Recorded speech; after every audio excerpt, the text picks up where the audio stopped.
Hello and welcome to another sunny day out here at Dad Bingo. If you would like to join along today for the Space Dad Bingo entertainment, all you need to do is follow the directions on screen, which is want to play Dad Bingo? Follow the link in description to generate your bingo card. It's the same website as we used yesterday. That's a new link. Click on that one and you'll be generated your unique bingo card for the event. Then also follow the link to the Discord and you'll find a CitizenCon Dad Bingo channel in that Discord. And you'll need to post your blank card in there. And then as they're being called on stream, remember, these dads will have to be called by me. You can't go ahead and post your own dad. This is yesterday's video on here. Sorry. So why is it doing that? Oh, it's because they're actually live. There we go. That was yesterday's stream. So the dads have to be called by me first, and then to be a valid hit, then fill them out. And you can fill them out either on the website or just manually. You can just, once you've got it and posted it, you can just close it down. Well, at least make sure you've changed I should have added that. Make sure you've at least added your username at the top right of your YouTube username. That way it'll be a little bit easier just to see who's who in case you have a different Discord username. And yeah, once you've got a full bingo, and a full bingo is 5 in a row, so it could be 5 in a row crosswise, downwise, or diagonally. Then post that into the same channel, and it has to be at least an hour difference from when you posted the initial card. So you can't just join and then go, yeah, I'm pretty sure all these were done, click, post a blank card, then immediately post a winning card, because you could be cheating, and no one wants that. So make sure you do it correctly. Generate that card now, put your username on it, and then post it into that Discord now, and then you're not going to have to think about it. We're going to have a good time here looking for hunting these rare dads. Are they offline? Are they online? Or let's refresh. There we go. We had a good time yesterday figuring out all these dads. And it's going to be a good time now hunting them dads down. Alright, let's see. I've been ignoring chat. I bet it'll be really awesome and cool with lasers and stuff. That's true. Hey, Karma, how you doing, dude? Hey, Trevor, you're back. It'll go vroom and poo like you haven't seen before. That's true. Hey, Vince, how you doing? Good evening, Babel. Just say shift reels. Yeah, it was the Cutter Scout 3 Zeus Mark II variants. There's actually going to be another Zeus variant revealed, because it seems like on the website they also had a tab for a racing variant, but I have no idea what the fuck you'd want, like a massive racing. Actually, you know, maybe that is cool, but there is a spot there for apparently a racing variant of the Zeus, which seems kind of a little bit weird to me.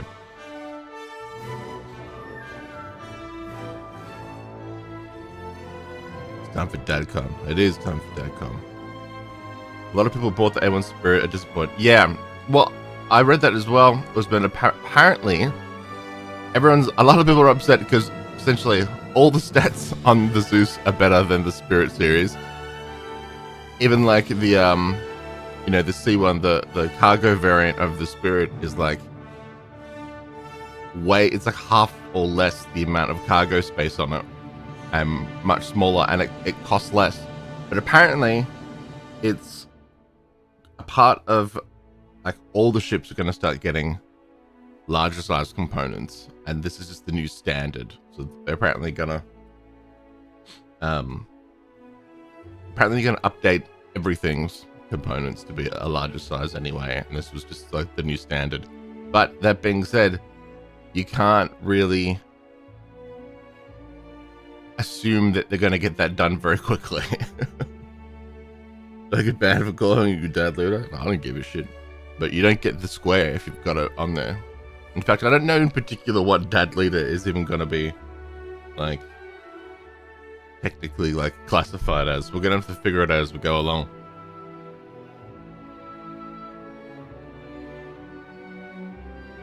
I'm thinking they up the spirit wing guns. That's more maybe not instantly, but yeah, I mean, that's true. Like, it is like we got like a by comparison to that, but by comparison to what, at least with the bomber variant is, no, the other versions definitely need better weapons on it, because the bomber version, like, say if it was something like the Eclipse only has one function, which is those torpedoes, and then everything else is completely moot. You know, like it usually has nothing else. It could do that one thing, and then it's a complete, like, once you fired your missiles or whatever, it's just completely useless. And I was expecting the Spirit to be like that, but it wasn't. It's like, it is technically usable. I'm not changing my name to Dad Leader. But yeah, so yesterday, I think, as you remember, did I get much? No, I only got like half an hour sleep before yesterday's stream. It was 4 a.m. for me. Auto's 4 a.m. now for me as well. But then after the stream, I was so wired that I tried to go to sleep like immediately after, but it was more like an hour and a half of tossing and turning. So I decided it was best to give up the idea of sleeping. And so I got back up and tried to fart around on the computer, but my brain was so scattered. I knew I couldn't go to sleep anyway now, because then I wouldn't be able to get back up again for it. And so I have managed to sleep since then. How much sleep did I get? Like, about 5 hours since then, so it should be okay.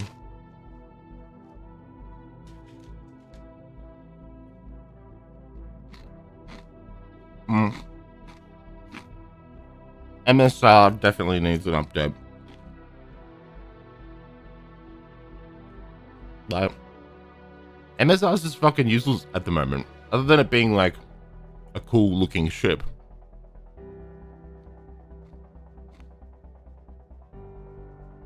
Well, it's fun.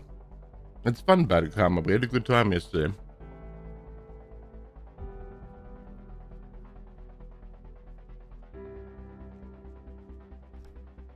Sorry, I'm downing energy drinks in a fistful of yesterday's bag of Doritos.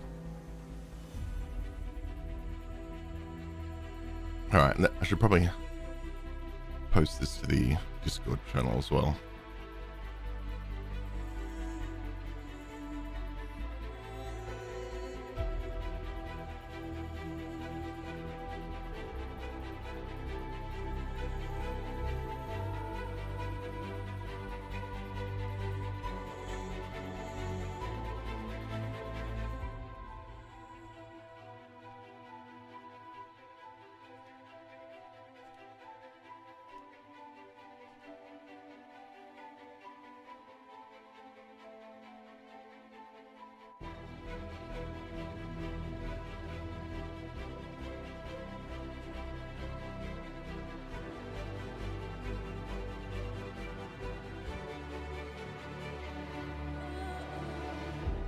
Alright. Posted. So, alright, let's find the what the schedule for today is as well.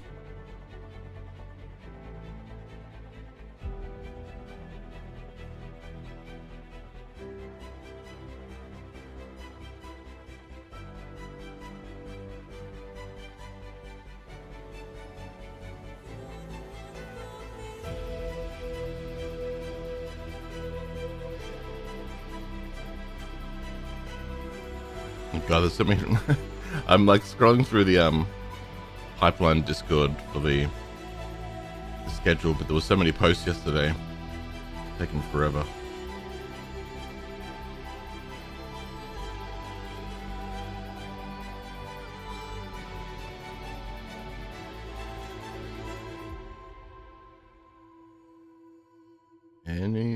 scroll now.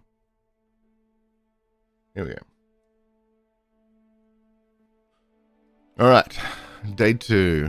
The first panel is character advancement, which is we explore the outlaw styles found on the far frontier, the new technologies enabling our next generation of character customization, and the much anticipated arrival of diverse coiffure, which maybe that means beards. Maybe that beard option for yesterday's bingo was going to pop up there. That, and it looks like skills as well, maybe. Oh, wait, well, okay, this could be a good one.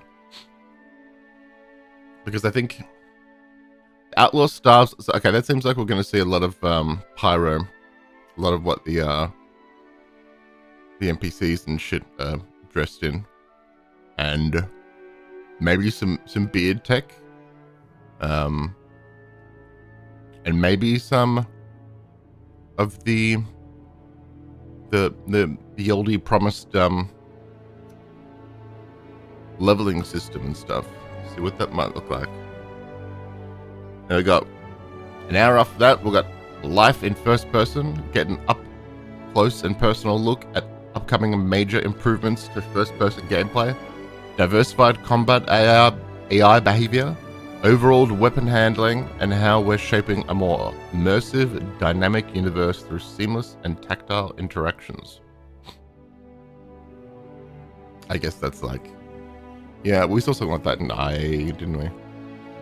Just like how the NPCs are going to be like hiding behind things and reacting to sounds. I mean, it could be good. It could be a bit of whatever. I've got a feeling we're going to see a little bit of just what we did in IA.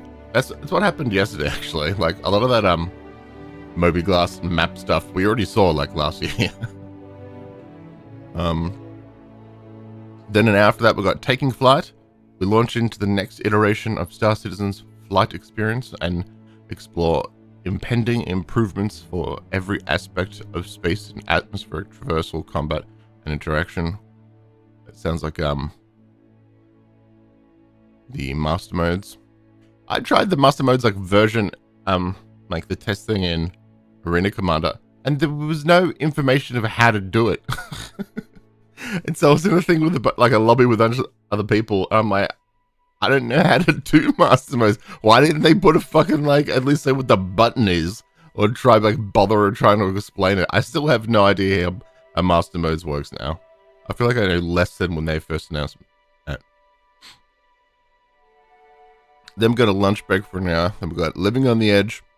We delve into the living conditions and environments of outlaws and settlers trying to carve out an existence beyond the safety of the UEE megacorporations and other confines of the 30th century society. Destination adventure.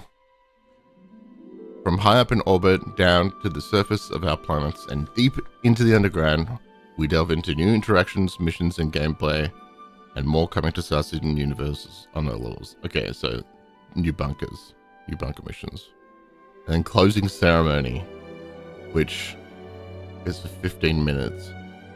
Okay, so it's going to be a lot of Pyro, a lot of just looking at what's in it, but I mean, I'm hoping for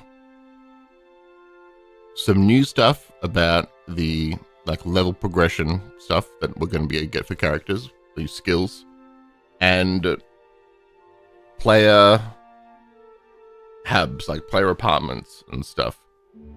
That, and I don't think they're going to do any like hangar stuff. But yeah, apartments.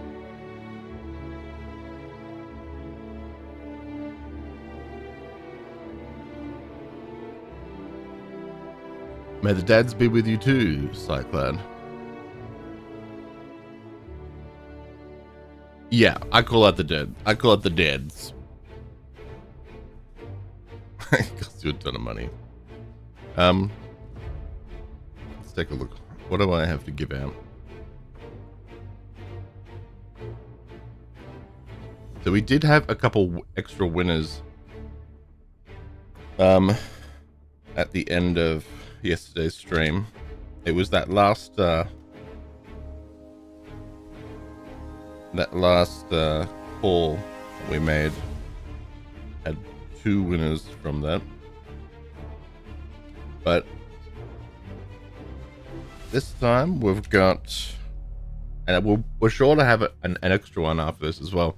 But at the moment, today we'll be giving out a Mustang Alpha with LTI and a game pack, the Drake Cutter with LTI, the Halloween Ghoulish Green paint and a game pack, and we're going to be giving out the new Drake Cutter Scout also with LTI and Star Citizen game pack. And once they we know they're going to announce another Drake Cutter as well, that will also be given away. They'll be chucking that one into my hangar, no doubt. Luckily I've reached that level of content, okay, of content creator notoriety that CIG send me the new ships that don't cost very much to give away to you guys.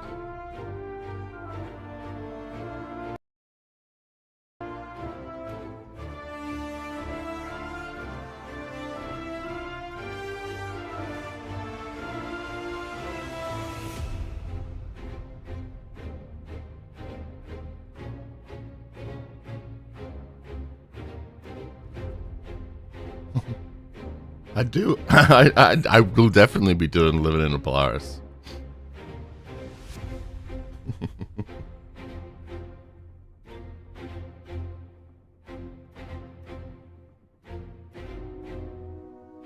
Let's see, they haven't added anything to my hangar yet, have they? No.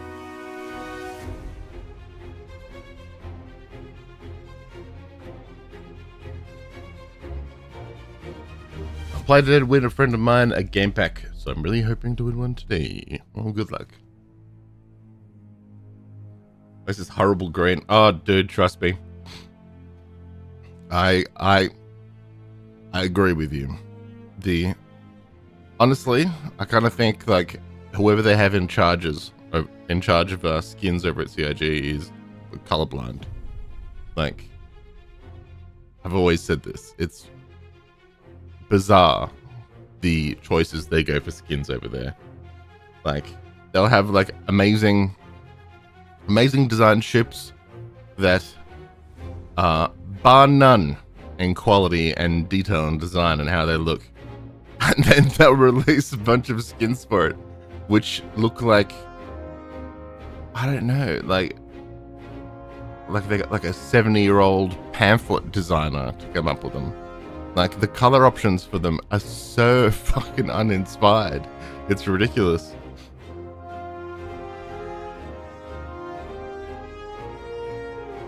Yeah, the default always look better somehow. Well, that's why the like silver or like platinum variants are usually the best you can kind of get, because metal skins always just like, you can't really go wrong with that. They can't stuff up the color of steel. But what was it? I had a friend tell me that like they got the 400i, and because they couldn't get the Meridian skin, like the silver one that I always use, they were trying out all the ones in the store, and they're like, none of them look better than like the base one for it. And it's like the 400i, it's a perfect example of that one. Like it's, you know, when it's like white, it's like, oh, it looks like super clean, super elegant, like yacht. And then with the silver, you know, it looks really sleek and far more spacey. But then all the other colors for it, like, who would put like neon colors on like an expensive fucking yacht? Or just like, they don't serve any purpose. They seem like they're the colors of like what like a fun run for like a primary school would have for its like jerseys or something. I don't know. Like, they're just not correct. I've seen some kitty skins. True. No, I haven't seen any kitty skins. Yeah, the best show character. That's the best show character. That's one of my favorite ships. Just because it shouldn't exist. And just let the community design voted skins. Well, I mean, the skins should all just be fucking hex codes.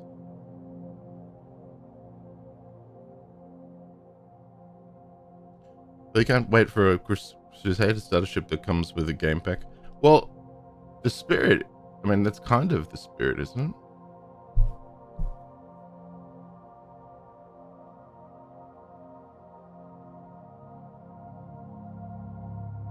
RSA ships reminding me of Star Wars. Yeah, they're getting more and more like that. Like, I think the initial like RSI ships didn't look how they're starting to make them look now. I feel like since the Scorpius, they've been designing them far more sharper and angular, and I'm here for it. I think it I think CIG have realized the really sharp angled designs on their ships look well. Like, it's the same with Crusader. Crusader have a lot less curves and that these days, and they have more angular design.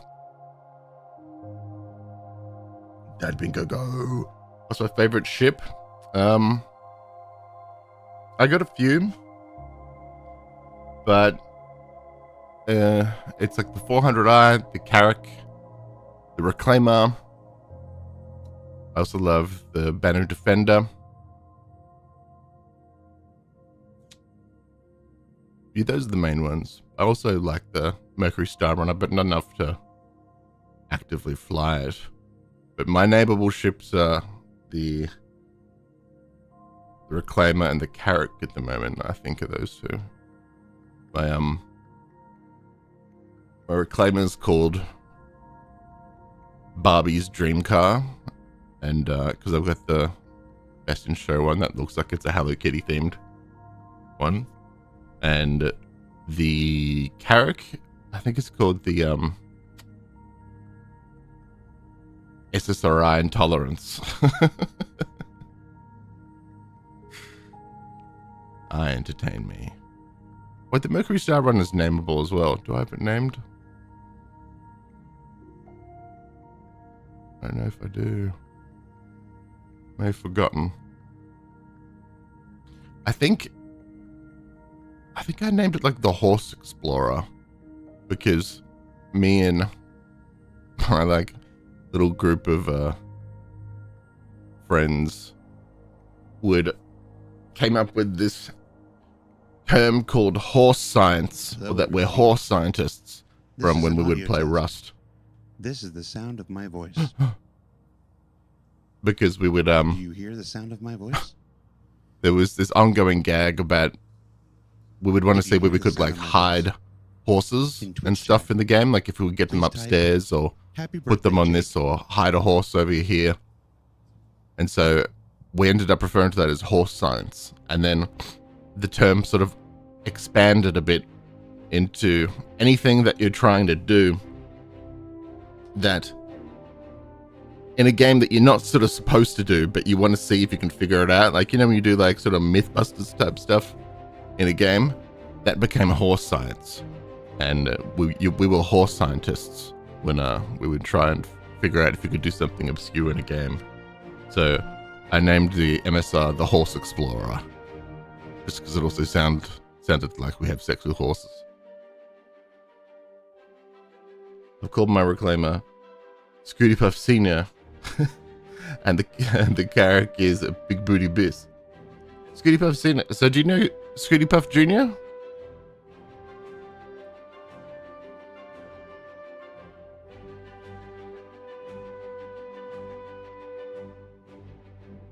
From Twitch?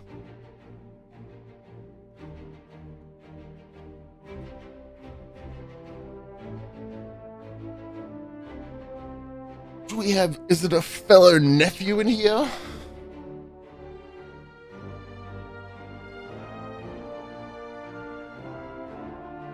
I'd love to have an orange ship with a ramped garage. Yeah, it'd be nice if the 600i had a ramp as well.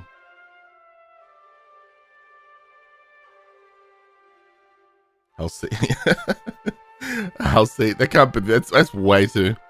That's not the Horse Explorer. That's like. That's just a horse cock. Oh, it's a Futurama. Gotcha. Well, that's where he must have got it. Now, I've got a friend who streams on Twitch under the name of Scooty Puff Jr. Hey, Priority 6, how you doing? So, where's the ETA on the panel? I thought it started at 10. The entire, like, broadcast starts at 10, which is this. But then it's, I think it's like half an hour from when this starts. That's when they do like they start the pre-show, which is when we're going to see a lot of the dads. How much longer do you think we'll have to wait in 6 to die? Unless they say something during this to keep us updated, I don't think they've done anything, to be honest. So I don't think they've even got any of the rework on the roadmap.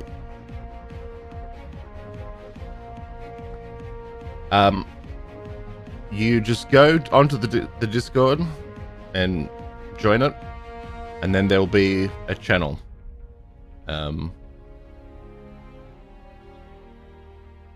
There under Skull Scrapper's open channel, there'll be CitizenCon Dad Bingo, and you can just like paste it in there. It's just so I can reference everyone's initial card. Just we can make sure that whenever if someone gets a bingo and they post it, I can go through and I can just check them that it just matches up to their previous one. That way we don't have to rely on the website. The website was very laggy. We kind of I think we overloaded it last time and it became non-responsive.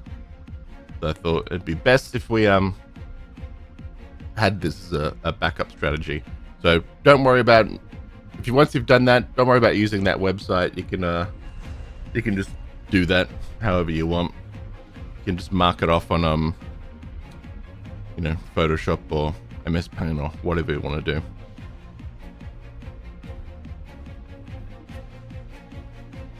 We're still doing something with cargo bays. Can't do anything with them with the new books.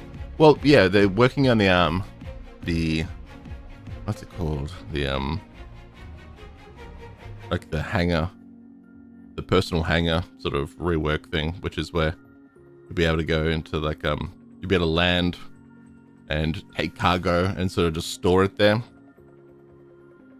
and it'll be a part of the whole sort of personal hangar update.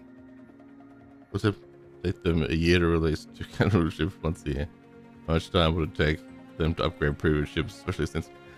Well, it's all a matter of like, the producer at the time will just be like, all right, this is what we need to focus on. Like, no, Michael, we don't have time to work on that rework. What's important is the deadline for this unreleased thing by IAE. Like, they've got the manpower, but it's about the producer, like, and marketing, whatever they say they want to kind of focus on at the time.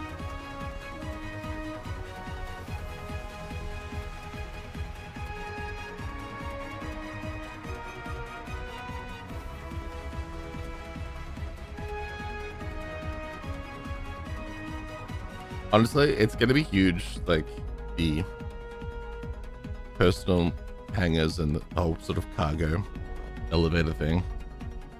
Like being able to, would you give a hangar a cool name? That would be cool.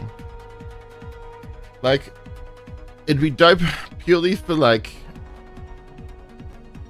say if you like flying a vulture, when you go out and you do your salvaging,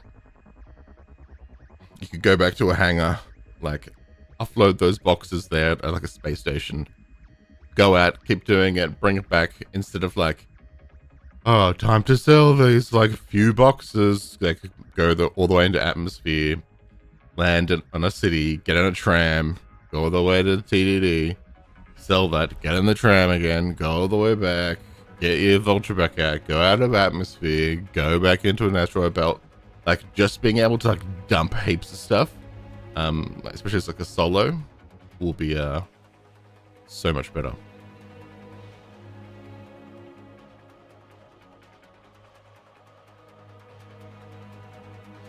as they said, the cutter was so well. They announced the new cutter now.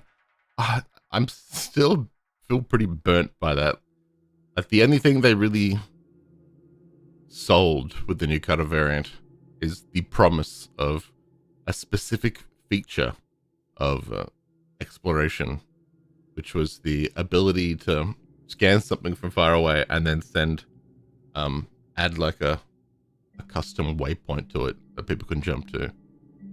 But they didn't say anything about when that's going to go in.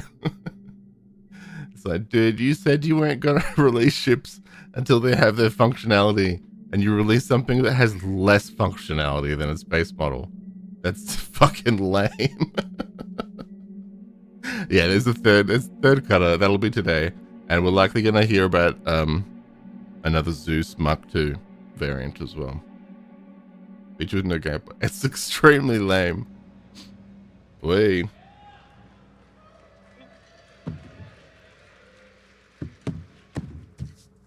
Hi, everybody. We made it. CitizenCon Day 2!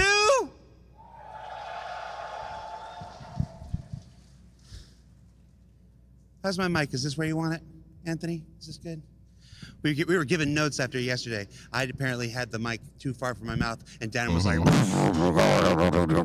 so they said split the difference. So we're gonna see what we can improve today. Hi everybody, I'm Jared. I'm the creative content lead for Cloud Imperium Games and Robert Space Industries. And as I said, welcome to CitizenCon Day 2. As one astute user on social media put it, yesterday we laughed, we cried, we doubled our dogs. On Day 2, we're bringing a whole new slew of presentations for you to enjoy. But before we get to the programming of today, it's been 4 years since we've done a CitizenCon, a live event like this. And it may have gone under the radar with the pandemic and missing a year. This is actually the 10th anniversary of CitizenCon and the 10th CitizenCon we've done. So I wanted to take some time.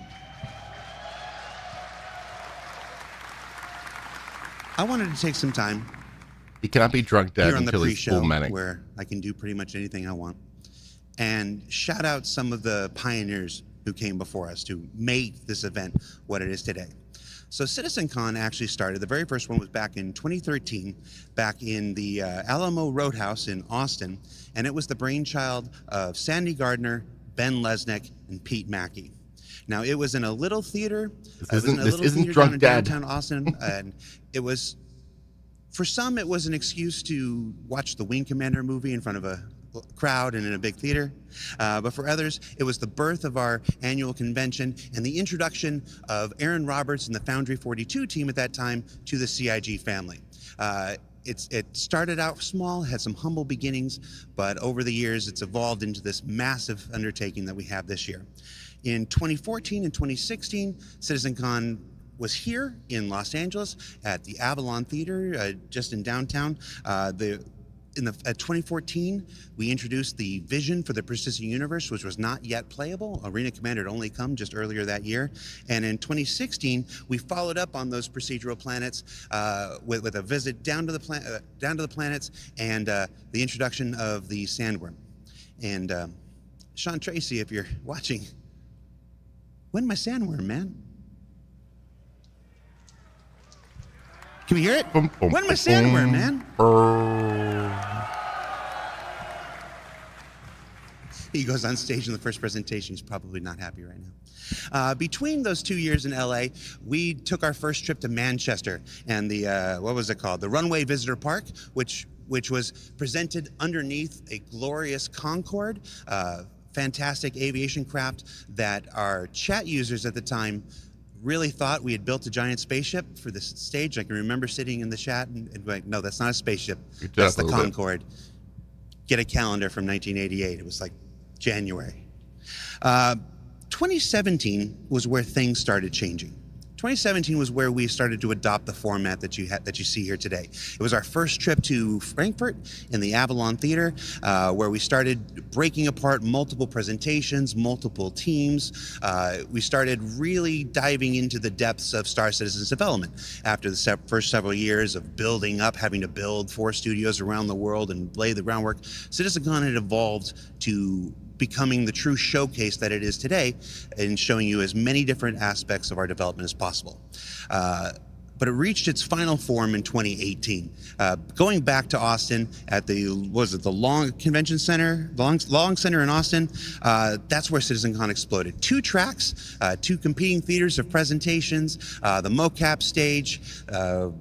We introduced the Xi'an language, which changed Chris Harrow's life forever. Shout out to Chris Harrow if you're watching. And then in 2019, the biggest CitizenCon we had at the time back in Manchester, which parallels what we're doing today. Huge screens, huge exhibitions, huge panels, huge discussions, huge reveals. I'm sure we all remember that Carrick trailer. Yeah, that was a pretty big one. Also, it was a Carrick ice sculpture that didn't melt all day. So I lost $50 on that. I got 5 minutes? Oh, cool. Sorry, the person in my ear. Guys, I've never done a day 2 before. I'm running on fumes. How are you guys feeling?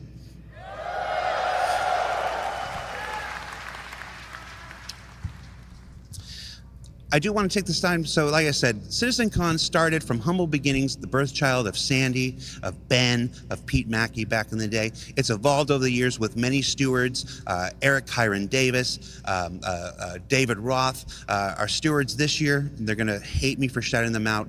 Leah and Tyler, please give them a huge round of applause for Leah and Tyler, who have driven this year's event and made it everything that you guys hear live and in the theater have seen. Hall B, geez, I hope you've seen Hall B during the interstitials between the panels if you're watching from home.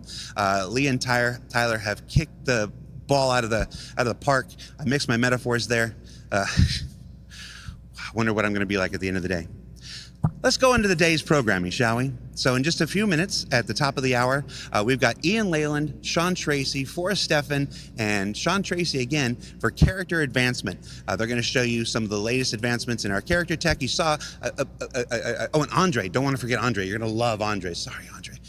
You saw a little bit of it in the Star Engine presentation yesterday. It's going to explode. And they're going to show you the full potential of that work for the star hair and the star cloth and the facial stuff and the clothes stuff. You're not going to want to miss that.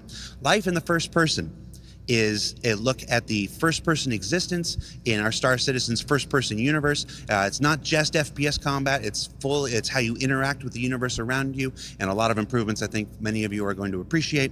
Then Taking Flight, Yogi and Diego and Inez and the team there are going to be here for another live demo where they play the game and show you the amazing master mode and flight changes that have come from their work on Squadron 42 that are being brought over to Star Citizen. We're going to break for lunch again, 2 o'clock. Get your lunch. It's a long day. Then finally, 2-part environment and gameplay summit here with Living on the Edge and Destination Adventure, where we're going to go through a bunch of the new locations that are coming to both Stanton and the Pyro system. You're going to want to check those out. And for those who are here, be in your seats. If you have a chance to be anywhere, be in your seats as those presentations progress. I can't tell you why, but you'll thank me later. And then, of course, at around 5 o'clock thereof, timings, Chris Roberts will return to the stage for his closing remarks, his closing ceremonies, and you're not going to want to miss that. So that's our day's festivities. With that, I'm going to throw it over to Dan. He's back in Hall B. Dan, I hope you have more energy than me. Take it away, buddy. All right. Thanks, Jared. It's good to see you guys back at CitizenCon Day 2, CitizenCon 2953 at the Los Angeles Convention Center. So many awesome things yesterday. We saw the server meshing panel. We saw people experience Pyro for the first time. We saw the community booths behind me, which we'll get to in a second. So many awesome things yesterday. I remember it like it was yesterday. What's that? We don't have the graphics budget for the extended flashback sequence. We have to move on. Okay, we're moving on. Well, welcome again. My name is Dan Haubrick. I'm the community producer here at CIG. Welcome you all to the show floor here at Hall B, the Los Angeles Convention Center. We have so many awesome things. Yeah, we should have all the current, all the cutters available to give away. Content creators. We'll be talking about JRDF stuff. or things will go long and maybe we'll talk about some of it. Ooh, we don't have Kissy Dad on the bingo card. So many colorful characters here at CIG. Sometimes I regret being his producer, but there's no job security otherwise, so I guess here's where I am. At least he makes it easy for me. So here we have the community booth. Remember, they have to here shine. We have the community booth. We're going to get right into it. Follow me this way. We're going to go right into the corporation. We have some people here now talking to the corporation. No. Excuse me, guys. We're going to have a quick chat with the corporation if you guys don't mind. Welcome, everyone. This is the corporation. Now, these are one of the biggest orgs in the game. They're friendly to newbies. Turn him down a little bit. Really immersive scavenger hunt. So no, that was just a hat, Welcome, Dad. guys. So, can you tell me what's the main focus? I don't think that's a fancy dad. The corporation that did feel like is sexual a assault, friendly didn't it? environment for people to have game sessions regularly, to have a good community, to encourage more people to play Star Citizen. Nah, that's not a fancy and dad. For us to explore all sorts of sessions, that everything from racing to combat this is like to pawn just shop creating a suit, better Dad. environment But we don't. for That's not Star one Citizen on the players. card. And we look forward to Giving its Chris the release jacket. so that we can have a wonderful exploration of the universe. Awesome, that's a great answer. So I hear you guys have a really immersive scavenger hunt you guys are doing for everyone on the show floor. Can you guys tell me a little bit about the scavenger hunt you guys are doing here at CitizenCon? Amish Dad. So the scavenger hunt is right here. I'm sure a number of you have grabbed some of the beads that we have. Oh my God. If you are managed to find someone, We haven't called any trade dads with them, yet, have Sophie, three don't the worry. same color, we are entering you in a raffle for a vulture tonight, as well as a raffle for our Pyro plushies and a couple. Oh, other he's little really surprises. nervous. Come by and say hello. Well, guys, be sure to come by and say hello. The corporation are, again, one of the oldest orgs in Star Citizen. They are a staple of the game, and we're so happy to have them here. If you guys are wondering, these community booths are all different orgs that represent a variety of facets of the game. Each of them We're paying more attention to bingo. Like, to the table. I'll fully shut up once we get into the panels and that, But this stuff here this is Dad Hunt time. Now here we have Equinox. What's up, guys? Hi, I'm looking for you. How's it going, man? Oh, we don't. We didn't have Ponytail Dad. Immersive land party. Ponytail Dad. I mean, if you guys haven't seen one of these Equinox events, they are amazing. If there's one in your hometown, you'd be fools to not check them out. We sent CIG folks to them this year. They had an amazing time. So, what are you guys doing here on the show floor? What are you guys talking about? So here we want to make the next land party at Equinox June 1st. Because they have to no dads have been found, all right? It's because they've got to shine, Like, there's all like, oh, is this one? Is it that one? They have to scream the name, Like, we'll know when we see them. We'll know when we see the dad. Yeah, let's talk about this Lego sculpture. So this is an awesome Lego sculpture that you guys made. First off, that's cool. Where was this during Battle of the Bricks? And second off, how long did this take you guys to make? This is amazing. It's the dad. I don't know. I just built this 19 days ago. Yeah, you're right. These are custom to young. These are like young fathers. They're not dads, What was the other question? How long did it take to build? Yeah, how long did it take to build? About 120 hours in 19 days. So that's like, an average session of Star Citizen sometimes, yeah. So no gaming at all. So I think these guys haven't had their spirits crushed yet, From Equinox in 2024. Equinox, you bring your own PC, a lot of computers to pick from, big swag bags, and a lot of giveaways.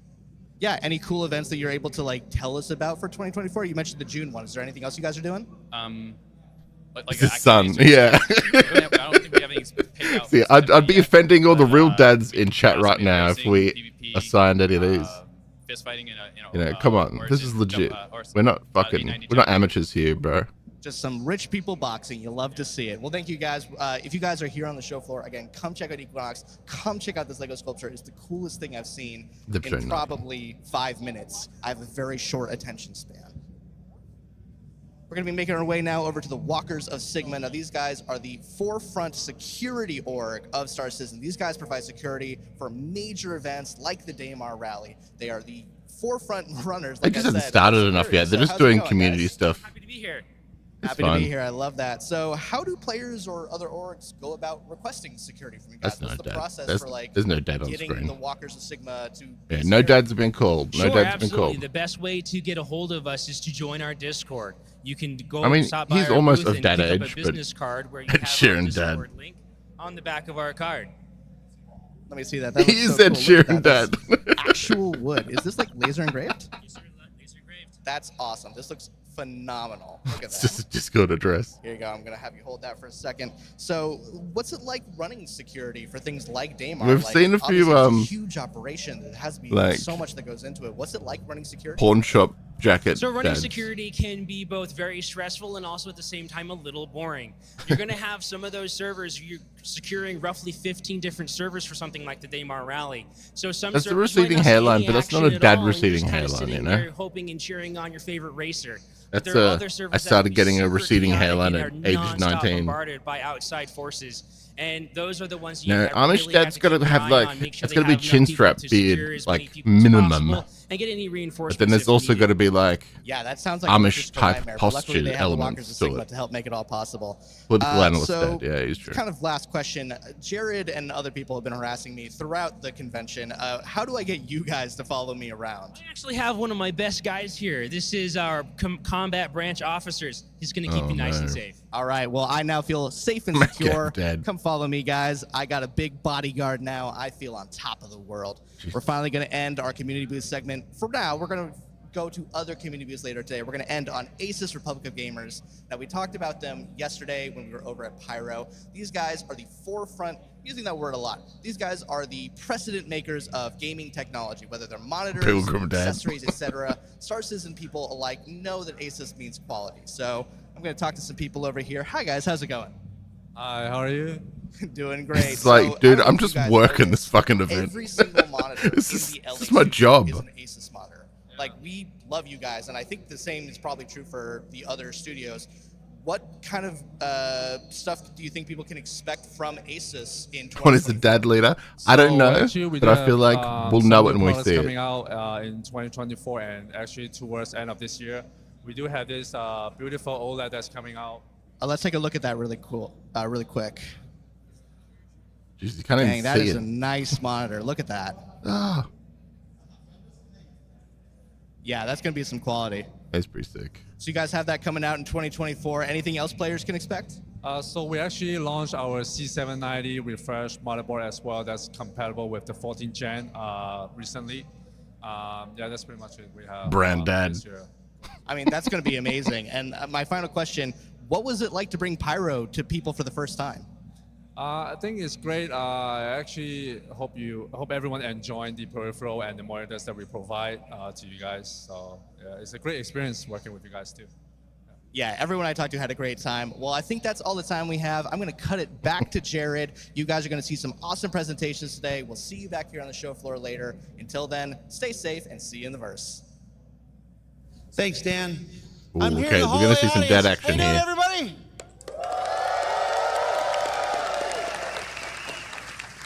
I've not spoken one word to this individual next to me. Okay. Hi, individual next to me. Who are you? Hello, Jared. My name is Jack.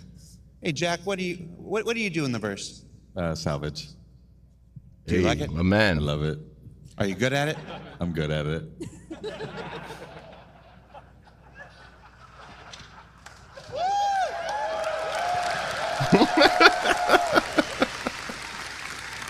Humble sort, huh? Very. Would you say you're the humblest person you know? Possibly. No, that guy's not doghouse dad. He's proud to be there. He's there with his missus. Could there be someone more humble than you? Probably. Never mind.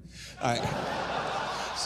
So a couple more housekeeping things. As Dan said, Asus is one of our amazing partners here to make this event possible. We He also could want to be shout out our stoned teams to at death. IX He's Systems. close They to help stoned build to- the nah, he's amazing too- server his eyes are way technology too that we're open. using the Pyro playground. We are not connected to the internet. We have our entire environment replicated here. It's back there. You should go check it out. Talk to those guys there. What Ahmed and that team at IX has done is fantastic, and they've allowed us to run the Pyro playground at 60 frames a second with the best server stuff possible. It's like we're all like, oh, this is what's possible with this game. It's really exciting. I also want to shout out VKB, who have been amazing at helping us with the control surfaces for the Fight or Flight exhibition going on at the Atmo booth. Be sure you go by there and check that out. And then, of course, CLX. The custom computer maker who made all 150 computers for the Pyro Playground, the 2 computers that are operating on stage, the box that's running this live stream right now. I can be out here, it's there, I don't have to worry about it. So thank you to all of our partners, and I feel like I'm missing one, and I expect to hear about it from Tyler later on. I didn't bring my cards. So, yeah. You know, when do we start? We start at 11? We got 5 minutes. How should we fill the time? Show some dads. Get the dads out, bro.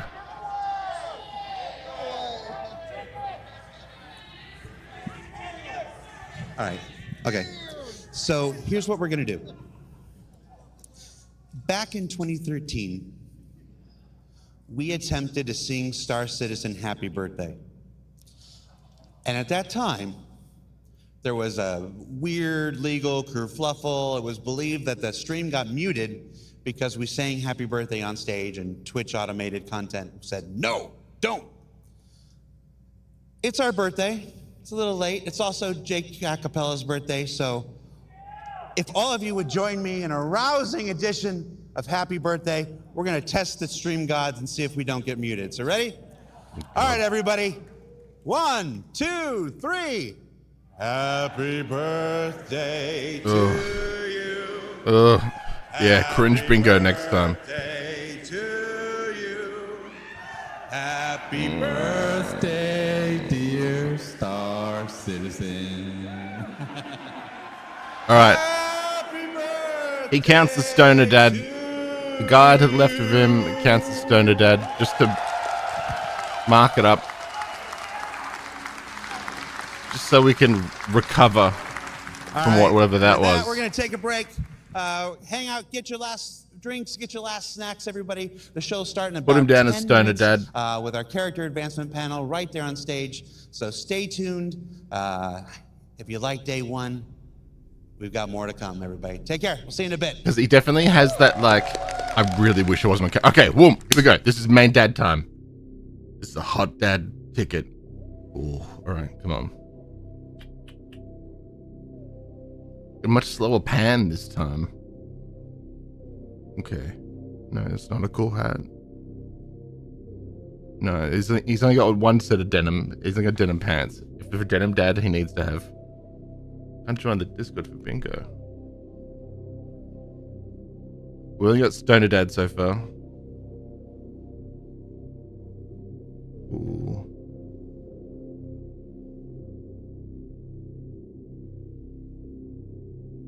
Ooh. No, that's not a golf dad. Long legs. That guy's got a chin strap, but he's not giving me Amish. He doesn't have that 1,000-mile stare, you know? Ooh. That guy's a cool dad. We didn't have flat cap dad, did we? No.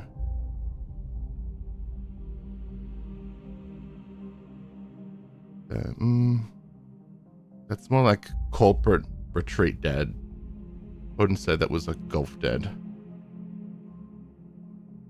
It's gotta be cool hat dad, you guys. You can't just be a hat dad.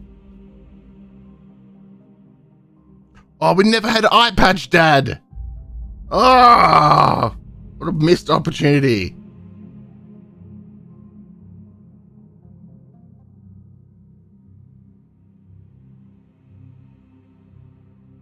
No, that was corporate retreat dad. Whoa. Sunglasses. Do we have cool dad? No, that's cool hat dad. Hipster dad.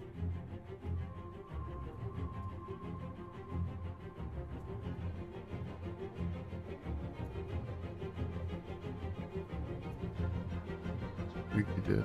Oh, okay. Spooky Dad. All right, let's put Spooky Dad down for the eye patch.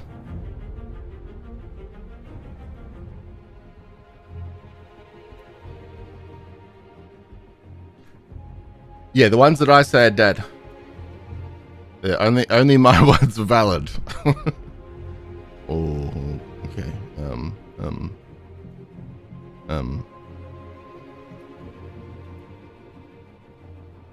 Ooh, that beard could count. Whoa, what's his hat? This is just got a really big brim on it, I think. That might be Hipster Dad. Oh, no, wait, he's got a tack vest on. That's not hipster.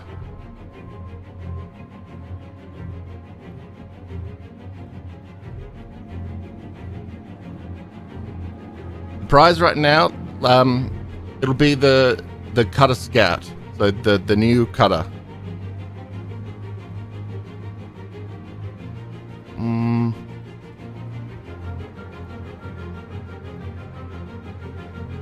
What do we get? We got Spooky Dad. We got Stoner Dad.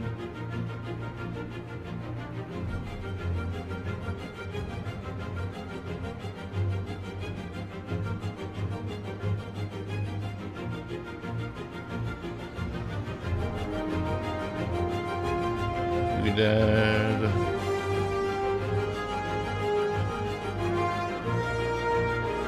Oh, more dads.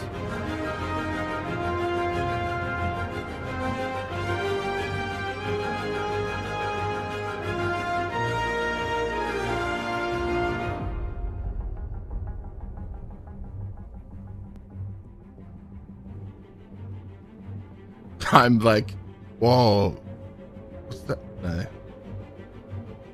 Ooh.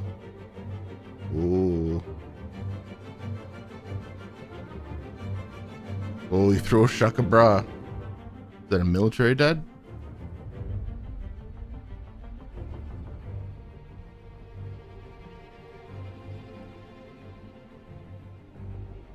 Does it say invites and pause? Hold on. Hold on. Yeah, it's giving me a security thing.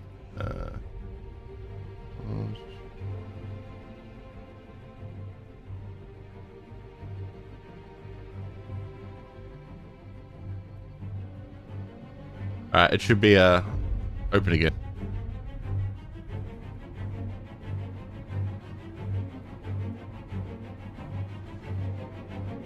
Oh, that's gotta be a dad. That's a cool hat, Dad. We got a bucket hat, Dad.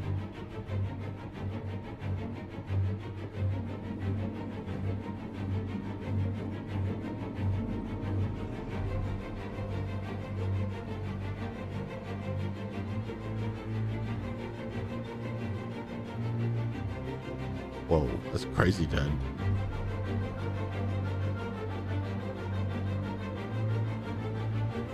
I'm like trying to mark them off on my list at the same time, but analyzing people like crazy here.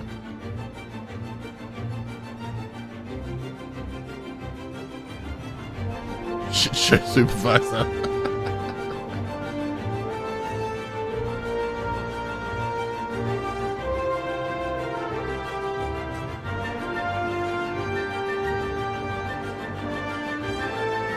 Whoa!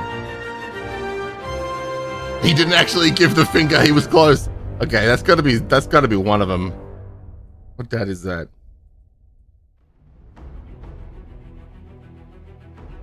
Oh, remember we got keep at night for socks and sandals, Dad. That guy had sandals before, but I didn't see socks. I wasn't looking at their feet. I totally missed fancy, Dad.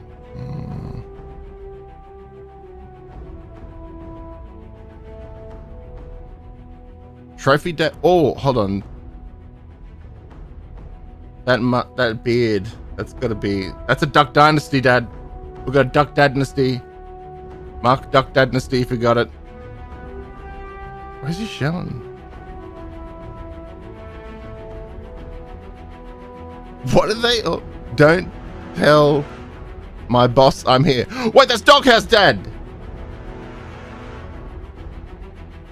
That's a doghouse, Dad. Even if it's a corporate doghouse, that counts. Doghouse Dad. This slow wave Dad.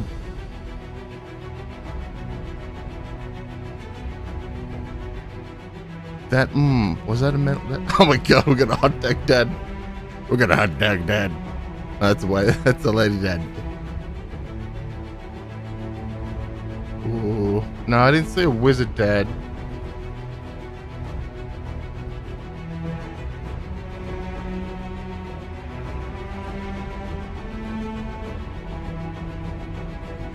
I'm marking them as I go, so if you are unsure, I'll read them. Oh god. That guy also could have counted as the spooky dad for that one.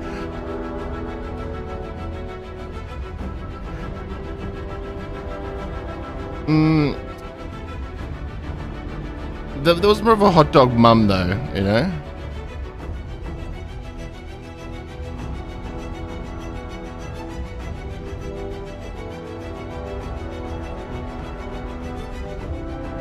We're going for a row. We're going for a row.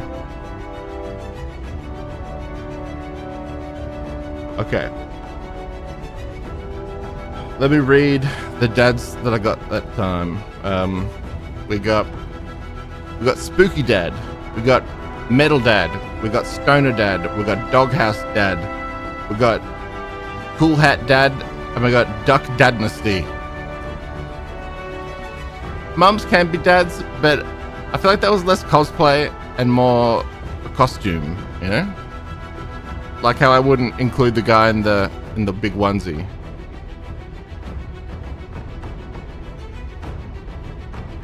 Okay, 1, 2, 3, 4, 5, 6. Yeah, so we got 6 in there. Ladies and gentlemen, please welcome to the stage the person who forgot to create himself an intro, Disco Lando! Yeah, I'll post them. He also had caffeine in the last 10 minutes. Welcome to CitizenCon Day 2, everybody! Are you pumped? Are you psyched? Have you eaten 2 dogs? Get in your seats. It's about to start, ladies and gentlemen. Welcome to Day 2. I'm not going to take up any more of your time. Up first, character advancement with Ian, Sean, Forrest, Andre. Give it up. Bone, start the show. Bone. Did I just say bone?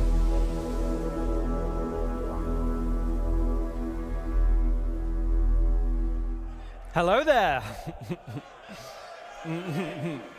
Hey everyone, it's so good to see you all again in person.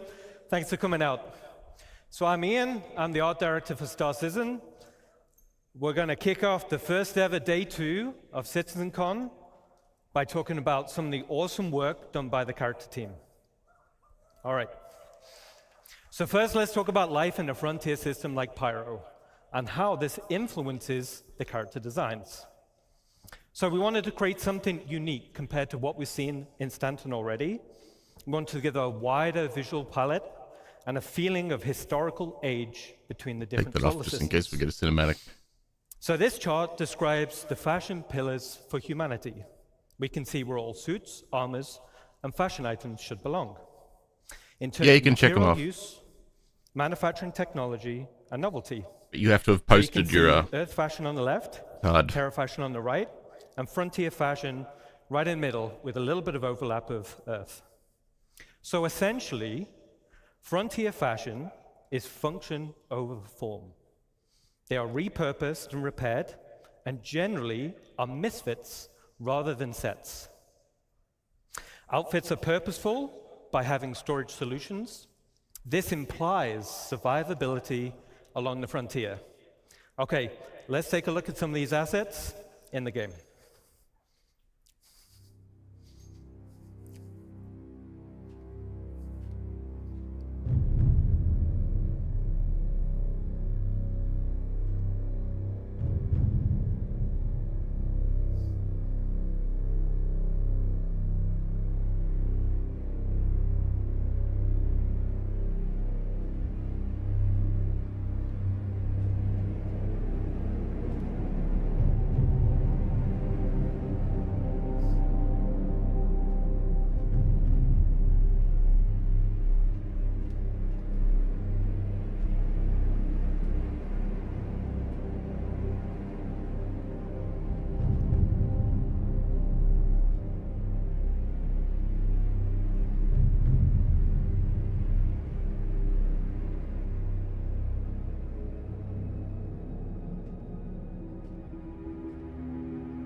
so excited for more like Stitcher and fucked up clothes.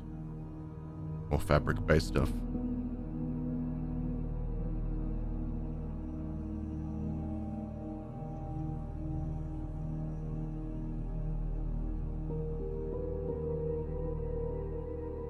Ooh, I like that.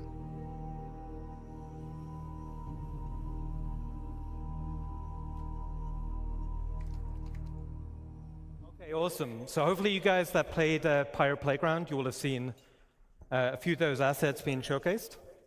So as we saw from the video, pouches and storage are a key part of the Frontier aesthetic. This drives the feeling of survivability. But from here, we thought it'd be really cool to give the functionality, but also some customization options. So let's take a look at a video we just developed internally, and this is for modular storage items on the player.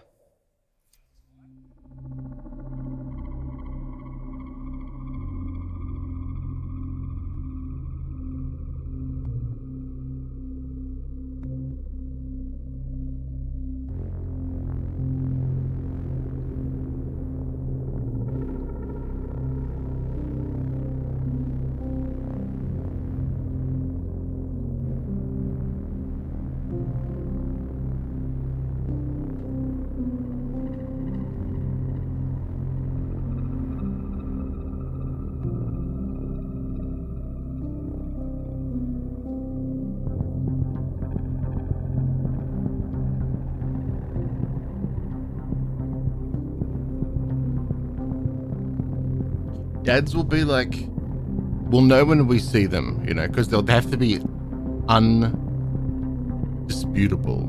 Like, they will personify the descriptions. Yeah, it has to be 5 in a row to win.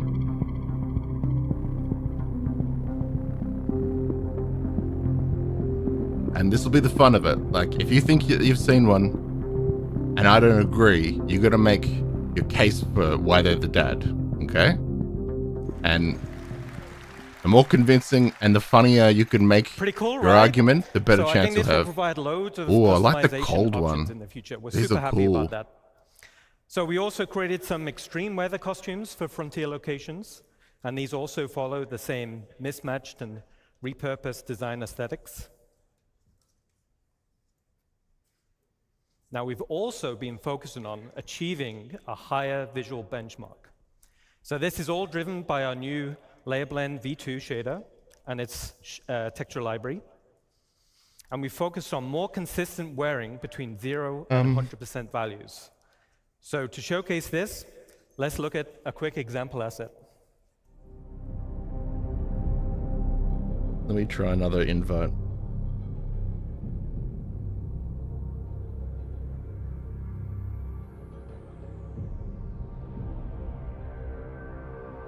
Here's another Discord invite link. Maybe this will work. Ooh.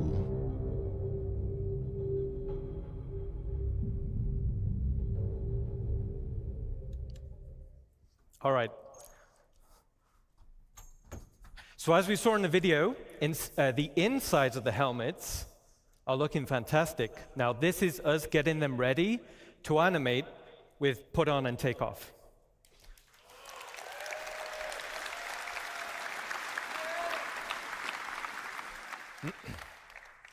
So in summary, Frontier Fashion is expanding the visual design palette for humans, giving a more credible feeling of age and history when you travel across multiple solar systems.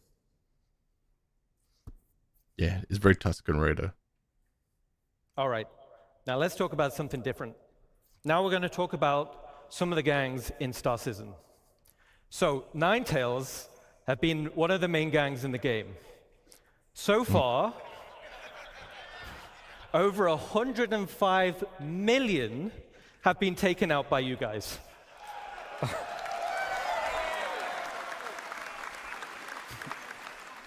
Little Terry, no. So you guys have been busy. Great job. All right. So it was like, all right, now we're going to need to introduce a few more factions to the game, okay? So the first faction we're going to talk about is Rough and Ready. So the aesthetic of the gang was to be subtle. They're understated in terms of clothing, and they almost blend into their environment. On closer inspection, you'll notice their tattoos. These signify rank and progression within the gang. Let's take a look at a quick video.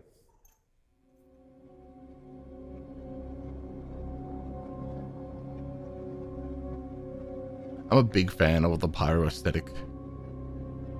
All the dirty Stitcher stuff. It's my vibe.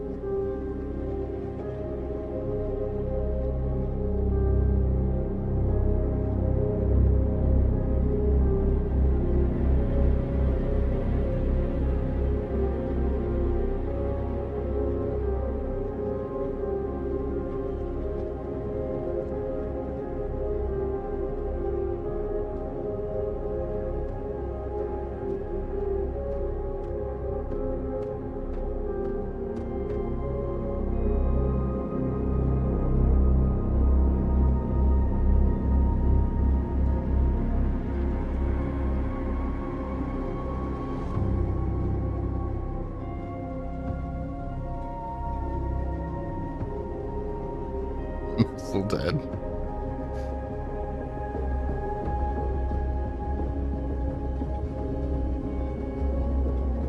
Does that mean we're getting tats? That's a good point.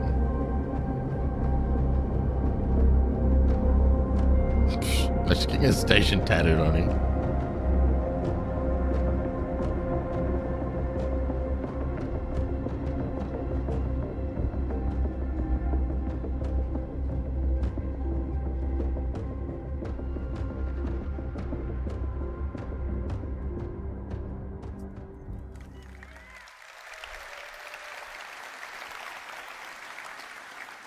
I think they look absolutely fantastic. There's a mix of a few So the rough and sort of ready can be styles in that found in some design. of the space stations around Pyro. Now the tattoos, like I said, the tattoos form a progressive design. It's a bit This Mulray. illustrates the hierarchy within the gang. As a player, you'll be able to earn these tattoos and apply them to your character. There we go. Earn tattoos. Interesting. As in they're going to sell them. Ooh. Okay, cool. The next gang we're going to talk about is Headhunters. Hello. So this gang is also located in Pyro, but offers a dead leader completely outfits. different frontier aesthetic. More of a wasteland vibe with lots of personality, and this will translate into the behavior types. Now this gang is currently in production, but let's take a quick sneak peek. Oh, earn them. That sounds like it's reputation based, since they said that like you better see how high someone is in a gang. Ooh, those tattoos look good. That looks fucking legit.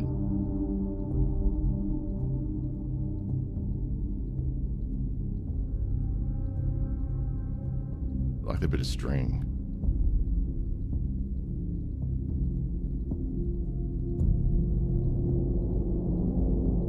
Ooh.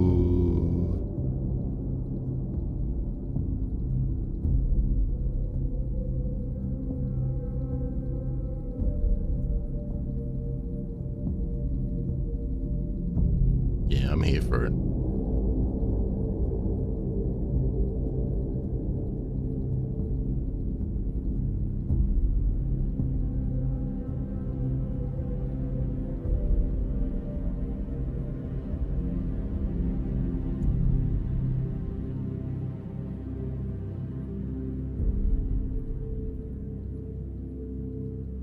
Yeah, it's very witness me. Yeah.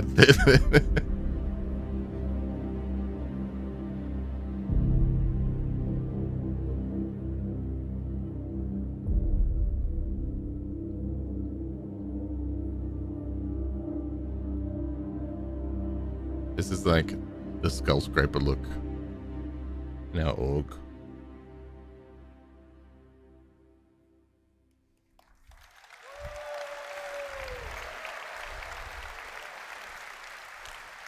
Okay, so cosplay competition next year. I can't wait to see what you guys come up with. All right. All right, so they're looking awesome. Now, the last gang we want to talk about is Dusters. So Dusters are a criminal gang specializing in mining-related crimes. Now, internally, I love the original Desert Nomad armor. You can see him here, right? Now, I wanted to use such it a as rare a starting armor set point to find. establish the Dusters design language. Ooh. So here we can see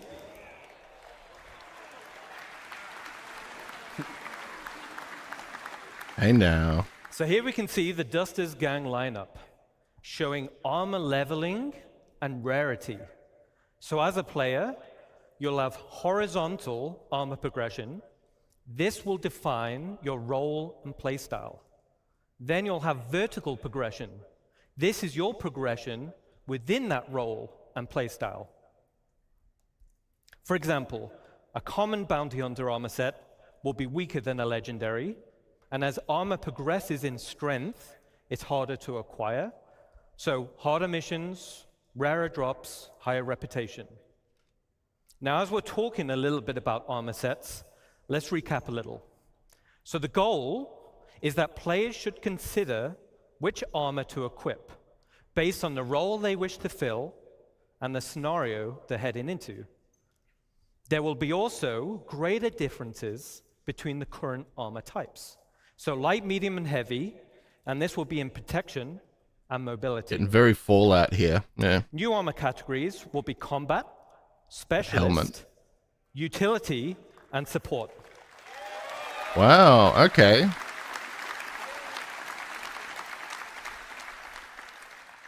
And these will define the type of items that are quickly available on the slots of the suit.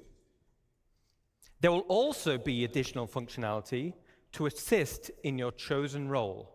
A matrix of armor type versus category will provide a variety of roles, with each providing best-in-class benefits. There will also be hindrances to out-of-role gameplay. For example, if you're wearing a heavy armor set and you're trying to fly a little snub fighter, you'll have restricted visibility and less vehicle control.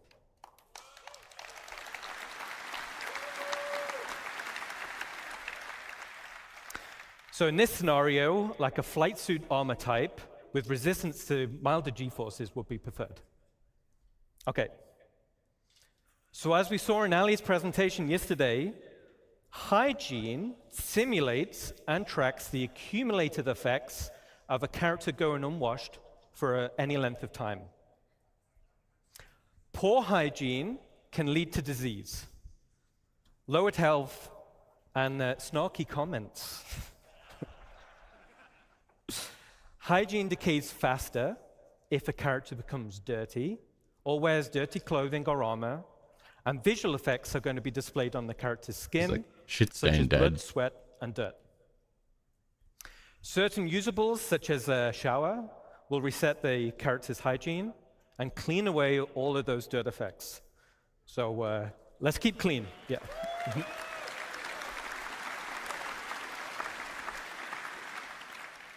Okay, so that covers a quick recap on armor sets and hygiene.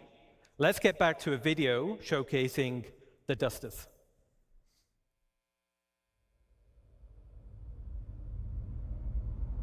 Ooh, hello.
Can't wait until you can wear, you know, environment masks with clothes. You don't just die when you go outside.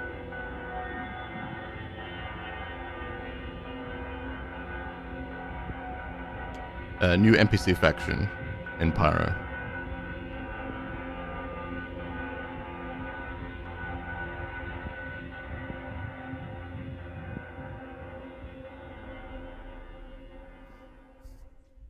Because loot.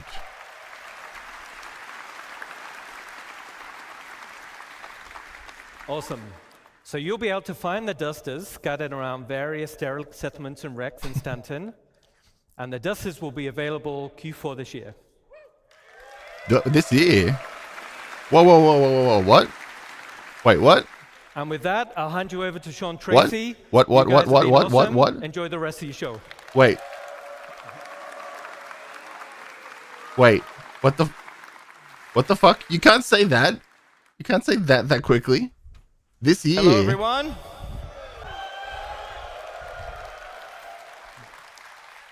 All right, so I'm Sean Tracy. I'm the Senior Director of Tools and Tech Content here at Cloud Imperium Games. You can't just say that. I'm out.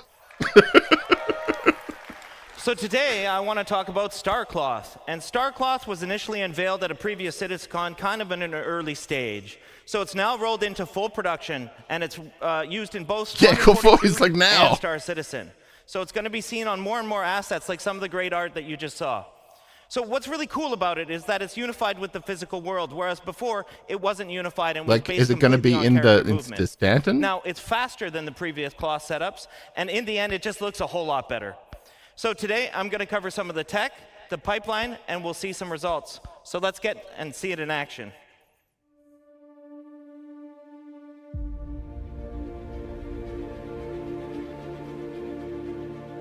Trench coat. Cloth is hard. Old Guys have to devs run upstairs, can't be dev dead. They have to crouch, you know? they have to prone. It's They got have to to do collide with the something. environment. They have to do something that really personifies the most dev dead. And even more difficult, it needs to hold up in high-end cinematics.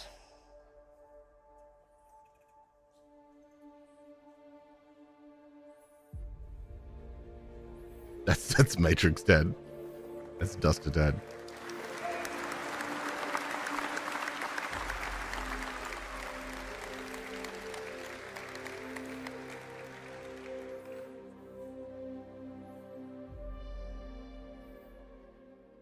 Cut that one just before some good spoilers, so.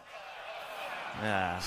All right, so how's it all work? Well, Cloth uses two meshes, a simulation mesh or cage, and the render mesh itself. So vertex colors indicate how it's constrained to that cage, and thus the simulation. So for example, black vertex colors indicate a full constraint. Basically, it follows the skinning. White vertex colors indicate unconstrained vertices. So the movement is determined entirely by the simulation. And then we can do a blend of gray values that is used for fine transitions and blending and fall off in between the fully skinned and fully simulated assets. So in the end, these meshes are sent to the engine where we bind the cage to the render mesh, and then tech artists can leverage some of the runtime tools. You can see up on the image that the sim cage mesh has about 5,000 triangles, whereas the actual render mesh is about 45,000 triangles. So it's obviously much more efficient to simulate the sim cage mesh versus just the render mesh itself. So part of the technology is the runtime iteration support, which you can see in the image above me here. That's with all the red spheres. Here we're actually painting the collision radius of every single one of the vertices, and it allows us to fine-tune the simulation without having to add arbitrary collision meshes, though we can. We paint a variety of properties, so some of these other properties are mass or displacement. In the top right, you can see an example of the old legacy implementation using pendulums. And this uses joint chains and collisions, but assets with multiple layers like the one that you can see there, or ones like skirts or gowns, they were really, really difficult to do with pendulum simulation, but they are solved with Starcloth.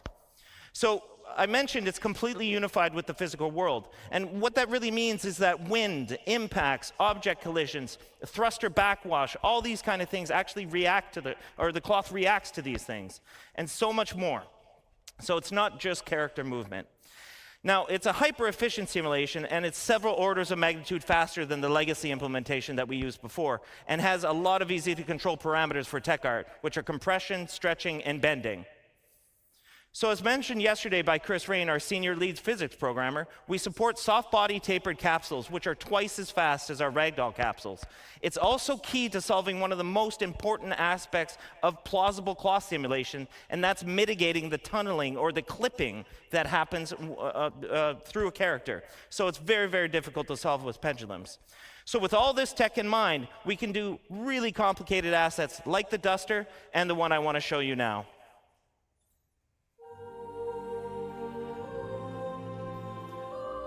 So here you're seeing about 5 different layers of cloth going on and self-colliding between each other.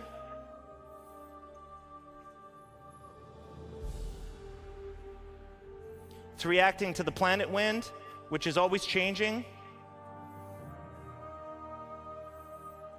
On the front, there's a big leather apron. So this one's actually a lot heavier, and it moves a lot differently than the cloth on the back. Chin strap.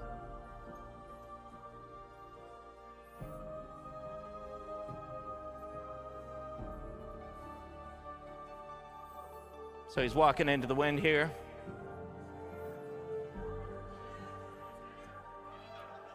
And in the end, as I mentioned, it just looks a whole lot better.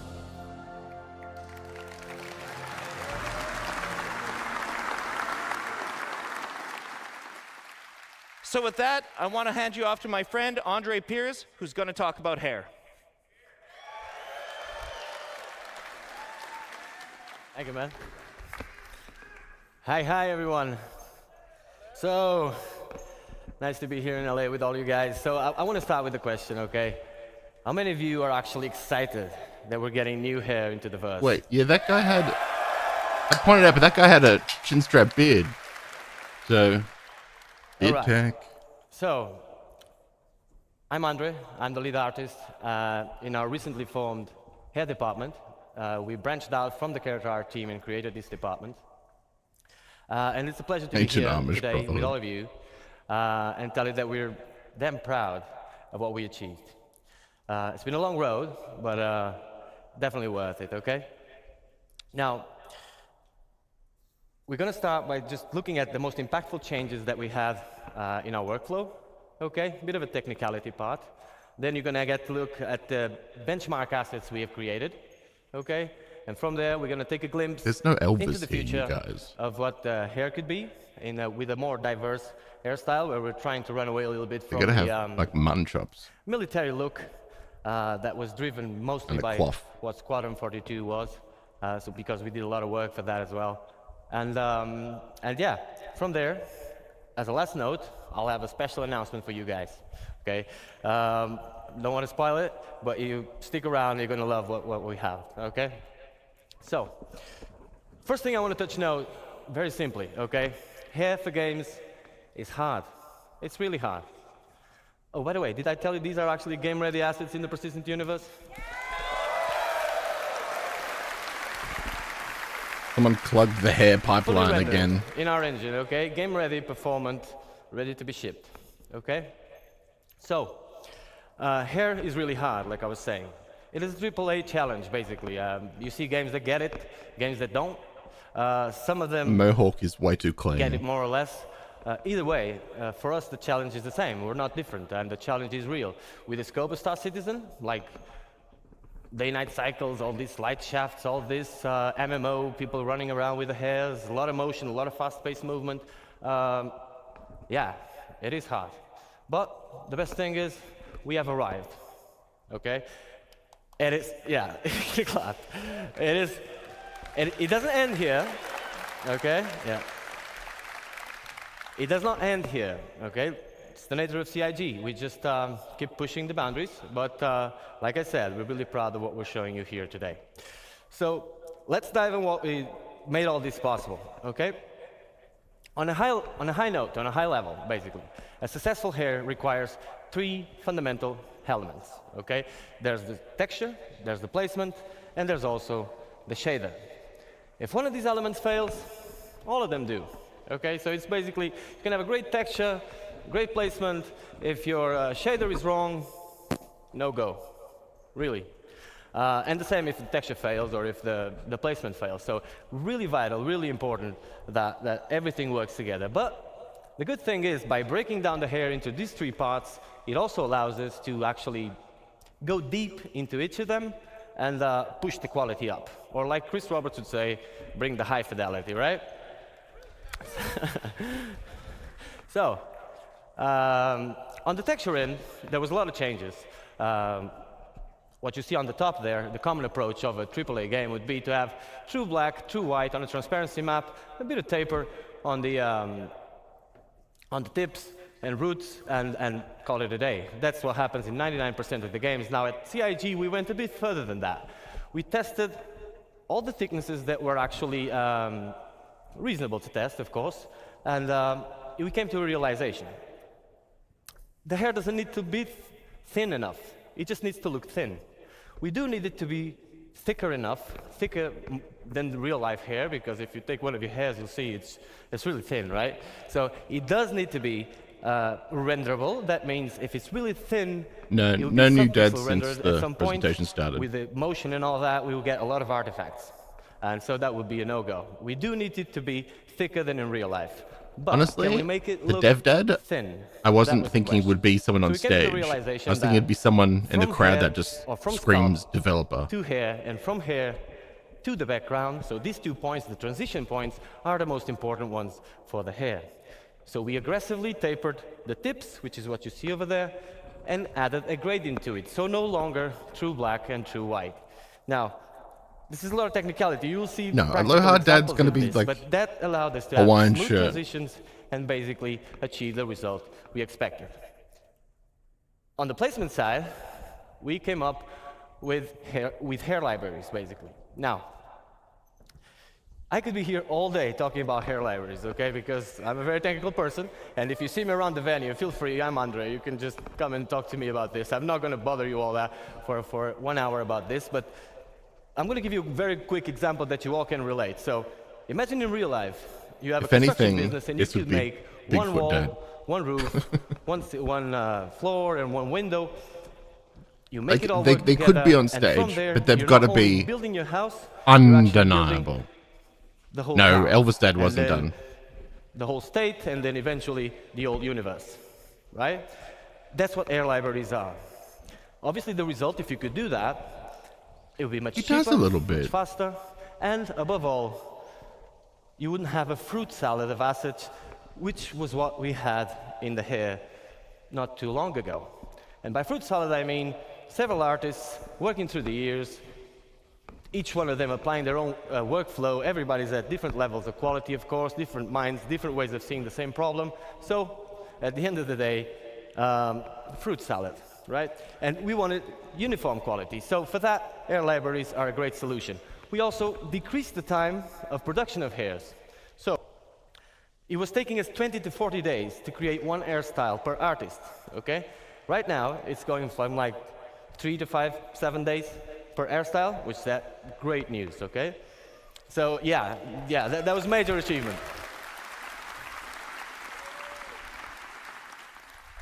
Cool. So hair libraries are just a thing. We love it. It's not just picking up a texture and putting it there. If you do that, like, you need to actually see the scope. Gladly, we have some of the best artists in the world on hair working with us, so we managed to achieve this at the scope that we wanted. Now, on the shader side, there was plenty of changes as well. Some of them are very techy, very, very cool as well. I'm going to run through fast through some of them so you guys can understand the scope of what we're dealing with. But let's just understand, like, at bake time, so bake time is prior to runtime. Runtime is where the game runs. Bake time, we're preparing the asset to actually put it in the engine. At bake time, we calculate the custom normal and we store it per vertex. So each vertex gets a custom normal. That makes, in a practical sense, for those who are not too technical, it basically makes the card, the air card, not look like a card. So the normals is help with the way the light reflects. We kind of do more smoke and mirrors on it and make it look not like a card by just baking it that way. Now, on the ambient occlusion, we store two baked ambient occlusions onto the color channels of the vertices as well.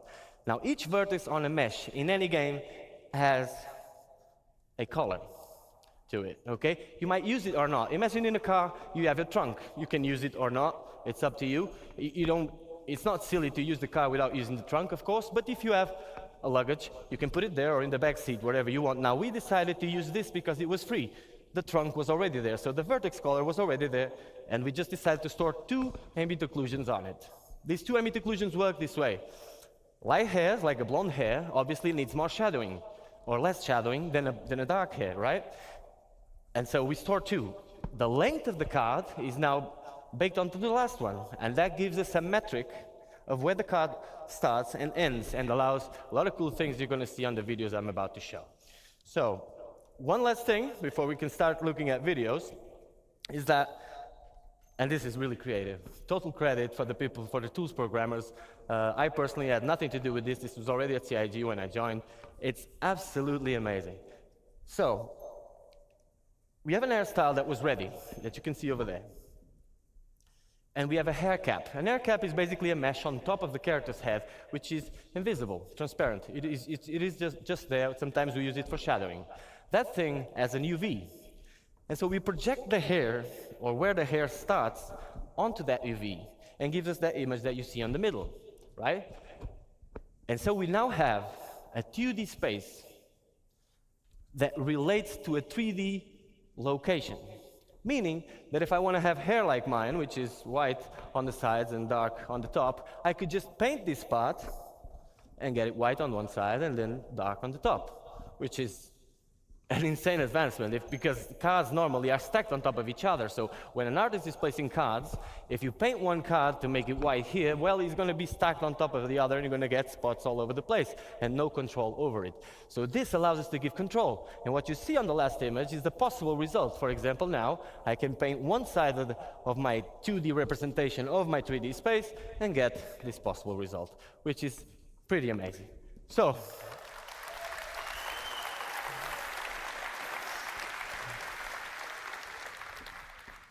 next video, we're going to take a look at our tools, okay? This is not the way it's going to be exposed to you guys in the character customizer. You'll know more about that later, okay? This is the tools we use we are able to actually create the hairstyles. So let's take a look at this video.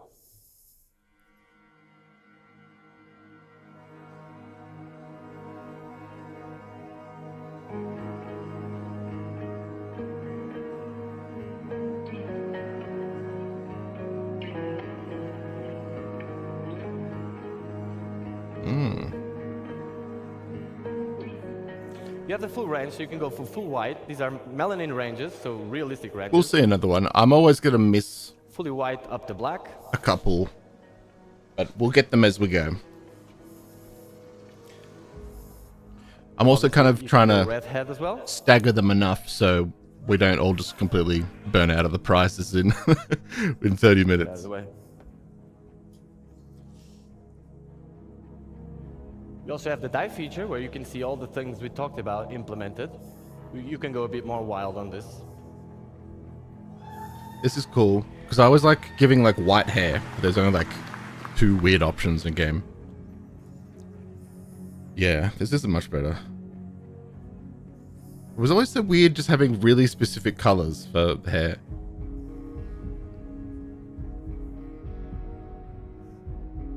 Watermelon.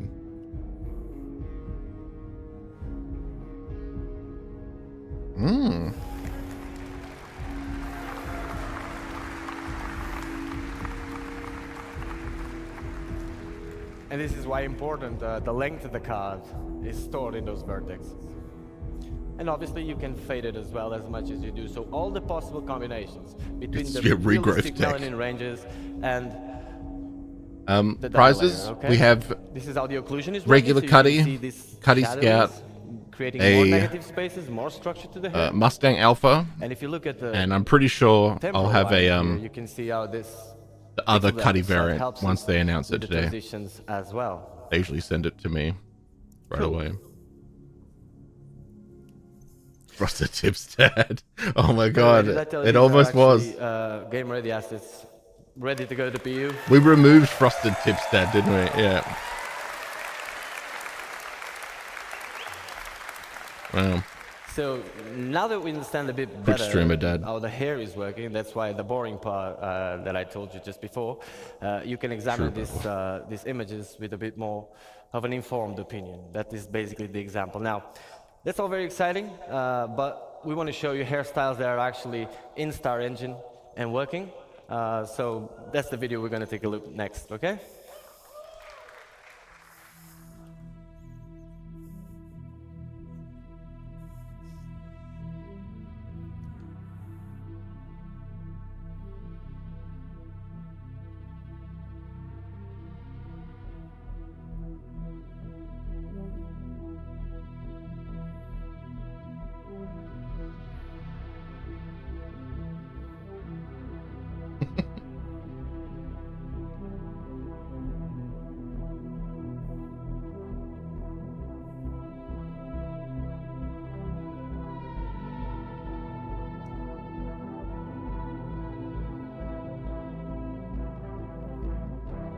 NPC Dad is in the crowd. There'll be people like T-posing and standing on chairs and shit.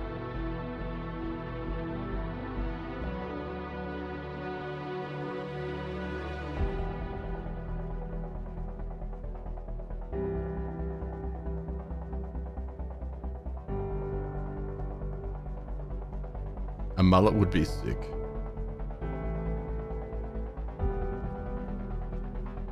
That was the best.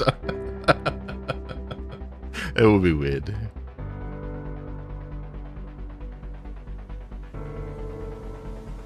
Oh, that's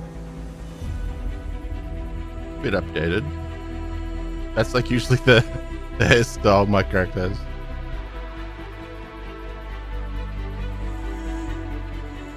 Yeah, I didn't see the standing ones yet. I saw it yesterday.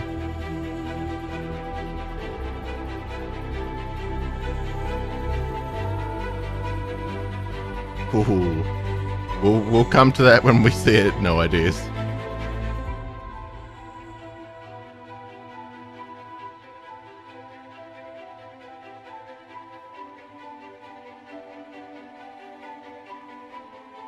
Oh, that's pretty good.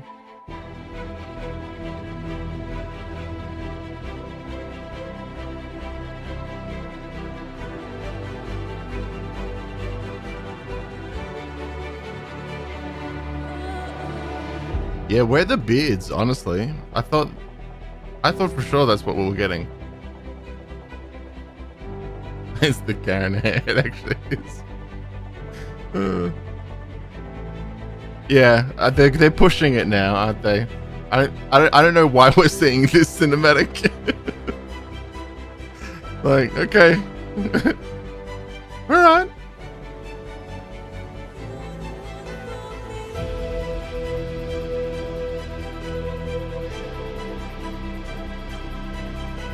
We'll see. We don't want them to pop too early, because if we get like, you know, half the dads in one thing, everyone's gonna hit, and it'll be game over.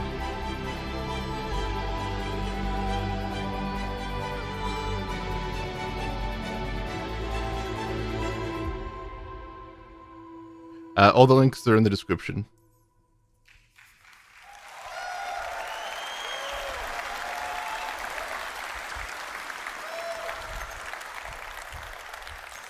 Man, people really connected with that shaft gag yesterday. You really enjoyed the die, so I'm going to try and direct things that way next time. Pretty cool. Okay, yeah, these are game-ready assets as well. Now, like I promised you, we're trying to make this diverse and get away a little bit from this type of hairstyles you just seen now, which is a bit more military. And for that, we'll have the next video. Now, it's important for you to understand if there's any 3D artists, character artists, air artists out there, you will know. Some of the hairstyles you're going to see next are some of the hardest things you can do in hair for games. In a practical sense, if you can do what is going to be shown next and render it at 60 frames per second on an MMO, you can do pretty much anything, okay? It's our glimpse into the future of what type of diversity we want to achieve. We're not only going for this style, but just showing you that if this style is one of the directions, then the full range will come. I hope you enjoy. Well, hairspins. Cornrows. It's the I went to Bali.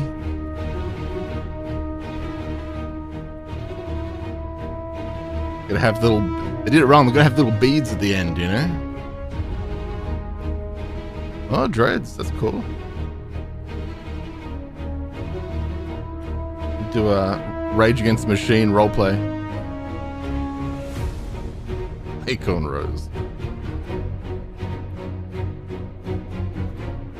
They should be grittier.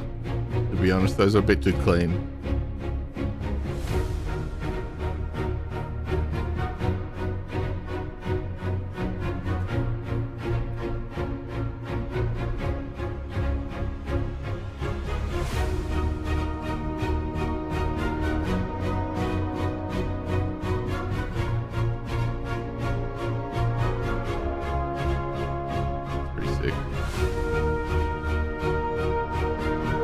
Funny because these are all, you know, POC hairstyles, but just pop them on a light skinned dude, and then you got like the fucking hippiest looking dude.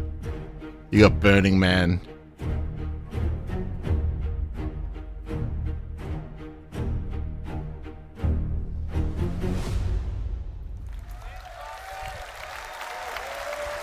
I'm here for it. Thank you, guys.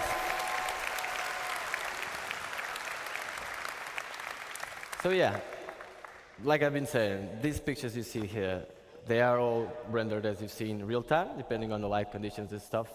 But there is no tricks here. This is actually how it looks. And that's why we're really proud. Like I said, it doesn't end up here, okay? We're pushing this forward. This is just... That's pretty great. Replace the stuff that was there. I'm pretty sure you guys were tired. Nobody at CIG was happy with what we had. I can assure you that. Yeah. Especially as an artist, right? So, but we finally arrived. Now, we've seen all this. What does this mean in a practical sense for you guys? It's the question you may have. Well, let me tell you really fast. We made over 75 hairstyles since like 6 months ago. On the last 6 months, we made 75 hairstyles. That is a lot. That was possible with all the changes we made. Yeah. Yeah. That is a great achievement. Now, we cannot hand them all to you right now.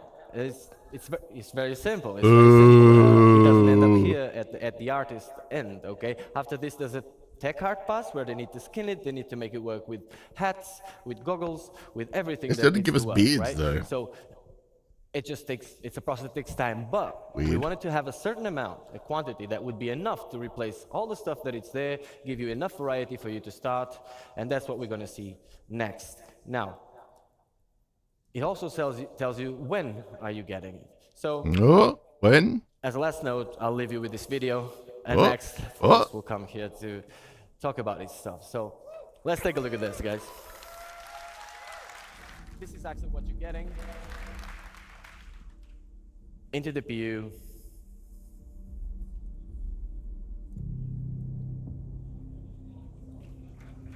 Just white dudes? Okay, there we go.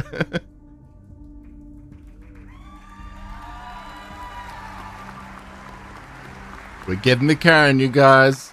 It's happening.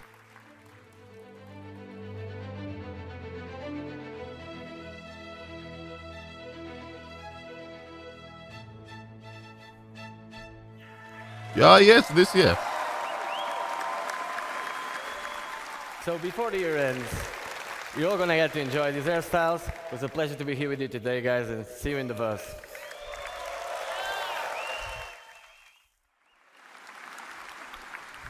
Another round of applause for Andre and getting new hairs into the game. I can't wait to put new hair on my character, I'll tell you that. And for Ian and his awesome character team and the amazing characters they showed us earlier. Absolutely fantastic.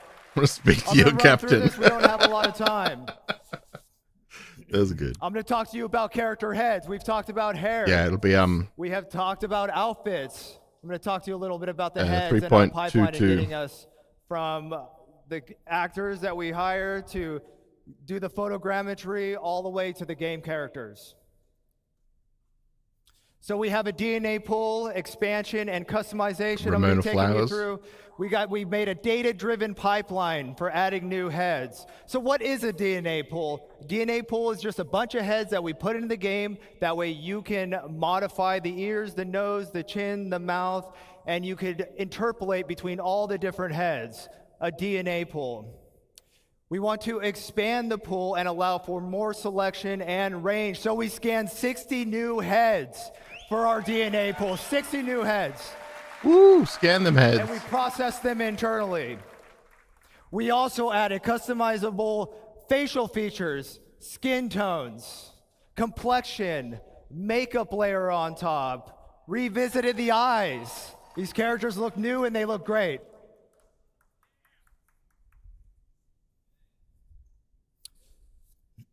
All right, so our current pool, there's the 18 heads right there, but that wasn't enough. We need more. That is our new pool.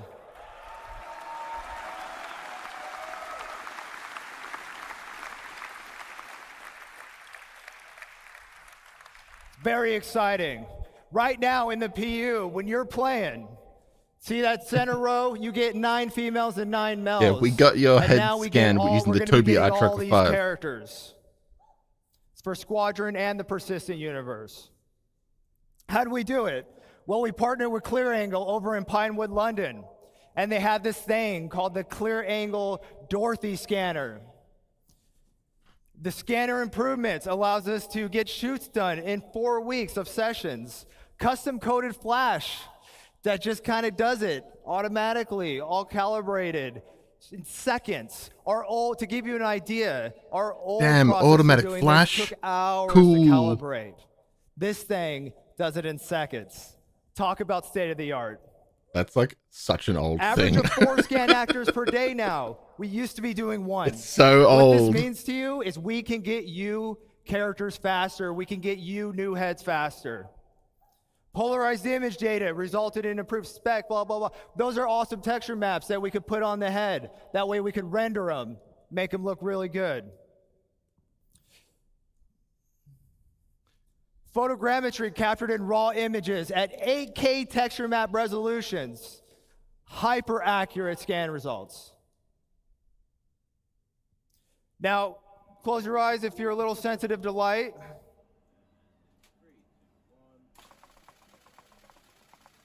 This is the process we use to get the pictures, to build the photogrammetry, to calibrate the cameras.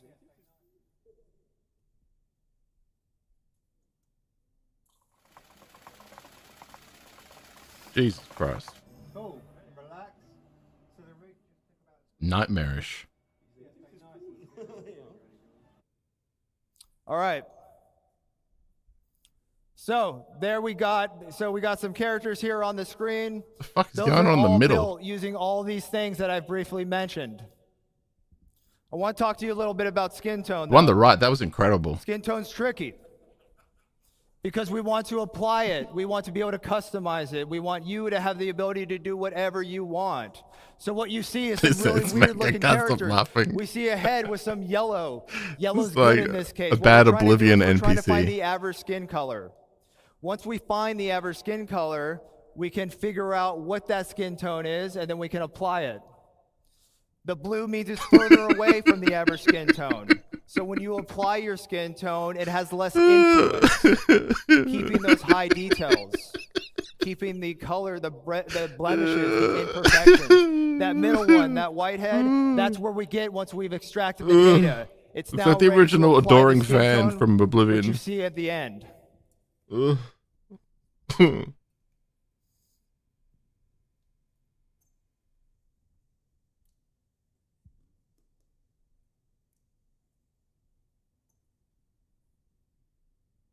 Okay.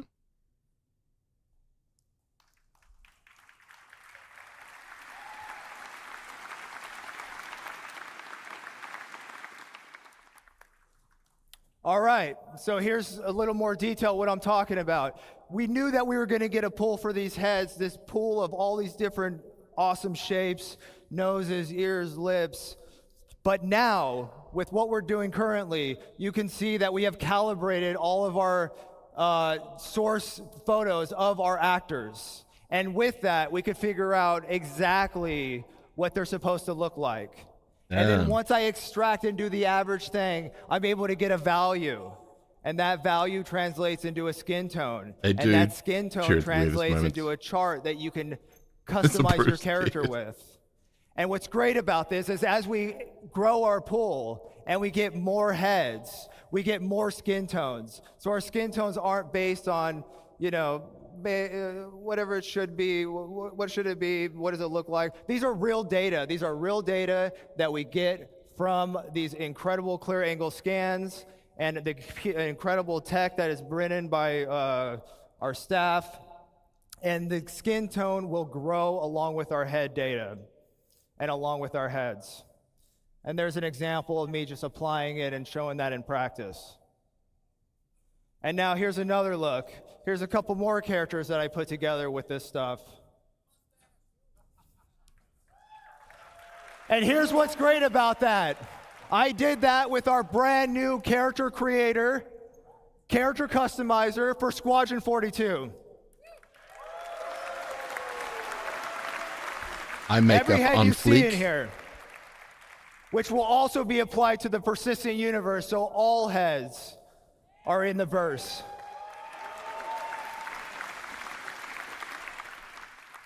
And as you can see right here, here's a little scene I put together using the outfits, using the hair, using the skin, using the heads. Yeah, and I did that all good. with the new character creator.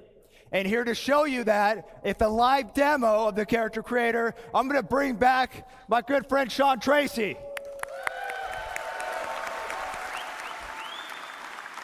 Thanks, buddy. Give me. Oh, it's awesome. All right, so what's this all mean to you guys? Let's show ya. Time for live demo. Time for live demo. All right. So I want to welcome you to the Biotic Corp Calliope machine. Woo. All right, so here you can see we've got the whoa. I'm getting feedback. Screaming sound. You can see we've got two body types that I can select from at any point in time. So we're going to start in right away. Now, you might recall how the character creator currently works. You would have a whole bunch of source heads from our DNA pool. We would select one of the facial shapes, and then we'd blend it up or down, depending on how much you wanted that certain facial shape. Now, this was pretty good, but it's not the most intuitive of systems. So instead, what we wanted to come up with was a much more intuitive way to control this. And what we've now introduced is sculpting mode. It's like that Mario thing from Mario 64. So it's quite interesting to know what's going on behind the scenes, and this wasn't an easy problem to solve, but our animation programmers and tech artists and everybody came together, and they figured out a way to basically make it so that from the DNA pool, we are making a selection based on what you want out of it. So it's going on between all the different options. Now, I'm going to start making some changes here right away. So I want to wind up the nose. You can see that it's all very intuitive. It's fast to use. I'm going to make the lips a little bit bigger here. There we go. We've been seeing some like pretty that. refined Squadron 42 stuff. I'm going to adjust the brow here, maybe make a little bit of a heavier brow. We really must be pretty close. Now, we can adjust the eye shape. We can go more almond eyes. We can go more oval. We can have a heavy lid. You know, I can find a whole bunch of different options within here. So here, we're starting to look pretty good. I want to give him a little bit more of a hero chin. And there we go. I'm liking that. Yes. That's cool. All right. So not to spend too much time on that, I want to show you some of the other features. And speaking of features, we go to our skin tone. So finally, you're not just selecting a preset skin tone. You can move through the whole gamut of the lookup table. And this is melanin and hemoglobin at the same time.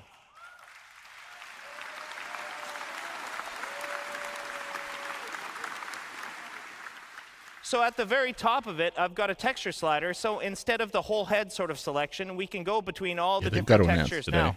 Like Forrest mentioned, we're going to have 30 of these for one body type and 30 for the other body type.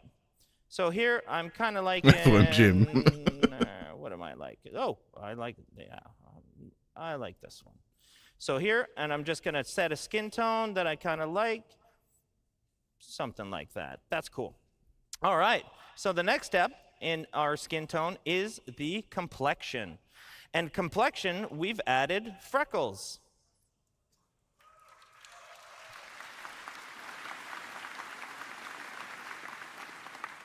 So here I'm just blending in and I'm blending out the amount of freckles. Now I've cranked it all the way to the top just so you guys can see it.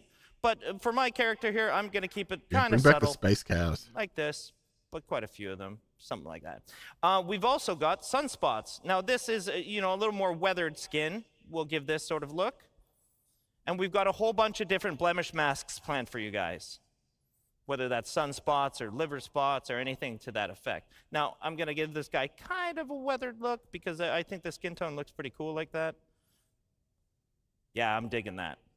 All right, so next up, eyes. So no longer do we have the green and the brown, just the full selection. You've got a full RGB chart of what you want to select. So if you want to have bright green eyes, if you want to have hazel eyes, if you want to have blue eyes, if you want to have Star Engine demo was cool, but like this is all very that just nice. says So what again, we can go with it deep can browns, possibly do we can if they go with sort of a wanted and steely implemented blue, it. which I'm It kinda didn't mean digging we were for going to the get it. skin tone. I quite like that look. That's cool. Yeah, where's the psoriasis slider? Oh, well, we'll get into some funky colors, don't you Where's the worry. scab slider? All right. So one of the other things we've added, and it was mentioned before, we've added a makeup layer. And with the makeup layer, we're totally inclusive. Any of the body types can have makeup. Now, I don't want to spend too long on it here because we're going to get into it in a couple minutes. But I just want to show you sort of blending that in, blending that out for this particular body type. So next, I don't know. I enjoy a good character creator. Like as long as it's like that you could want. Easy to do. So I'm just gonna pick a couple different ones. There's a reality for some of us, and another reality for another one of us. There it is. That's what I want my reality to be here. Something like this. I'm digging the Mohawk though for this one. He's got a bit of a Mr. T look to him. I kind of like this. Yeah, I pity the fool. All right. What? Beards! Woo! So it might go guys, without we made saying it. that we've got We made it. beards now. So if you want to select a full beard, you can select a full beard. If you want just mutton chops, you got your mutton chops. You want your handlebar, you got your handlebar. All right. So we've got all the different beard types that you could want, and we're going to add as many as you guys really want. So I'm kind of digging the full beard for this guy. Yeah, I'm digging the full beard for this guy. Even further to that, we've got eyebrow selection, which is, I mean, you could go with no eyebrows. That's a very real. That's the biggest reaction we've had so far. You can have a little bit more, normal, kind of straightforward ones. But it was mentioned before during the hair and with Forrest's discussion that we've got the hair dye as well. So with the hair dye, you can affect all the hair at once. And right now, I've got all selected. That's great. So I can go through the gamut of all the different hair melanin that you can set. So here, I'm just going to darken it up a little bit. And if I wanted to dye the facial hair, I could just dye the facial hair all by itself. Setting a dye color here. It's pretty good. Something like that. But in the end, I'm really digging the jet black on this particular one. So I'm going to frost these tips a little bit. I think that's going to look kind of cool. Let's set a bit of a the beard reaction is the biggest so far. The dye amount. And then what's really cool about this, and I'll show this in a minute, is that we can actually control the fall off of it. So again, if I just want this on the tips, I can just blend it Frosted tips. right about here. My God, we didn't end up having frosted tip dad. So there we go. on the list He we looks used a to. lot different than how that started, and I think that's actually pretty fun. Now, there's a lot of stuff in here, and I can't wait for you guys to explore it and spend as Can't believe much Frosted time Tip as Dad you actually want happened. customizing and expressing yourself as a character. So once you're done, you've got to sign off a personal declaration that the physical appearances that the calliope process has allegedly caused are okay with you. So let's go to our next body type. All right.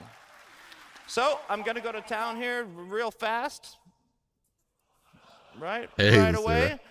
And you might think it looks a little off or so, but I don't know. We're going to get there. Let's make some changes here. I'm going to adjust the bridge of the nose, maybe a little bit of the cheekbones here. That's maybe a little extreme. Let's go back here, something like that. And I'll make the lips a little bit smaller here, and I'm going to lengthen that chin put a for beard a little on more it. of a triangle kind of face here.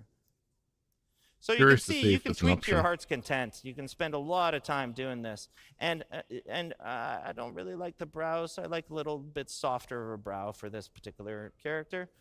And that's looking pretty good to me, actually. So next, just like we did before, we go into features. We can do the skin tone. I'm going to select a certain texture here, just because we got to get going on time here. Let's go. Nice Something orange. around here is looking pretty good to me. Cool. All right, we go into the complexion the same way that we did before. Lady beards all So we right. start with the freckles. We ride. And I kind of like a real freckled appearance on this particular character. And I'm going to turn down the sunspots. No new dads yet. So we move forward to the eye color again. Ooh, I'm really digging the green. Yeah, I like the green kind of look.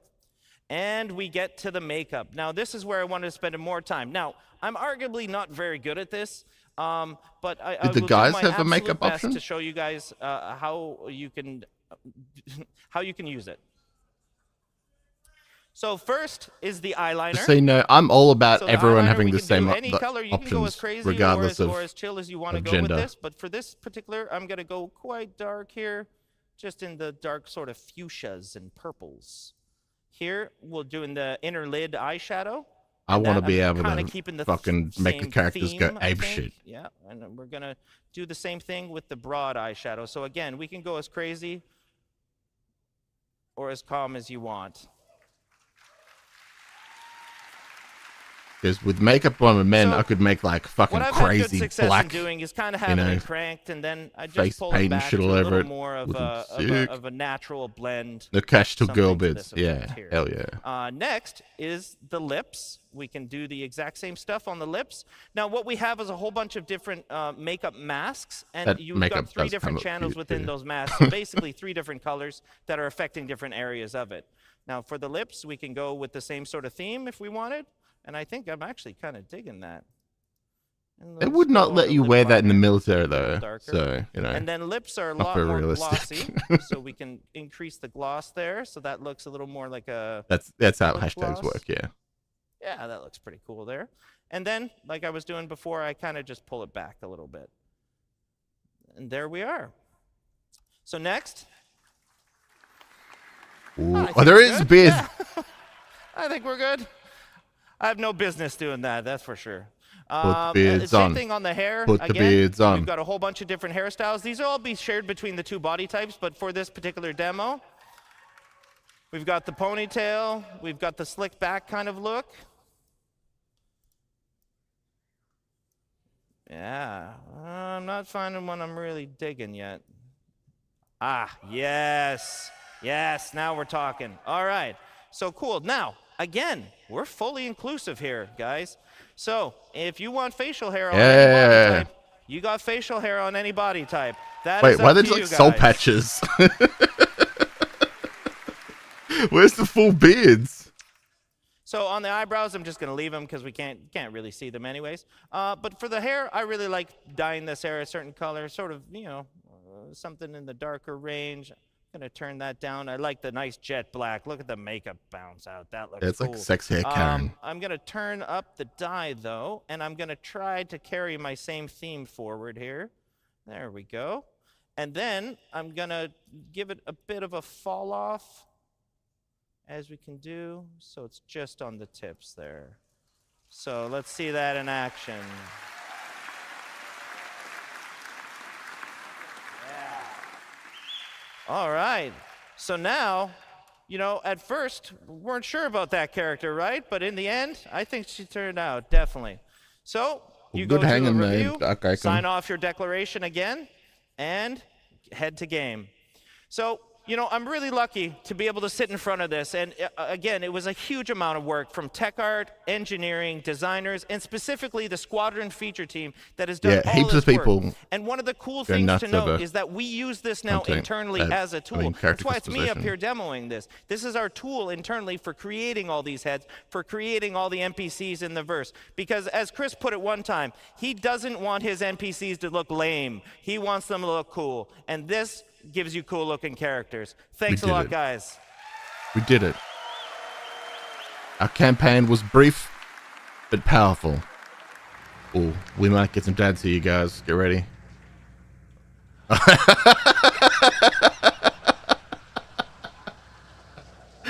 All right. That's good. It works.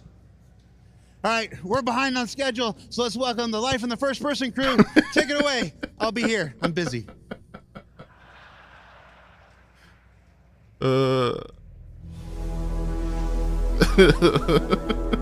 That's the funniest thing he's done the entire time. Hello, everyone. You know, it's a... Am I too early? Was that a cosplay? No. Oh. It's a real pleasure to be here at CitizenCon in person. I've had so much fun. Well, okay. Thank you Is all. that cosplay dad or NPC dad? My name is Jens. I'm here from Manchester. I'm going to talk to you about some improvements to play traversal. So we're going to start in 0G, where we've been rebuilding the EVA experience from ground up. I think that could be NPC dad So because of what we saw in the demo. We've made the exit from gravity less disorientating. I mean, technically, it's NPC dad because he was in cosplay, but was also doing what the NPC was doing. So I think it's more NPC than cosplay. We made it. Oh, yeah. Right, No, I we think it's made just re-entry NPC dad. Much more forgiving. There's going to be plenty more cosplay stuff, so let's put it down as EVA NPC has a dad. new prone lateral pose, and this is really important to us because it allows us to get close to surfaces, and it allows us to walk across them. But we saw yesterday in the presentation with the ball, it was an NPC they did the cloth thing on. Okay, and as it gets to the end, we're going to jump off. Okay, Yeah, this is what we were expecting for the EVA thing on the card yesterday too. Let's get into spaces we couldn't get into before, or not God, easily with that's the old EVA. really good. We're going to traverse through here, thread the needle, and also the collision is much more forgiving. We're going to slide off at slower speeds, so we're not going to be spinning away. Okay, big reveal. There's always some glitch like that, let's hear. And we're also adding grips, so in interiors, you might be able to hold on to grips to do interactions and walk between the grips to get better control. Now, thank you very much. So now prone has long been a problem motion set for us, right? But taking these EVA posing solutions we saw, we can now rotate around the camera without any lateral translation. So we're not rotating around the hips anymore. And it allows you to aim much better.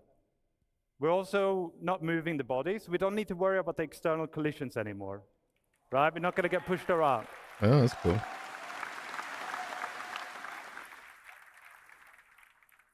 Of course, prone isn't all about looking around. We want to traverse as well. NPC so dad's head down in. this vent. And here we put in a new collision style. So this is all about letting you have control in narrow, small spaces, smaller than this. I was thinking it was going to be someone T-posing, but we're going to be able to push around the corners. We're going to go that one tight ended up bends, being and we're going to be able to reliably convincing go one. up and down slopes. And this is where prone led the way. So we then took this and we put it into the EVA. So if I turn off gravity here, which I'm not going to do, but if I did, the EVA would have been able to traverse the exact same place. And by having these motion sets so similar, we can exchange success between them. And that could then be done to other horizontal sets, like prone light sets, for example. Being like able to the shoot water wheel while showed prone is pretty last, good. Yesterday, we might be able to take you swimming there one day. So Okay, we're gonna move up from the horizontal to the vertical. So with ladders, we put in some new subtle and significant improvements. So we got midpoint markups that lets you enter the ladder anywhere. That's impressive. We're gonna let you look around so you can do 360s. We're gonna let you lean on the ladders so that you can avoid obstacles or peek around corners. And this all got a full new animation set. It looks amazing. Yeah, but if this is even just Squadron 42, it looks like Squadron 42 is really close, so... it looks amazing. Okay, so with combat, we wanted to add more speed to the encounters. So what we've done is we've removed the weapon penalty, so you can move at the same speed with and without the weapon out. We've reduced the inertia, so you're going to be able to push up to your desired speed faster. And this is already in 320 and 321, and we've got more things like this to come. Right, so I didn't just want to talk about improvements. I've hinted at swimming, but I'm going to show you a different feature, right? So sliding. So with the power slide, you inject a burst of speed. This doesn't just take you from A to B faster. You're going to have a reduced profile. You become a smaller target. It doesn't come for free. You know, you're sprinting. So that's going to cost you stamina. People are going to be sliding all over the fucking place. And when I do it back to back like this, my heart rate is just pumping, pumping, pumping, right? So you got to be a bit careful. You can't just slide your whole way from the hubs to the spaceport. Okay, so another thing that is really important to us is that with the slide, it's a short duration, but we want interactivity as soon as possible. And that's true for Not all really, of them. Sophie. Go through all of them I've seen that set a bunch, but if you look at it, they're largely talking about the PU. As soon as possible. The moment you hit the ground, you're going to be able to aim around. But it's a hotly debated topic. The direction is locked, so if I was to slide from one end of the stage to the other, I would be sliding this way, but I'd be looking this way, right? Because they were kind of marketing both simultaneously, but I can hip fire, and as I come out in the exit, I can ADS, I can lean, I could go back to sprint. Right away, so I could do back-to-back was the larger focus. Like we saw in the last video. Okay, so moving beyond traversal, just to finish this section, I want to talk about new hazard. Now, you saw this yesterday in the UI demo. I lost my phone. Bone, can you press the button? Bones. That's it. Okay, radiation, right. So radiation, for that, it's a new addition to this active status system. And we need to look at the bottom left here. So in the middle, you got the amount of radiation that being pushed on your body. If you have a directional source, it's based on your body surface and your distance to that source. So by going behind the cover here, I can completely cut off all the radiation. So I can use that. Yeah, there's really bad documentation on the left, we have an icon about that has a shield what exactly was. Now, that shield works in two ways. Right? The initial thing of the stretch, but so depending on what you're wearing, you're going to have a better or less. I've looked into it a bunch. Right? It has a threshold. As long as your radiation doesn't exceed the threshold, the shield will hold true. It'll scrub all the radiation off, and you can stay there as long as you like. But as the shield starts peeling off, when the radiation gets higher, the shield will peel off, and you know the radiation sickness kicks in right at the end of the video here. And my health just deteriorates super, super quick. So yeah, that's not great. Okay, so we're gonna see some more radiation in the next section. So I would like to welcome Inesh up on the stage. Thank you very much, everyone.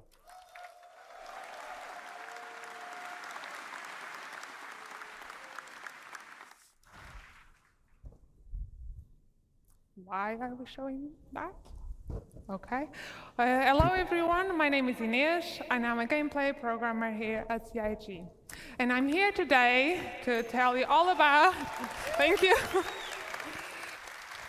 And I'm here today to tell you all about the features we've been working on to improve the player interaction experience with the physical objects in the world. So let me start by telling you what we've made to make it easy for you to identify and interact with these objects in the world. We have introduced in the new interaction prompts, which are AR cards that appear over the objects as the player gets near them.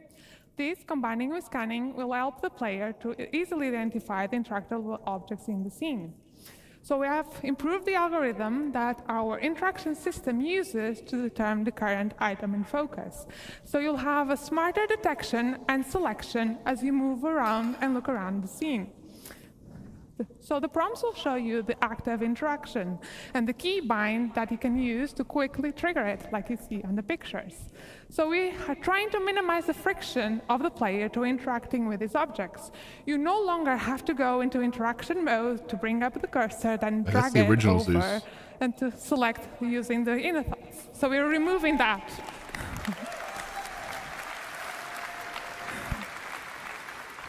So what happens if an object has more than one interaction? Well, for that, you can just simply hold F, and dice will bring you the new interaction wheel. So this is our new interaction wheel. It will be focusing on the item. And you can see that up to 2 of the interactions have a star icon. So this is related to another system that you are bringing to you that we call in the default item actions. So this allows us to have a primary interaction, that's the one that shows on the prompt, and a secondary interaction. So these are default actions that you can easily trigger using shortcuts. So these actions will change based on the combination of the item, the player, and the environment state. And although designers do choose the default actions that we bring to you, you are fully able to customize them to fit your preferences and playing style. So let's take a look at this in action. Here you can see the prompts that change depending on your focus. So let's bring up the wheel. And I really like my plushies, so I want to inspect them when I find them around. So I'm changing that to they my have primary. been pushing Bone around. And you'll see that does not affect only the item they're interacting with, but any item that falls into the same category.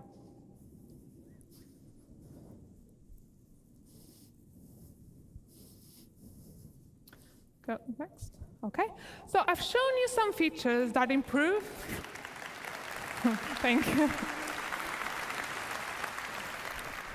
So I've shown you features that improve the readability and easiness of interacting with the objects in the world.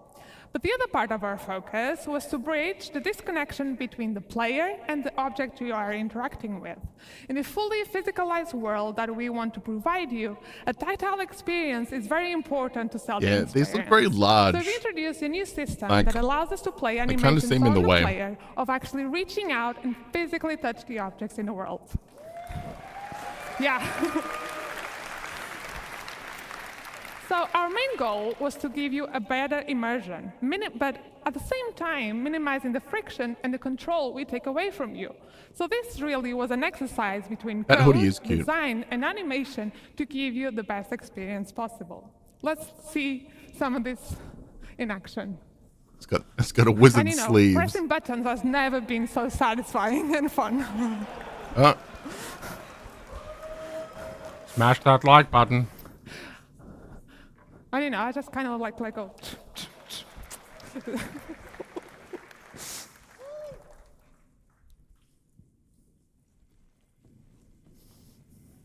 Yeah, they probably will be. It's pretty cool. And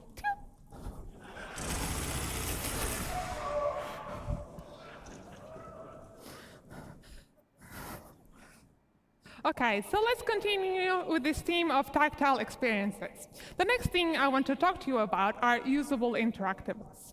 So usables are objects that have existed in our game for a very long time. And designers have had a variety of tools to build these really interesting and complex sequences for the AI. But up until now, what we could do for the player was very limited. So this past year, we've been building up our tools. Full palm button press. Who does that? True. Designers could build these really interactive experiences, but for the player. Drunk people. And the advantage of using the usable system is that anything that the player will be able to do, the AI will also be able to do. So let's have a look at a simple demo that one of our designers put together to see what we can now achieve. So in this scenario, the player has to go forward but can't go forward because of the toxic water. So he has to go over to the valve to turn off the water. Weird. So before, we could maybe play a simple animation when you interacted, but now designers can give full manual control to you. So you, by pressing the specific inputs, you will be driving the system. But this is not enough. We needed to be able to give designers a way to translate what the I always player hated is that currently in games doing when you and like affect crank a wheel like other that, objects in but the then when you world let in go, specific ways. it goes back like This is what is automatically. happening here. That's As not the how player that is turning works. The valve is controlling the flow of the water that's coming from the pipes. And what should happen when the player is no longer in control? Do we want to keep the state, revert back to the initial one, or maybe trigger something else altogether? Well, it's up to designers to define the type of experience they want to bring to you. So let's finally turn off that valve, rush over before that broken valve starts turning off, and then see another small example. Oh, let's go. So yeah, you'll see another small example where you won't be able to open the door by a press of a button, but you have to manually interact with that pump and manually open it. So you'll have to time your inputs to slowly open the door. So this is just a small taste of the level of interactivity that we can now have with these objects. We had really nice results for Squadron, for the mess hall line, and I can't wait to see what the PU designers will create and bring up to your hands. Thank you. Thanks. Okay, let's quickly talk about kiosks and terminals. What is this? And let's be honest, it's really hard to interact and get a good view of these ones. So we made a small little changes to make it easier for you. We've created a new focus mode that will walk the player to perfectly align with the kiosks. So we can better perfectly frame the screen on the viewport. At this point, the interactive screen will steal the input focus until you actively chooses to leave. So let's take a look at this in action. And look at that, when you trigger it, and like, yeah, so this is a very small quality of life improvement, but it will make it much easier for you to interact with these kiosks. And finally, let's talk about looting. This is our new looting screen. Jeez, yeah, it does sound like she's about to hyperventilate. But it will be used when you're looting a body or any other lootable that you find in the world. It was specifically designed to improve this experience. So since looting is a common action during FPS combat, especially if you haven't fully prepared ahead, we wanted to make it as easier and quick as possible, so you could spend the minimum amount of time to grab any items you need from your target. Where's the armor? Displays the current loadout and a simplified version of the inventory. Looting favors speediness, while the inventory is there so you can fully manage your loadout. So we're still actively working on it, and this is especially on the UI and art, but I want to give you a little sneak peek how this all works.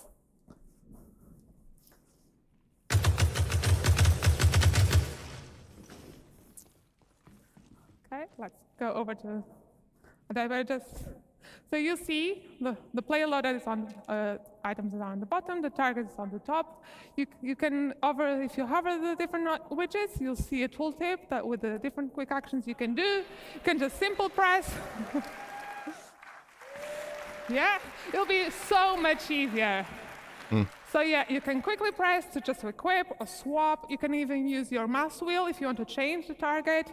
You can drop anything, store anything, just really quick actions. And you'll see in a minute that we also can trigger Yeah, I ammo feel like we're not actually going to get This will this. grab all available ammo, either from your target or from your inventory, and will fill up the magazines in your loadout. This looks like a and Squadron drop- 42 rid of like any empty magazine. exclusive thing. So yeah, looking really good. Yeah, so it's looking really good, and I can't wait to see the final art. So that's all from me, so thank you so much for listening, and I hope you have a great time.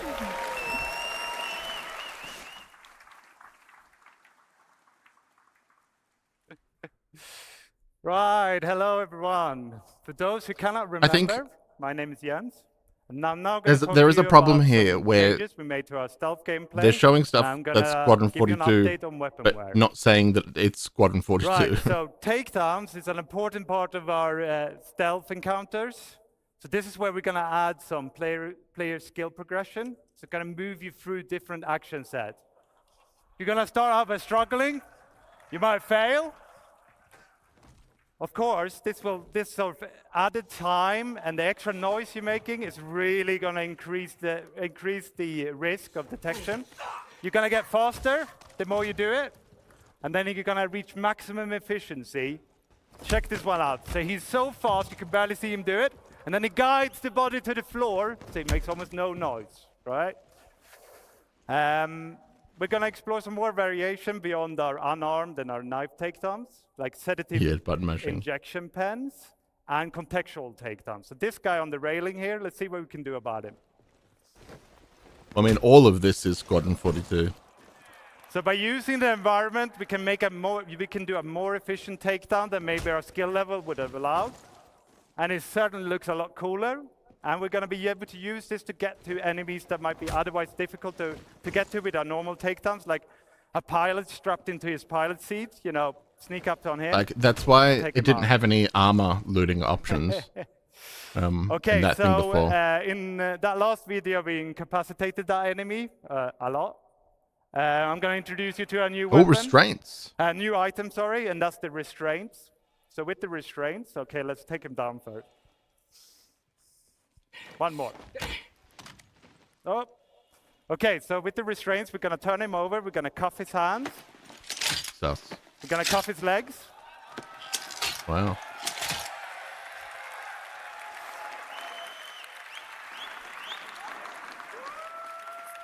Now, if he wakes up, he can't chase us down, right?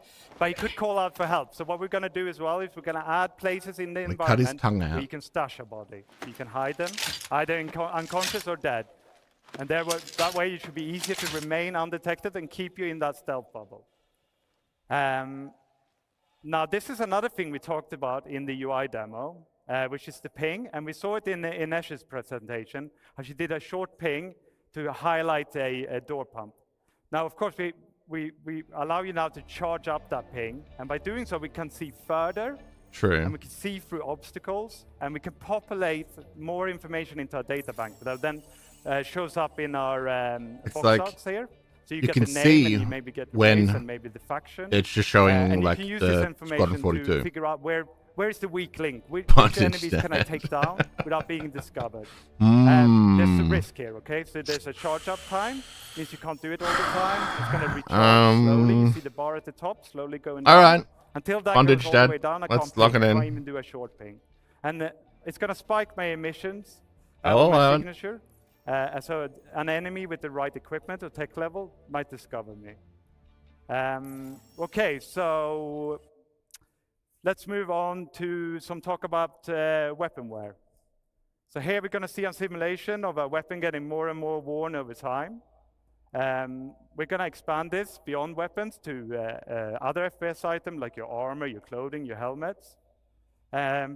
In actual game, this would be triggered by weapon usage, right? So the more you fire your gun, the more worn it's going to get. And this is going to affect its efficiency. It's going to affect its reliability. Bondage, and it's Dad. going to reduce its resale value. Each item is going to wear at its own rate and persist at its own rate. So you could have a We haven't got worn Mafia Dad rifle now. with a pristine scope or a pristine rifle with a worn scope. Check this one out.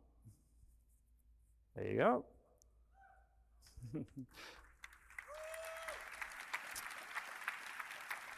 So the geometry isn't the only thing that's going to change as your weapon wears. No. No, unless one literally looks like, Here we go. A pristine, you're coming to my spaceship. Gemini pistol. Like, you know, it's in got the a little window and a scream worn one in the big Mafia. window. And you can see the visual effects. It's belching out smoke here because it's very worn, right? It's telling you, you know, it's time to get this one changed. And you should be able to hear the audio as well. It's get growlier. Yeah, I agree. Like, this has Okay, on to some me consequences. the most excited So for Squadron 42 I've ever it's been, not to be all honest. Visuals, so we're going to start with misfire. So the first thing that's going to happen is you press the trigger, your gun doesn't fire. The second thing that happens in this video, you got... I hope you guys know what's happening. So he goes, and then he goes click, That's the bullet getting lodged in the chamber, right? So we got to fix it. So it's telling us to fix it. We're hitting the button. Our enemy's firing on us. So you got some options. You don't have to fix it. You could holster your gun. You could pull out a new gun. You could use that new looting interface that Ines showed to grab a better gun. Be honest, I just really want to see the new Ark Survival Ascended trailer. Okay, I'm going to finish this section with the features that's tangentially I don't know if we related do. to wear, and that's the dirt accumulation. So here again, we're going to see a simulation of dirt accumulating over time on the same rifles we saw before. But in the actual game, this would be based on your activities and the environment you're in. So if you're running around in a sandstorm, you're rolling in mud, you leave your gun outside proper storage, it's going to accumulate dirt. And that's going to increase the rate at which it wears. So the dirtier your gun is, the faster it will wear out. And this is true for other biome accumulations, like frost. So let's take a look at this one as well. Oh, or not. Okay, so yeah, so in the future it's going to be really important that you keep your guns clean and repaired. I'm now going to welcome Zach on stage, and he's going to talk to you more about the FPS weapons. Thank you very much.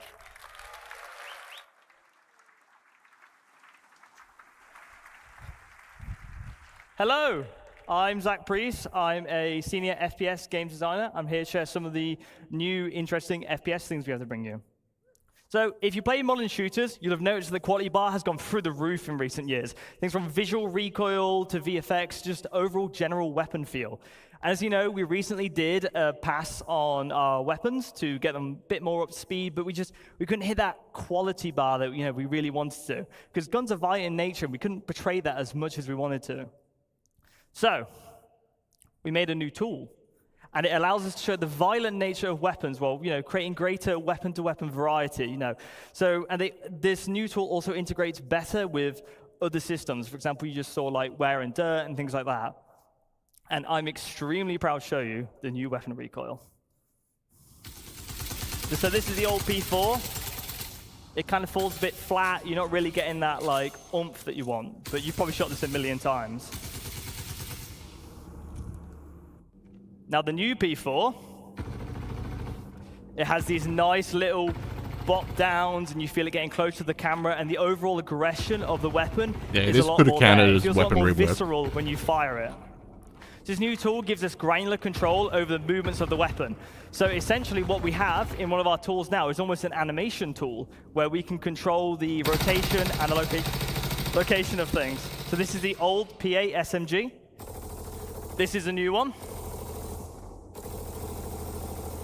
And in general, it's bringing the house down now. So recoils are just, in general, easier to tweak now. And they're a lot more impactful, and we can create weapon variety. I mean, I was meaning more like the ship weapons, but more in interesting ways. This would have cool. Had to have qualified. Okay. Thank you very much.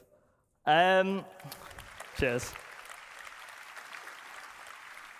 We also have new procedural animation over our ADS. So previously, if you play right now, you basically have a linear pose-to-pose transition.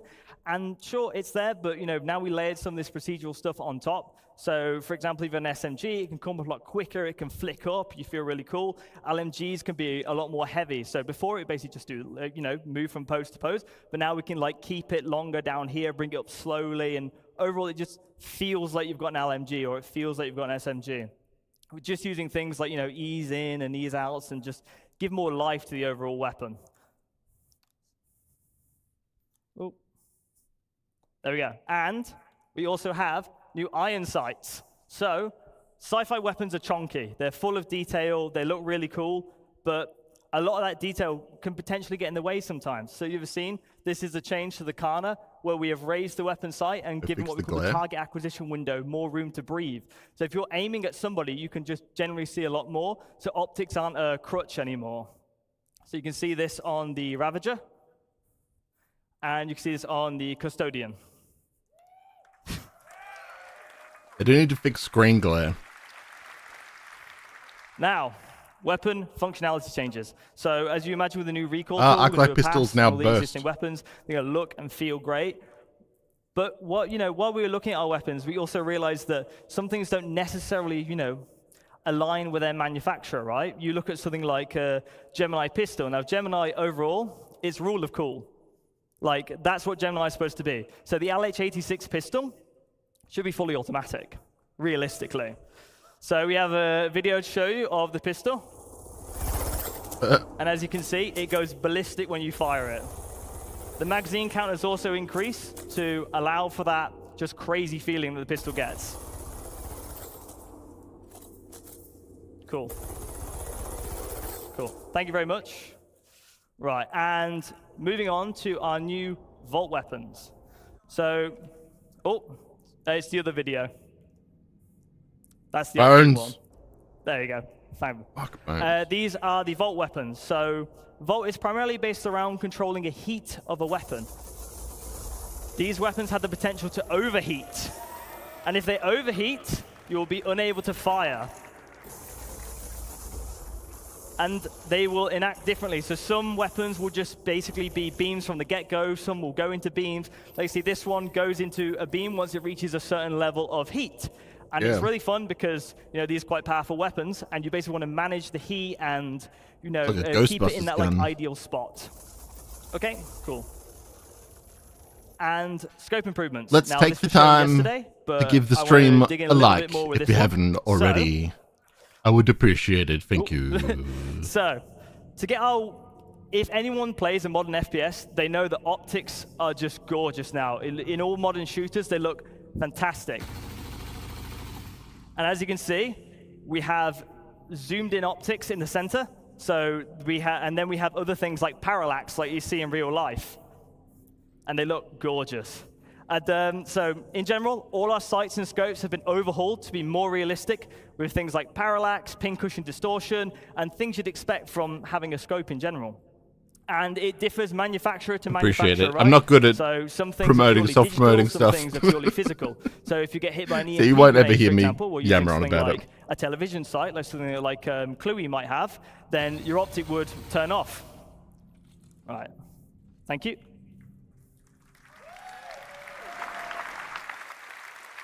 Cool. And weapons are ultimately as only good as they sound. I'll be quiet for this next bit. But as you know, we've done a lot of work on our audio propagation systems and just in general how guns sound. We've also switched out some noises and made them feel it all seems a lot more natural. Beefy.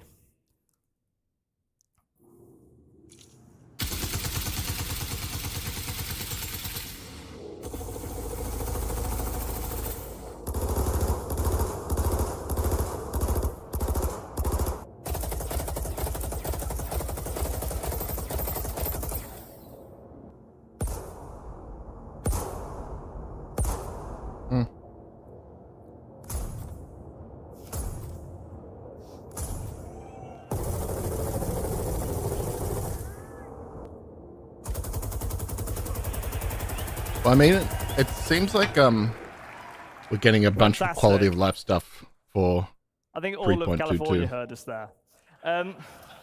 So, backpack reloading. In real-life combat scenarios, you often grab magazines from other surplus areas. I want to simulate that in our game. So, to show you this, we have something called backpack reloading. If you run out of ammo in Star Citizen, you have to open a menu, put things on. It's a little bit clunky, it's a little bit awkward. So if you have magazines in your backpack, you will now be able to grab them at the price of a longer reload animation. Wait, what?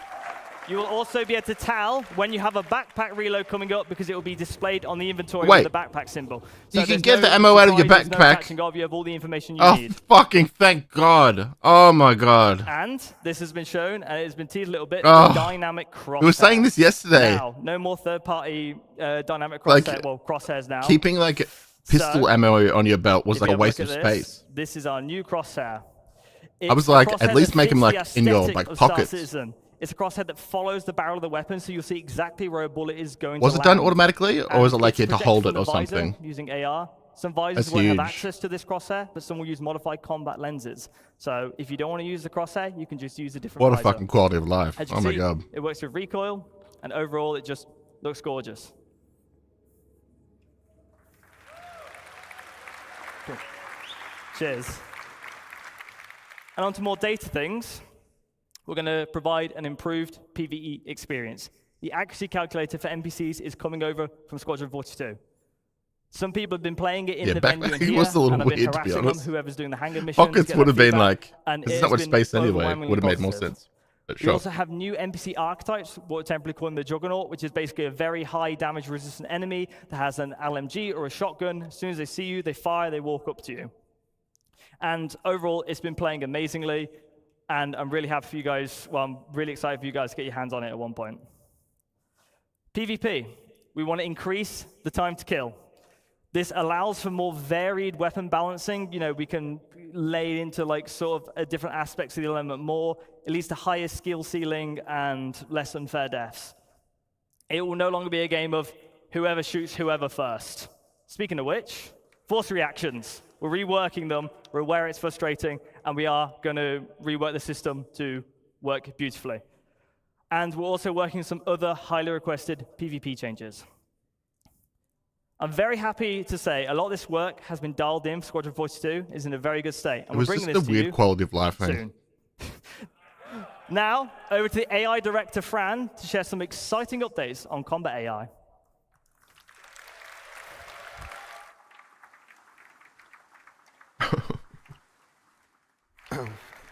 Hi, everybody. So, I'm Francesco This guy's Cucci, giving me as more of a said, bad vibe. and I'm the AI director in CIG. It's a great pleasure to be here with all of you guys. It's fantastic. So, what we're going to do today is to explore how all the work we've done for Squadron 42 is going to flow into the Star Citizen experience. So we wanted to make the AI presentation about how you guys are going to experience the tech and the features we have been working on. So from the player perspective, you've seen how many new opportunities you have. Let me take a look at his and now legs. it's interesting to see how the NPC are going to react to that. Let me analyze So his the goal legs. of Star Citizen is to build a breathing and living environment where your actions matters, and the NPC you will find in the universe needs to have the same opportunities and same limitations that you have. So when we play Could a be game, dev, we Dan. want you to spend the time that feels memorable, that feels special, right? Something you can remember and talk about. So we want you to give you a challenge to overcome, but also a Bloody challenge, always a hiding challenge the that is legs. fun, Always doesn't feel bearing the repetitive and lead. boring. So when we look at FPS encounter, we want to build variety.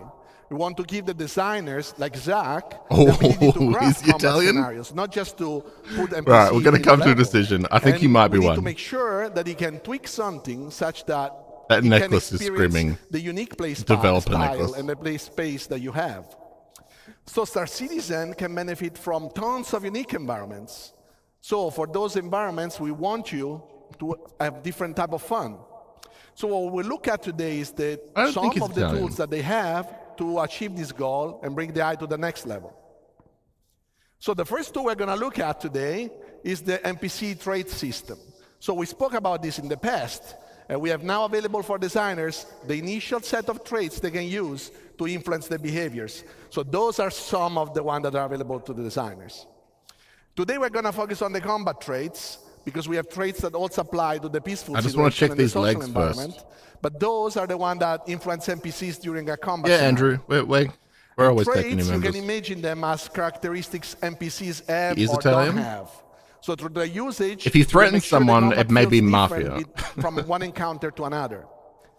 Traits in tech-wise, are just traits and tags that we can apply to character instance, character classes, but code can also apply them automatically based on specific rules.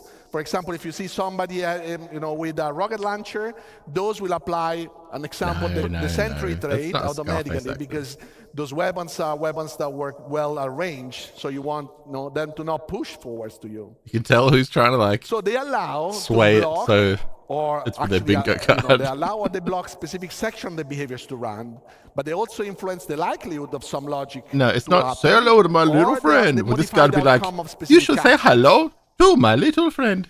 So let's imagine we want to model a pirate faction, something That's that you been can positive. actually experience in the Pyro playground. So we want them to feel aggressive, but also not very trained. They are not very Shows his military. legs. So how do we do it with the traits? We can start adding to this faction either the aggressive or reckless trait, those are traits that increase the risky behaviors. So for example, fighting more in open space or expose themselves longer when they are in cover.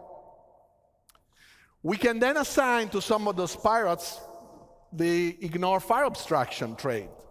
As you've seen, for example, in Chris Rain presentation during the CTG demo, like we have now destructible environment. So what the NPC will try to do is to keep shooting at the position It could the be like, enemy has Astra, been hiding Portugal. into. So you will see destroying environment, but you will His also name see is them literally being less Francisco careful Ricci. and managing their ammo. I don't know. It does have a bit of a Others, we dev could use fit. the undisciplined No, we don't trigger get Mafia finger Dad. trait. So Wait, this I'll trait let is, you for know example, what we meant get. to, I bet he's verging on Dev the Dad. inability I've to seen a lot of control their people in weapon that when they are emotionally engaged in the that type fight. of shirt and what it will weird cause mismatching is necklace them to trigger in the dev the industry. weapon much longer compared, or much, or you know, also just a bit longer compared to what the behavior is asking. So being bad at preserving their ammo means they will also I just run out of wanna- bullets much quicker. So this offers interesting wanna get a good look at opportunities him. for players because they can now shoot at them while they reload or where they scavenge the environment. She's invested in Roma. So traits are building blocks we can use to define how character, faction, or encounter should feel. And designer can now create a wide variety of encounters for you guys to enjoy the game. So I want to paint a picture for you guys. So this is the bunker mission in Pyro, right? And we have a set of enemies that are defending the environment. So this is imagine He's Italian. infiltrate and See, he destroy might be mission. Italian, but those like- guys are there defending the bunker. You need to take it over. You need to. You know, it's almost racist saying that Italian just means You are mafia. now fighting against enemies that they defend. I'll the believe you, environment. but So before we go to the next slide, imagine the same environment. Very like someone similar could be Mafia enemies, Dad without being but Italian. different traits, same behavior. So now you are defending an environment, and they are aggressive towards the environment. They want to take it. Yeah, I don't think he's Daddy Longlegs. So what you will see here, Zach created It's a not mix Trophy of enemies. Dad. Some equipped with, Trophy for Dad's example, gonna be shotgun like- and aggressive traits. Like you could be Now they totally will push straight, be towards like, you. They man, will force I you could fuck to that take down. actions and to react to them. They reload. Some will cover up. Obviously, this is with God mode on, so Zach was not dying. So this is possible to set up with a tick of a box. Countryside Italian, that's true. But this is not just enemies, because in Star Citizen, we want you to hire your own Star crew members. Citizen. And those crew members, those characters, will have different personalities, different traits, different training level that they can build up. I'm gonna say But Dev when Dad. you look at their traits, All right, put we Dev want you Dad to see down. their He strengths clearly needs to and be their one, weaknesses, so that you because can we're all pick the one that either matches your play we style we all or clearly think he's compensates your something. play style. But I'd say Dev Dad. Because it could have been that, or it could have been like a super gross looking dude. So one good thing that we want to show you today is the medic. So there are Dev some NPCs that can carry obviously med pants. Yeah, Dev Dad, but look at not him. everybody is able to use it well or wants to use it in a specific encounter. So we want to tweak this, and we have the medic trait. Here we combine a lot of the tech that we have spoken in the past, usable tech, behavior tech. And as Jens showed you, players now can just not only kill enemies, because before our NPCs would just die, but now you can take them down, you can restrain them. So the eye perception is to carry all this information about the different actor states.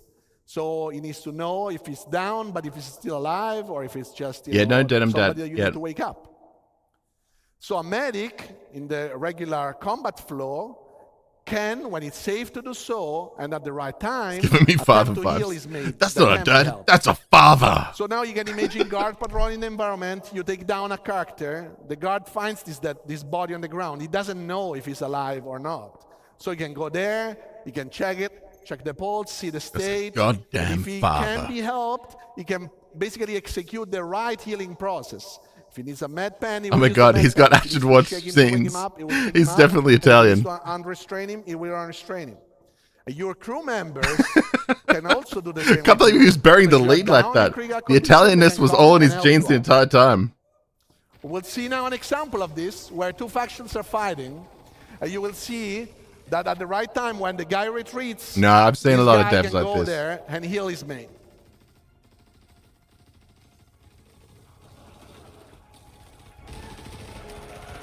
And obviously, he needs to pick up a new weapon because he just dropped it. So as we mentioned before, and as you've seen here, NPC can run out of bullets, but can also lose their weapons. So what we have to do right now is that, first of all, we want NPCs to have a concrete ammo pool to use. We don't want infinite ammos anymore. So the ammo pool is actually constructed by the ammos the NPC carry in their weapons, the one that they carry, the one that might have, and all the magazines they carry. They don't have any more bullets out of that. So NPC must properly use those items to fight. And the longer the engagement, the more likely it is they will run out of bullets and they will have to scavenge the environment. How do they do that? It's through the NPC, the usable system, as you've seen with Ines as well, the Ines presentation. You see that anything the player can interact with, the NPCs actually can, the same exact way. So the dead bodies can be looted, same as dropped weapons.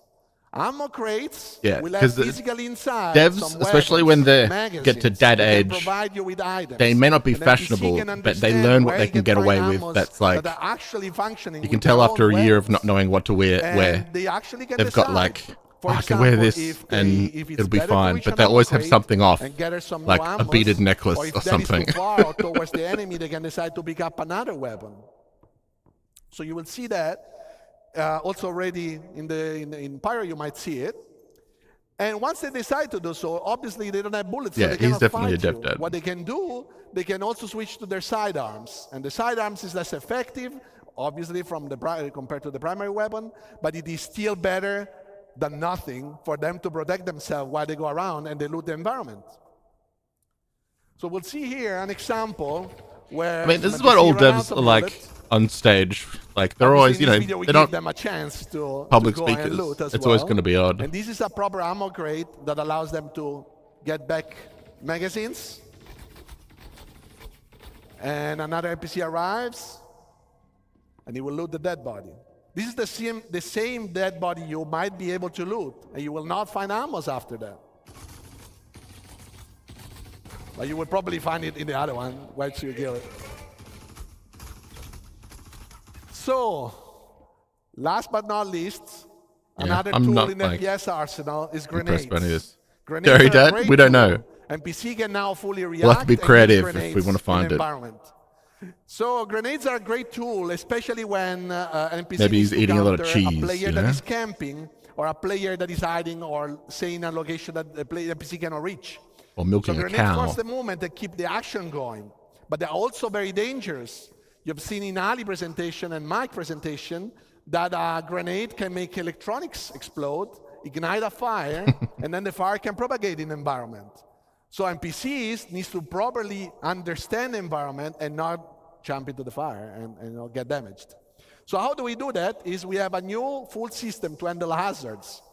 Basically, hazard on the technical side can create a navigation volume modifier, and a navigation module modifier gets registered in the navigation system, and our basically mesh can be modified, and it will carry semantic about if that is a danger, something better, and how much costly it is to go through. Because maybe you have a suit that allows you to go through the fire, so that is fine. You will not, the NPC can understand that. But if they can't, they will try to find positions that are safe for them to position themselves, but also paths that will avoid those dangerous areas. And now we'll see an example of that. This is a safe environment, still fighting, but safe, safer. And what will happen now? Fire ignites and propagates. This is fully dynamic, so it fully we got a bingo. It's fully controlled by the fire system. The fire system modifies volumes in the navigation system, and we really know where we can and not pass at any given moment.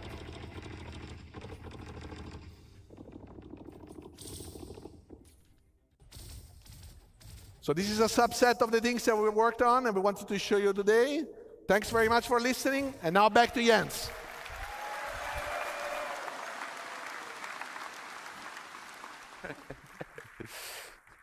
Right, I want to thank Ines, I want to thank Zach, and I want to thank Francesco for joining me on stage today.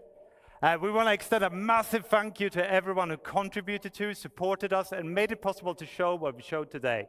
Now, with relentless optimism, we're looking forward to bringing you this all to the Star Citizen and more. Okay, we're going to leave you with a quick peek of a demo in Hangar 14 of Checkmate with some of these new features. Enjoy.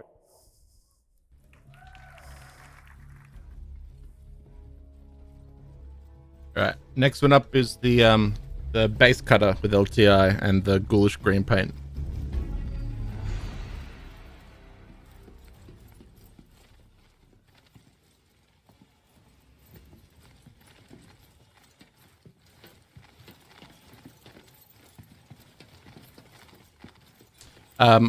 We've got 2 more ships at the moment, but I'm almost certain when they announce the next cutter that they'll put that in my hangar to give away. So 3 potentially, almost certainly.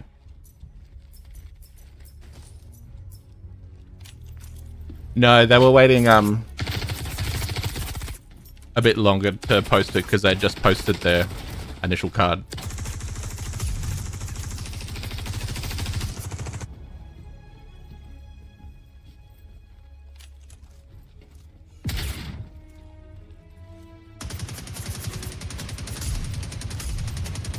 Yeah, you keep him marked. Dead count is 1, 2, 3, 4, 5, 6, 7, 8, 9.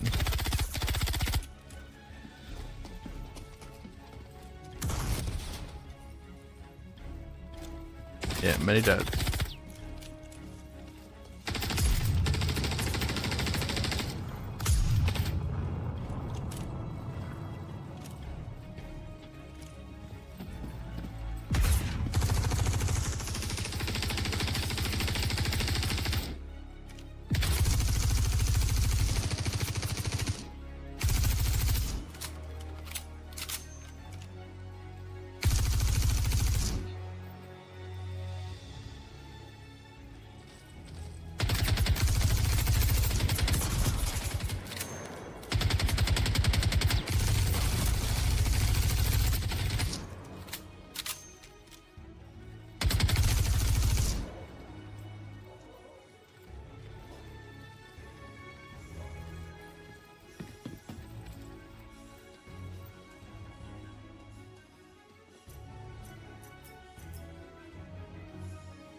That's good.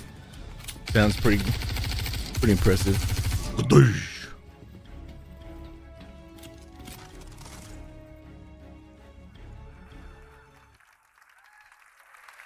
Right.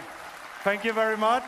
I urge you all to come and join us in the Pyro Playground pit and have a go at Hangar 13 in Checkmate. It's a really great encounter. Thank you.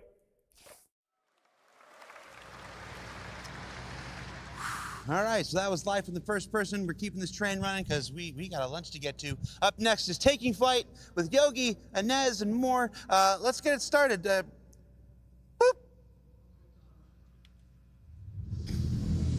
could be where we get another cutter.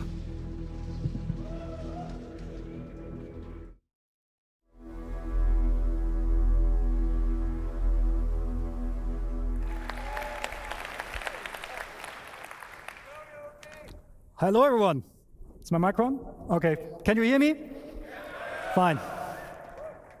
These are the wrong slides. Hang on. Can't wait for milkable deads. Well, hello everyone. My name is Yogi Klatt. I'm a principal vehicle programmer at Cloud Imperium Games, and I focus on space flight and space combat. I really love my job, so this is why I'm really excited to show you the progress that we did on Squadron 42 in the last 2 years. So there's two things I need to say here.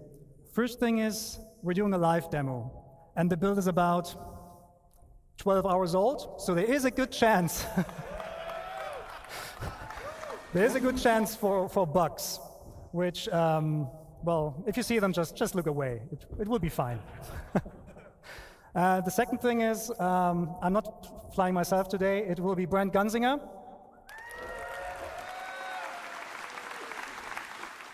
He's using a setup of 2 VKB sticks, so left and right HOSA setup from VKB, and he's also using the fantastic Toby device. So we'll swap during the presentation between using head tracking and not using head tracking. Yes, so, but the good thing is, the relationship between you and your starship doesn't start when you take off. It starts way before that. There's a lot of stuff we do now in pre-flight. I don't know if I like that. So please welcome back Ines Caldas, who will walk us through that process.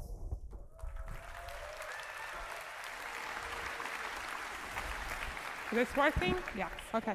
Hello everyone, it's a privilege to be here back on stage to tell you all about what you can expect about the player interaction experience inside your cockpit. If you, like I've told you before, how we've been working towards improving the player interaction experience all across our game. And we wanted to bring these improvements to what happens inside the cockpit. So we wanted to give you a greater immersion and Okay. Yeah, the slides are not, sorry about that. Yeah, so you want to give you a greater immersion and give you a closer experience to what pilots go through in real life, not only when you're flying around your ship, but the moment you take your seat at the cockpit.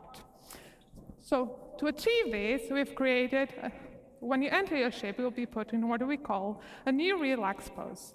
So in this pose, you'll have free look enabled, so you can easily look around the cockpit and your dashboard. The prompts will be showing over the buttons, so you can easily find the ones you have to interact, and you, the pilot, have to press all the different buttons to get your ship ready for flying, and the character hands will be lowered away from the control stick. So all of this blends neatly into our new player animated interaction system, whereby any button is now physically pressed. So this new system uses what we call a CDIK approach. This stands for code-driven IK, or inverse kinematics, and gives full control of the IK setup to the code. So this, among other things, allows us to record the path of the hand relative to its target.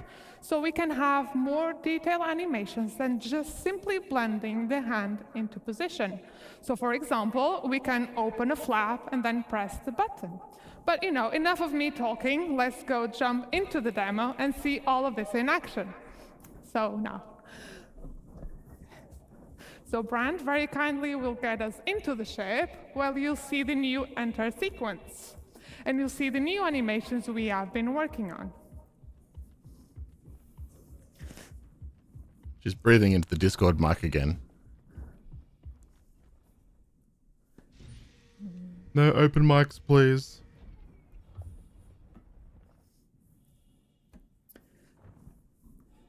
So you can see now that you won't directly grab the control stick. You'll be put on this relax pose with free look enabled. And you can see the different prompts appear over the buttons. So let's get this show started and get your ship ready for flying. So Brent, if you could close the canopy so we don't go flying around with that open. Power our systems. Oh, look at that. Aegis combat assessment. And finally, turn our entrance. Yeah, so you are now ready for flying. So we will be bringing all of this to all of our ships in our fleet. And that's all from me. So please join me in welcoming to the stage Tony to tell you all about the new UI.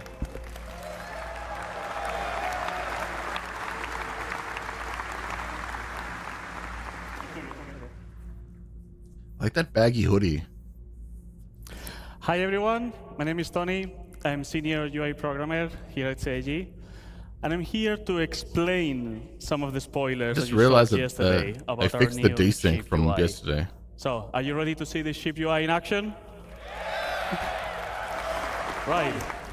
Bone, play the demo. Plug it in, Bone. Brand, continue with the demo.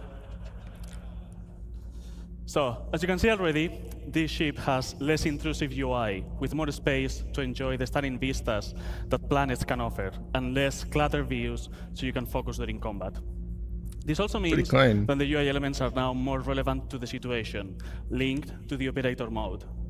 For example, when we change to scan mode, the crosshair has scanning information about your target, and even the MFDs have changed. Some of these elements can be customized, but we'll see more about that It wasn't later. an animation, was it? For this demo, we're showing the UI developed for this Gladius. Basic information related to navigation will always be available on your view, and this Gladius displays all of that with holograms around the dashboard. But other ships may have different layouts and styles, on brand with the manufacturer. For example, the Drake, that makes more affordable ships, rather than fancy and probably expensive holograms, may use physical screens, dials, and light indicators. This dashboard shows your current speed, the remaining afterburn, and some decoys available. On both far sides, we have status indicators that will show things like if your landing gear is on or any other flight systems. Worth mentioning that we have prototyped these for the demo, so right now they're holograms, but on the final design... Yeah, the hum. I've been enjoying that as well. On the far left, on the top of the dashboard, we have the indicator of which master mode and operator mode are you on. So let's change that to combat and talk about these new MFDs. So we have reworked all of these MFDs from scratch with brand new views using our UI technology building blocks. We can still navigate through these MFDs using the classic mouse interaction, holding F and then moving the mouse. On the left here, we can see the scanning view, which is going to show information that you obtain when you scan a target. It may show information about the ship name, the pilot name, or even the current operator mode of your target, so you know if they're just chilling around or they are ready to fight you. Cycling to the left one, we have the target status, which will focus on emissions, damage, and orientation of your target. We'll see that in action later. The next one, continuing to the left, will be the self status, which is contextual. So during navigation, that will show your current fuel, but during combat, like right now, will show information about your guns. You can click on the gun, and you can see basic information about that. You will see the name, and you can also see in which group they are assigned, which Yogi will explain later. On the MFD on the right side, we have the power management, where we can distribute the power of different systems of the ship. You can click on the triangle and move it around to change the distribution, and you can turn down the total power of the ship that will generate. The classic key bindings that you all know already works, so when you change the power management, you will see now a triangle on top of the radar to show you the changes. Now, instead of using mouse, you can also use key bindings to select MFDs and cycle through the views, which might be faster when you are in certain situations like during combat. And for those pro players out there, we have added about 100 key bindings, and I mean 100, to navigate through all of these systems. So you can fully customize how you want to navigate through them. And I really hope that's more than enough to use on your keyboard, on your HOTAS, or even on your game class setup. But if you need more, just let us know. Anyway, I think you're not going to need even those many shortcuts. For each operator mode, we now persistently save which views are shown on each MFD. So you can customize what's important to you for every situation. So as an example, during combat, you might want to have target information on your MFDs, but maybe when you change to quantum travel, have your current fuel, spend some time on the configuration screen, for example. Let's talk about this configuration screen. We're going to have now here a variety of options, from customizing UI elements to enable systems of the ship. We may see some of these later in action. It's good for your hot ass. These settings are now available on this screen, not in the global settings of the game, for quick access. So just as a warning, expect changes on the settings that you already know, but we'll tell you all about it when we have it ready. And the important bit about this is that they will persist to your ship. So you can keep different setup of which UI elements and I'm even sorry, ship I was systems talking about the hot ass. enable for how you personally use each of your ships.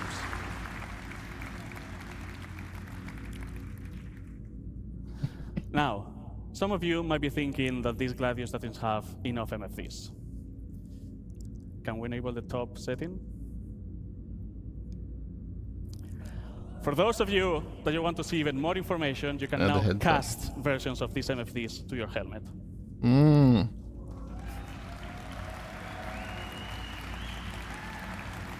Versions for all of them, or just like for this, you're going to need to equip the appropriate helmet, so it's connected to your ship, and I can get all this information. You can use the key bindings, as I mentioned before, so you can select which cast do you want to control and how to cycle through them. So you can pin views that are important to you that will move with your camera. So as you have seen, if you're aiming at the target or if you're moving with your head tracker, those views are going to be always with you. That's smart. With all these tools, you can customize your experience and have it ready for every situation that you encounter with your ship, always displaying the relevant information to you. So for example, during combat, you may want to have all the UI elements enabled, all the pips, all the crosshairs, so the information of your ship on the physical MFDs, and maybe focus on the target information on your cast, so they're always on your view. But maybe when you go to quantum travel, you can turn those casts off so you can enjoy the vistas. That's all from me. Now we have MFDs ready, and let's bring Yogi back to tell you all about flying your ship. Thank you very much. No, you don't win. You're sleepy dead.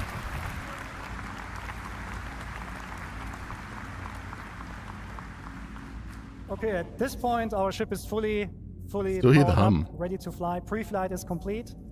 So Brent, please take off, put the landing gear in, and bring us out. Okay, they're still using it as well. Have you seen the interaction? This is great, isn't it? Okay, so one of the problems we always have in space games is to produce a sense of speed. Space is big, and the sense of speed is always produced by, small things going around you.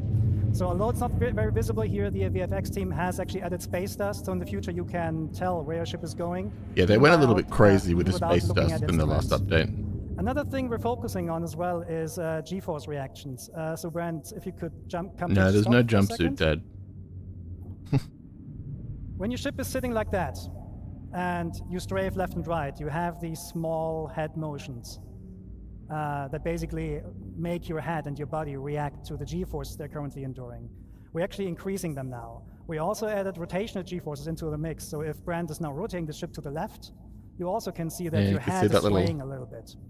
Things get a little bit more the top left is also tilting too. When Brent is actually taking boost into the mix. So if he now boost forwards, we now added camera shake, we added FOV changes, and this all then plays together with the other things like, the other exhaustion effects that we have. So overall, the ship should now feel a little bit more reactive than before. The same thing, sorry. At the same time, we reduced the extensions that that the look-ahead code is doing.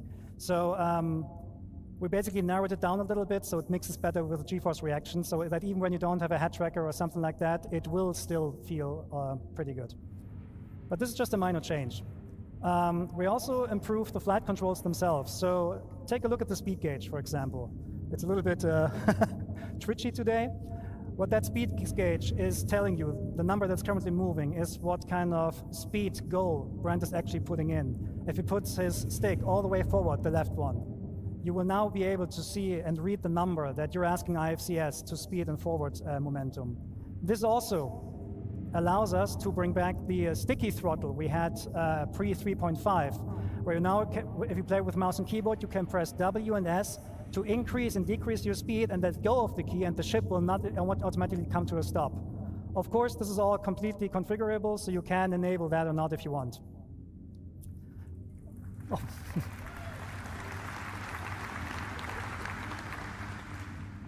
Okay, Brent, give me some hard flying now, like blackout and all that. Okay, so another thing we changed in the flight model is that we actually looked at the tricoding exploits. These are really important for PvP and racing players among you, because tricoding gives us a mathematical problem that we're trying to resolve. On some ships, when you tricode, you get actually up to 50% more acceleration. That huge difference actually makes a lot of the ship difference meaningless, so we're cutting back on those. So a first implementation of that is already available in the master mode testing areas in 3.21, I think, but we're improving the algorithm right now so that it actually is less punishing in future master mode builds. This is actually a current version, so as long as you go roughly forward, you get the full Gs from your back engines. Okay, so now the biggie in the room. We're talking master modes.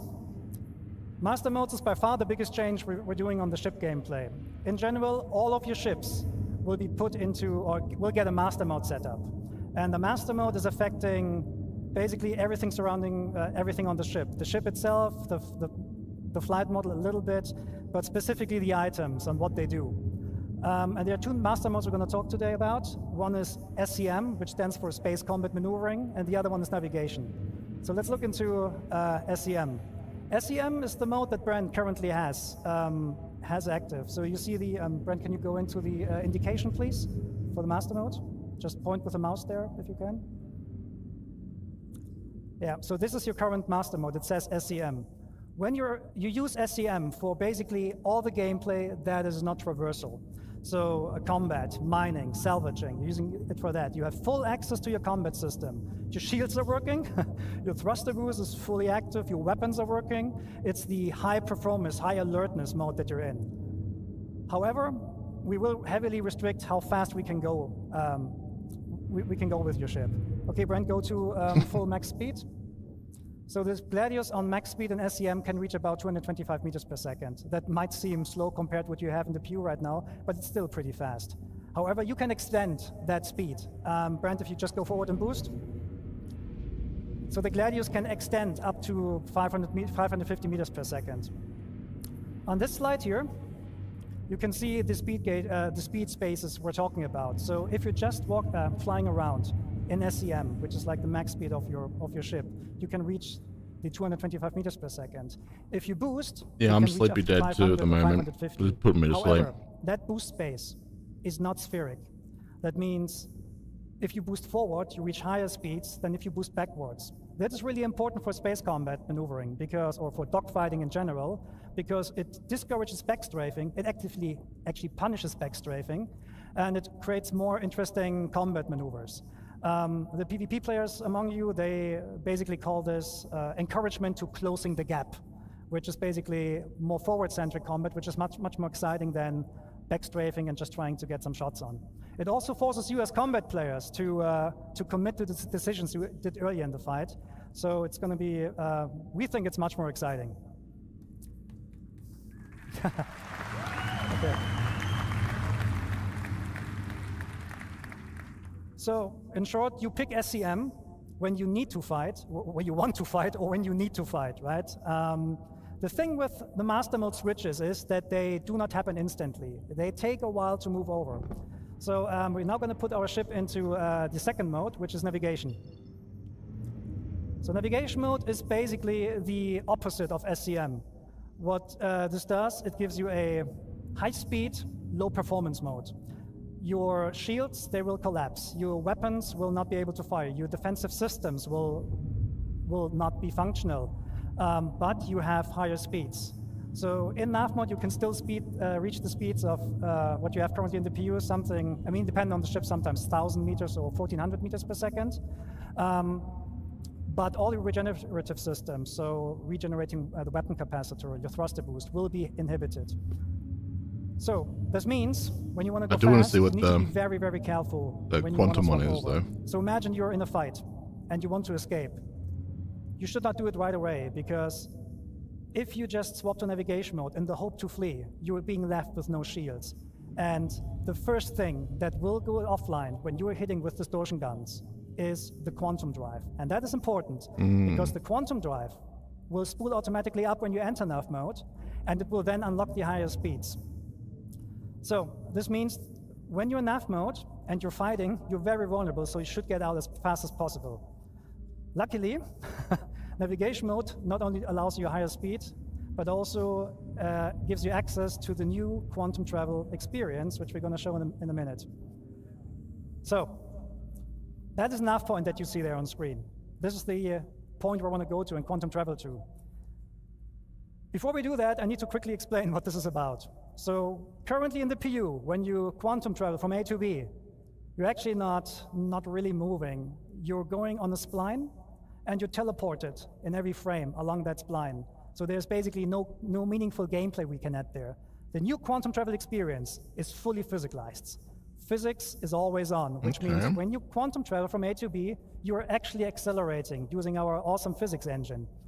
And because it's physicalized, it gives us a lot more meaningful gameplay we can play with.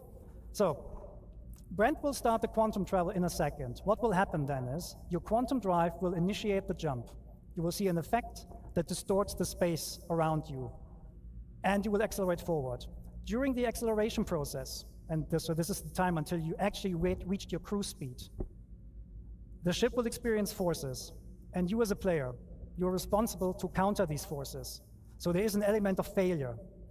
Okay, Brent, let's show that. And take your hands off.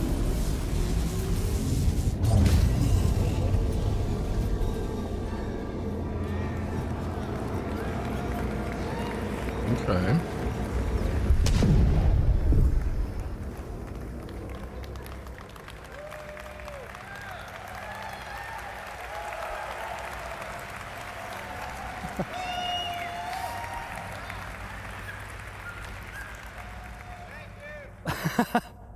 So what you just saw is basically the failed attempt to quantum travel. Brad wasn't countering the forces, therefore he was thrown out, the quantum bubble collapsed and threw you out. Your ship doesn't like that. IFCS needs 5-6 seconds to recover from that, during which time you're just tumbling, right? So and this is not just like dependent on your skills. If you think selecting a proper quantum drive doesn't matter in the future, think again. You want to take care of your quantum drive, you want to repair it and keep it in good shape. So if you buy a cheap one, your travel will not necessarily be faster, but it might be harder. Okay, so Brent show us how it's done properly.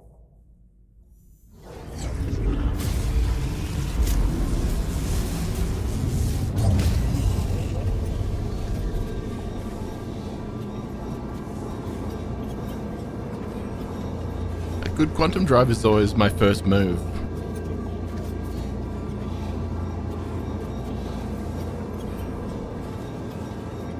Yeah, that's what I thought, Mazak. The bubble is locked.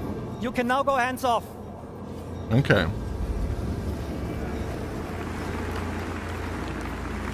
So they're not saying this is quantum boost. This is still, it's still in nav mode. So this is quantum full stop.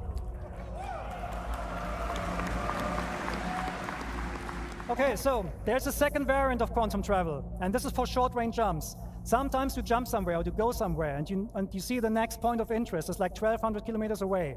We're not going to force you anymore to travel that by hand. You will use a technique called quantum boosting. It's a quantum short-range jump for like something between a couple of 100 kilometers to like 30,000 kilometers or so. Okay. When you use quantum boosting, the process is practically the same, but the quantum bubble will not stabilize itself, so you need to be hands-on for the whole time, right. And the speeds are naturally, well, slower, but it's not slow, it's still quantum traveling, right? Okay, so Brent, can you boost to, oh, reinforcement needed. Yeah, let's go there, let's boost. Oh, actually, sorry. Thank you. Okay, so what Brent is currently showing here is, I think I forgot to mention, quantum boosting works in every direction. You don't need nav points. Oh. That's really good. No more OM, then go to a location. Awesome. Thank you. Okay, so now please boost to reinforcements needed. So if there's enough point and you boost, your quantum travel system will pick that knife point to go to. Oh wow. Welcome to Pyro 3.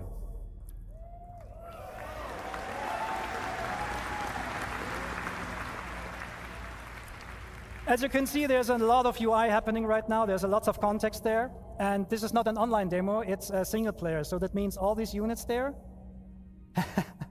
they're friendly and hostiles, they're probably fighting with each other, which is a good segue to talk about AI improvements. And there's one man who can tell you all about AI. This is the man with the nicest legs at CIG. Well, please welcome Diego Marti. Nicest legs? Oh my god. Are we getting daddy long legs?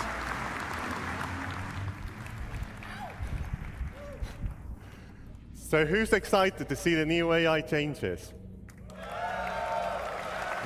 I mean, if there ever was Hi one. everyone, as Yogi said, my name is Lock Diego it in. Mason, and I Daddy am the long AI legs. programmer focusing on the fly combat.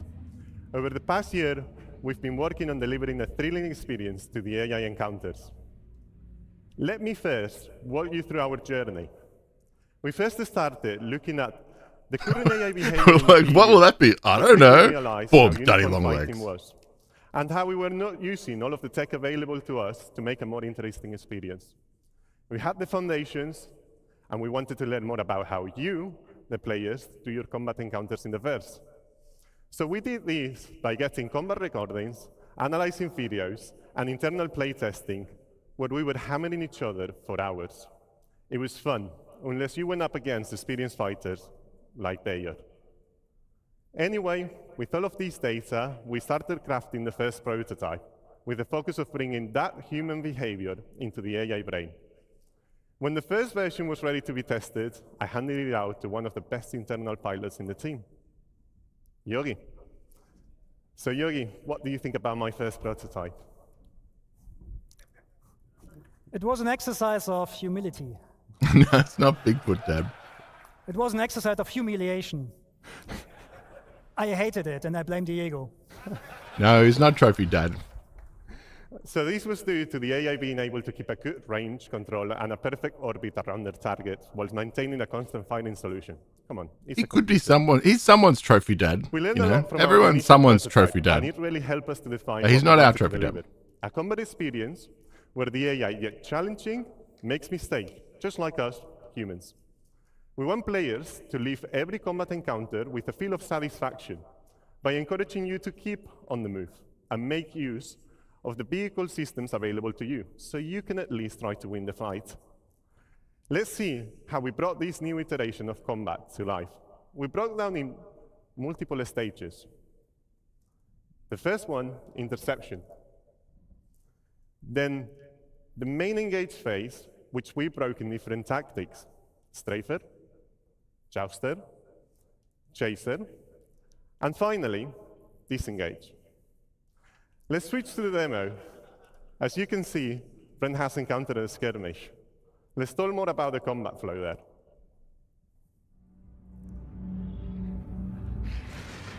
Okay. Daddy let's long start legs with is confirmed. interception. Yeah. After acquiring the target, the primary aim is to close the gap with the target. If the AI is already near the target, the interception phase is skipped completely. Nah, If Bigfoot it's Dad's too got to hard, have a bit we more will hair tell on the him. AI to use the new master mode to swap into navigation mode and make use of the full speed to chase. Swapping back to SCM mode when we are in a striking distance. That leads us to our second phase, engage. Here the AI selects an adequate tactic based on combat environment. These are choosing via the traits and tactic selector system. You've heard more about them in the previous talk by Francesco. So let's talk about the strafer. As this is a 6 degrees of freedom game, it's the natural combat shape adopted by pilots. We have related the same behavior to our AI, ensuring also that orbits are closed and adding variations to include rolling. Strafers will break combat if they cannot keep an orbit. So now we see how the Hammerhead is being attacked by Hornets. These Hornets are jousters.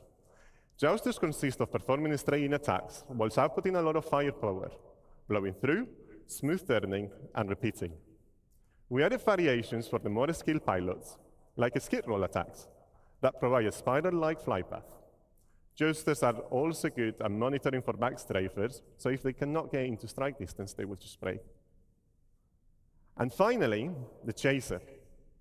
Now, Brain is going to get there in a second, but the chaser is going to be the Cutlass, which is following one of the Hornets and is allied with the Hammerhead. Now, we are really far away, 10 kilometers. Nah, the guy's not hipster dead.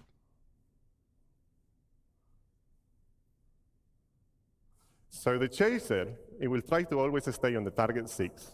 The idea is to force the target into a defensive stance by making them turn into the Chaser. This maneuver will be seen mainly in squads and atmosphere combat. The final phase, which can happen at any time, depending on the combat situation, is disengage.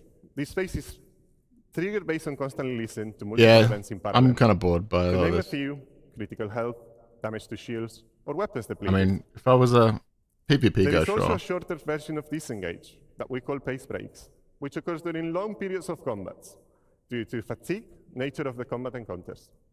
These pace breaks are short. Look how and good the that main radar is, objective though. to perform a simple maneuver to gain a new advantage position and strike again.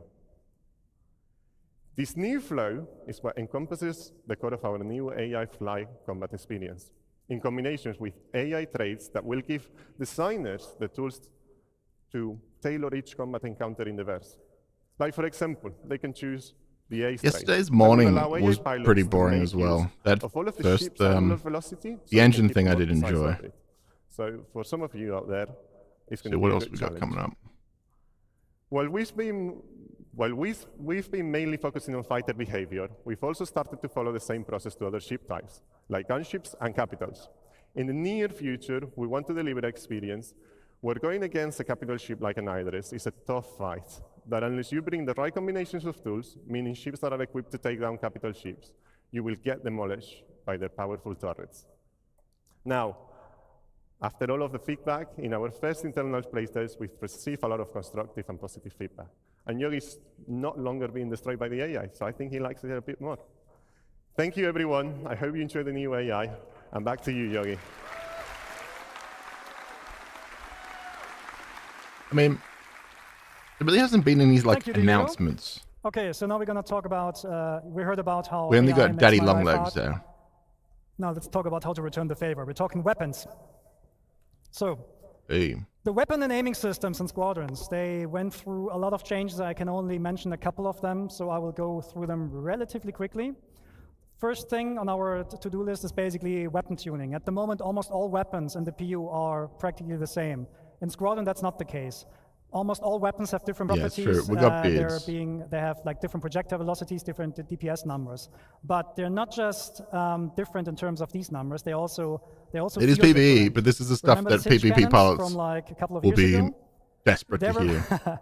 they were 'Cause very powerful their meta will be weapons, changing. but they were extremely easy to use, which made them meta weapons. So we're going to bring the Singe cannon back, but we make sure that the amount of work you put into these cannons in order to employ them is on par with the other guns. So there's a lot of stuff that we're going to do to make sure that bringing the Singe back. weapons have a lot of pros and cons and Defender. avoid meta.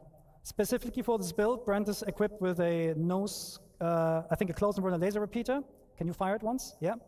And the other weapon he has is he has 2 weapons on the wings, which are Gets cannons. I never got to size use 3. the With one push, they're actually firing actual 2. Singe so ones. we're also gonna have burst weapons On the Defender. and so on. Okay, cool. So a problem we have in space games is controlling the engagement ranges, because we want to bring the fights close. No, it's not a But close the problem is that, well, how do I put this?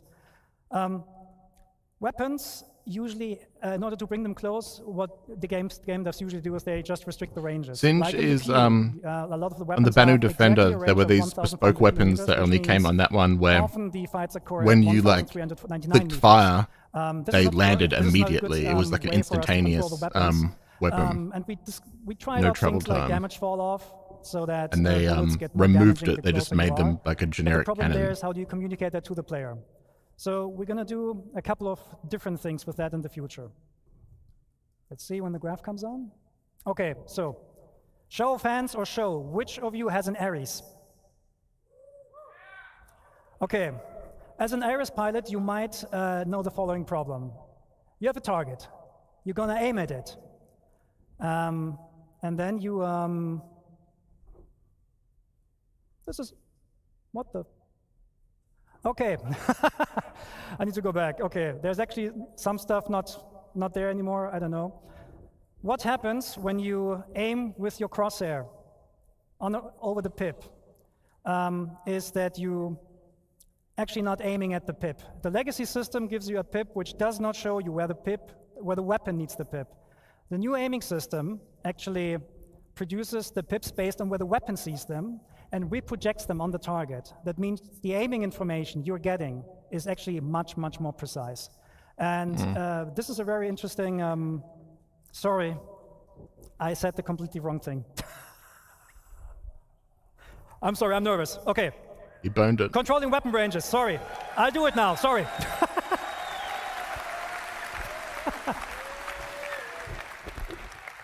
Okay, sorry. Nothing off the day long legs. Controlling ranges.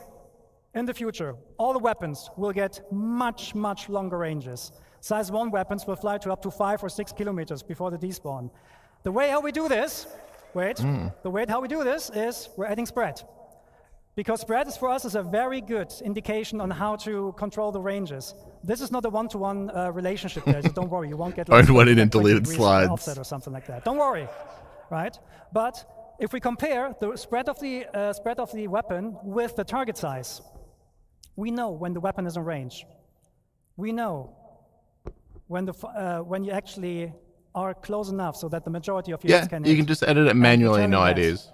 We're telling you that via the aiming system now. So Brent, let's go back to the demo.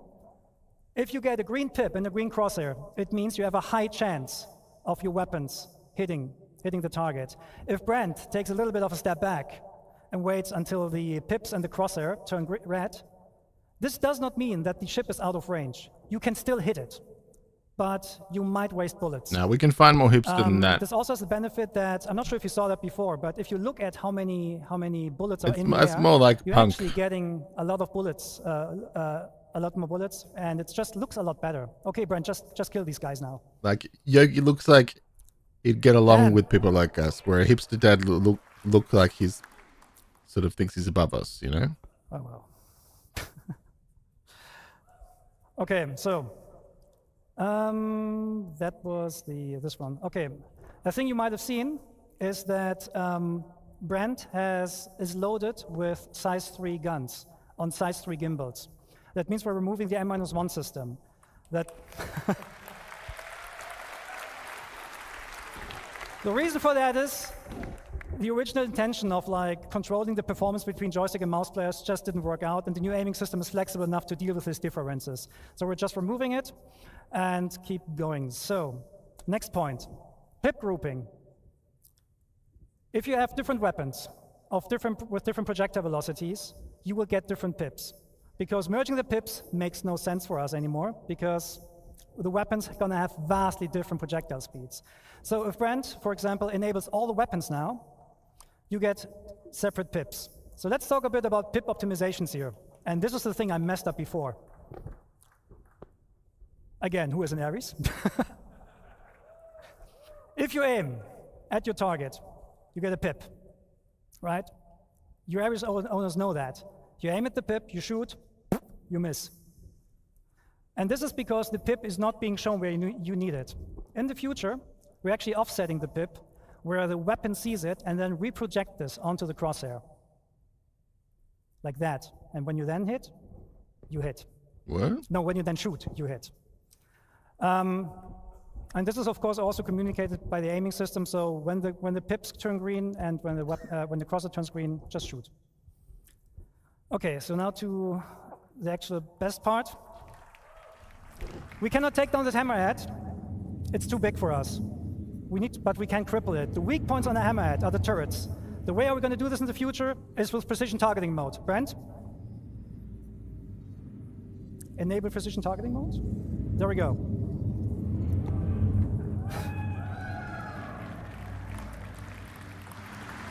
What this does, it does 3 things. You get this full zoom on the target. You get a lower RPM of your weapons, which increases or decreases the spreads for more precision, and you get the painting mechanic. Anywhere where you put your crosshair on that ship, it will tell the gimbal system where to aim at. So if Brent now attacks the turrets, your aiming system will automatically lead the shots. Oh, okay. Bam! One turret down.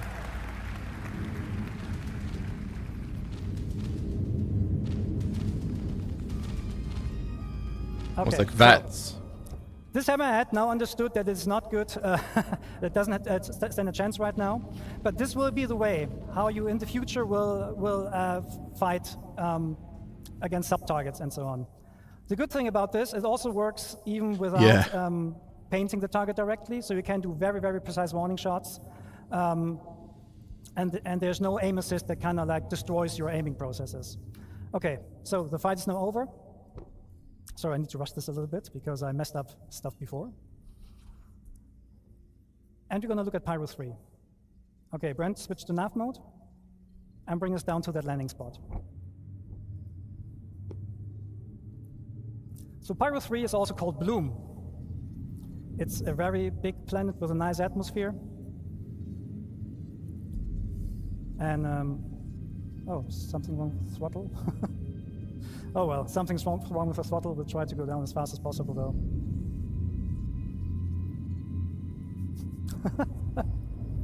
I said gameplay demo. Yeah, I don't know if you're going to be able to do that mode if you're in with fixed weapons. Okay, gonna go there now. Okay, yeah, steeper angle, that works.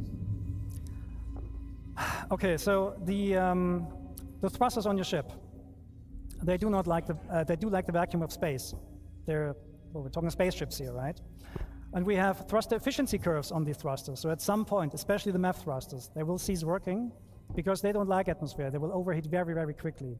So there's the question, what happens when you go down to a planet and you want to rotate your ship with your thrusters off? Well, we'll see. Can you go to external view? Can you waggle your tail?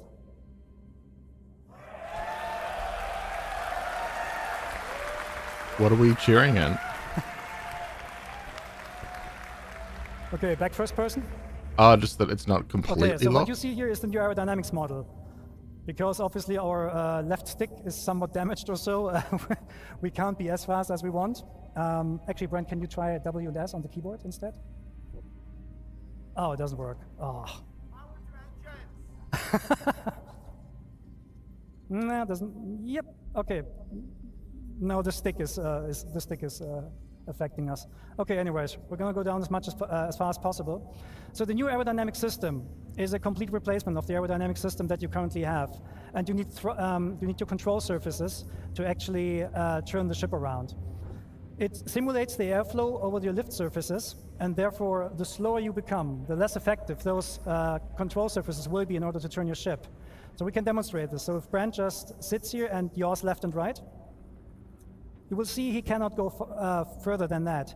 That is in line with what real airplanes also experience when they're trying to use the rudder to yaw left and right. So what Brand can do here is he can roll and he can pull to actually change his direction.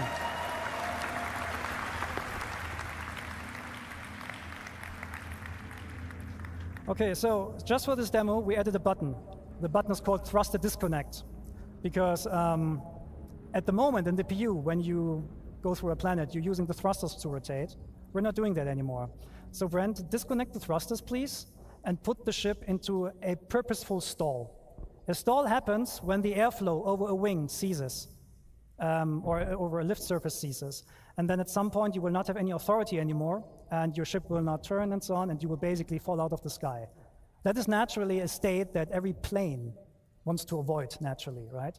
And this is happening right here. Brent is not able to use the control surfaces right now because the ship is in a process of stalling. However, the airflow will pull the nose back into the wind, and once you have enough speed, he can actually, well, he gets authority back over these control surfaces.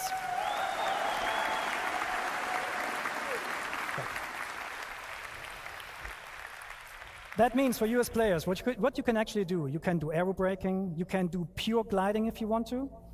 You can even do like competitions like, I don't know, like drop ships out of orbit and then see how far they glide. This is all possible with a new system. So let's talk about the problem, how do you come to a stop now? To come to a stop with the I new mean, system, could you do like an emergency you need to landing? purposefully put the ship into a stall. But don't worry, when we don't have the thrusters disconnected, IFCS will help you.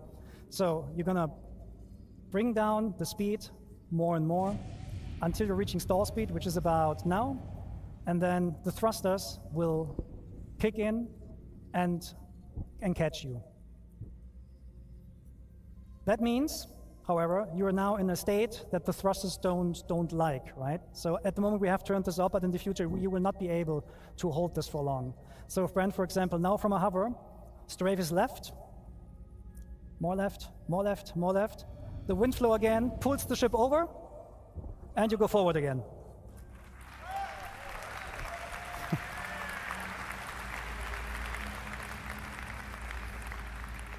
Okay, so now Brent, now show us how to come to a hover, and do we have some water here?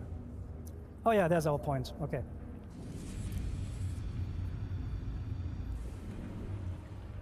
Highway to...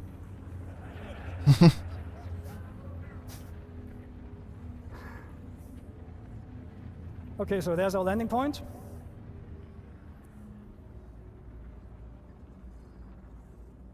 Can become a little bit slower, I don't know, 100 meters per second. So we're trying to land somewhere here.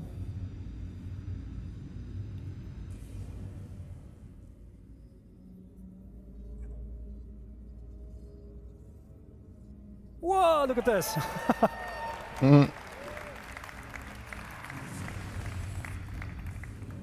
Yeah, that water is great, like, awesome. Okay, so now we're coming to a, so now Brent will try to land with a broken throttle. I wonder if this means you can do this in, what's it called? Before you blow up, you go to, And yeah, he's aided a little bit here by the landing gear. Soft so he death. has landing gear out, I think. Because that automatically enables precision mode at the moment, so that you're a little bit slower, but you can of course like, turn this off as a player. And then you come smoothly down to a landing.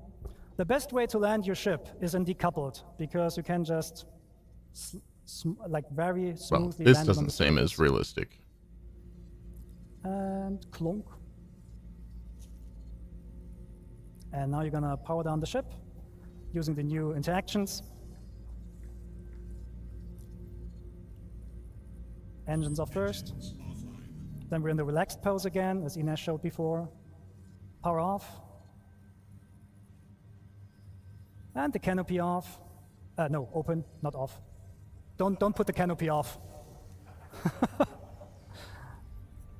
And get out of the ship. And probably go for a swim or something. Okay, that was a bit of a buggy, bumpy ride, but thank you for taking the time with us.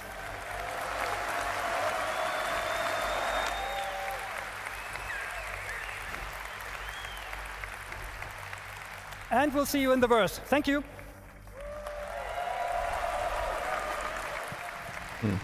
Thank you so much, Yogi. Everybody, it's time for lunch. We'll be back around 2:45, so get yourself some food, get yourself some drinks, give yourself some snacks, stretch your legs, and then be back in Hall A when we come back, because from this point forward, you're not going to want to be anywhere else. We'll see you at 2:45, everybody. Take care. Hoo-wee. Alright, I'm gonna stretch my legs. Ugh. I recommend everyone else does as well, so we don't fucking fall asleep. I'm gonna stretch my legs and go to the bathroom for a sec. We're back in a few minutes.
Alright, back. No, only 5. It's got to be 5 in a row.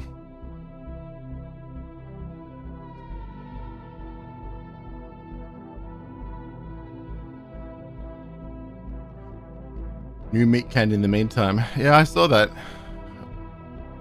Was it is it an actual meat cannon or is it the Papa Meat? There's a Papa Meat one.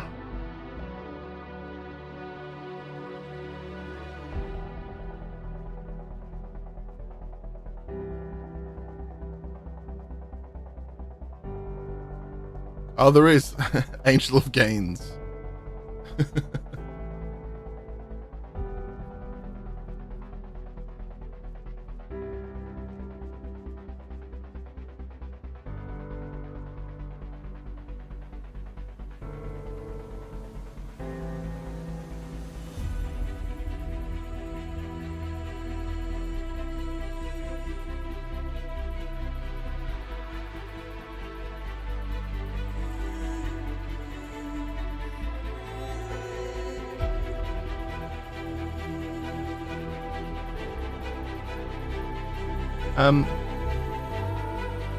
No, I mean, it should be fun. As long as you make sure if you submit it and I'm aware what's what.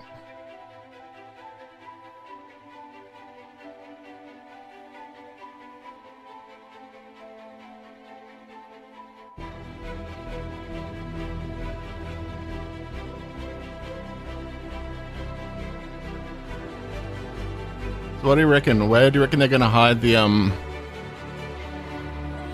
because they're going to do the other Cutter announcement and probably the other Zeus announcement. They're going to just be in this closing ceremony. Has anyone done like a CitizenCon before where they did a quote-unquote closing ceremony? You're right, Jeremy.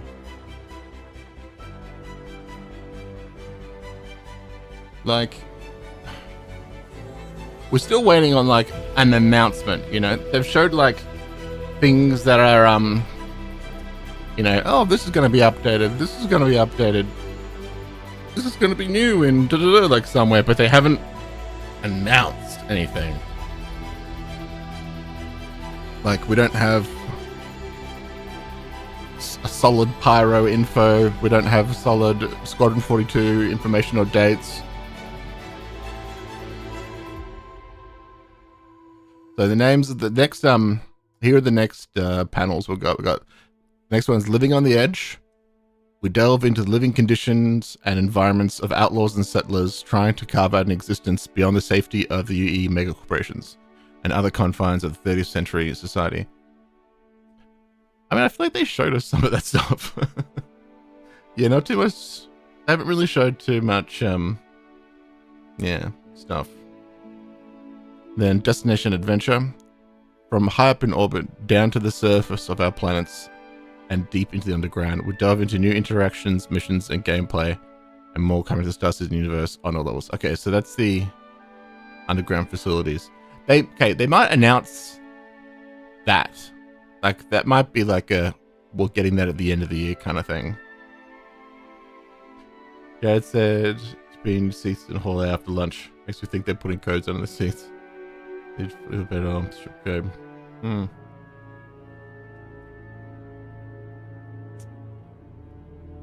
And then it's closing ceremony. So it's those. The first one goes for an hour. The next one goes for 45 minutes. And then it's the closing ceremony, which is another 45 minutes. I'm doing Oprah. I mean, people would have found that stuff already if it was there. It could just be, you don't want to miss this kind of thing.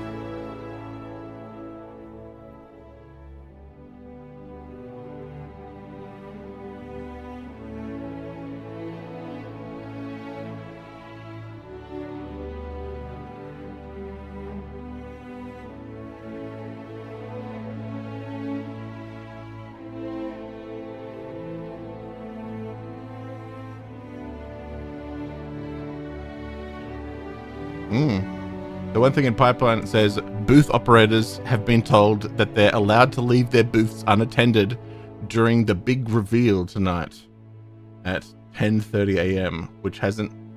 10:30. That's local for me, so that's 2.5 hours from now, which would be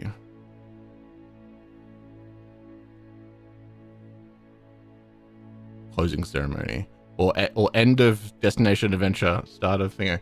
So there's then okay, which hasn't been true the rest of the wait. Let's leave the booths unattended during the big reveal, which hasn't been true the rest of the weekend. This suggests a major reveal tonight. A Squadron 42 release date is not out of the question.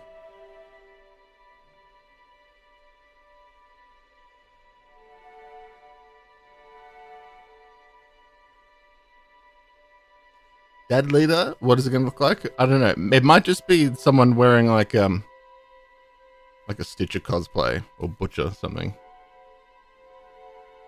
But it's going to be a creative interpretation. Like, the big reveal's not going to be... it's not going to be the other cutter, alright? I mean, it's got to be Squadron 42. Like, they've been super quiet on it, but, like, everything on the tracker has been that every single person has been working on it. And it would mean that, like, all the stuff that they've been showing so far, that's clearly just been Squadron 42. Therefore, like, well, when are we going to get in the PU? That would make all that a lot better. Because if it's like, oh, if it's close to be like, you know, next year sometime, then that means everything's going to come to the PU that is supposed to as well. The eye patch was Metal Dad.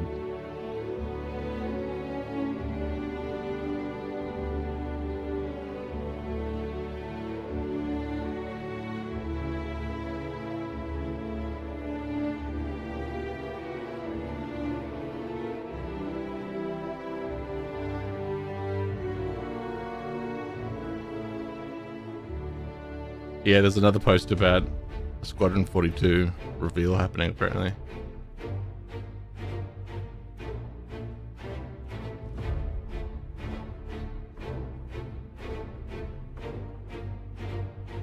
Yeah, looks like we're getting Squadron 42 announcement. Is this something that, like, before, sort of like leading up to this, I still thought would be years away from? Hopefully it's not Squadron 42 Alpha.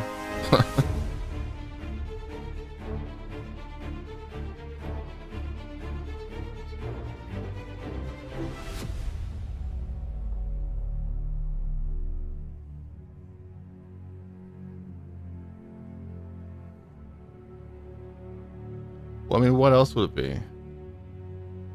Like, they already treated, like, the Pyro thing kind of, way too loosely, to be honest. Because there's been no stage announcement even of that that Pyro channel being a thing, which is weird. That should have been like a big stage thing.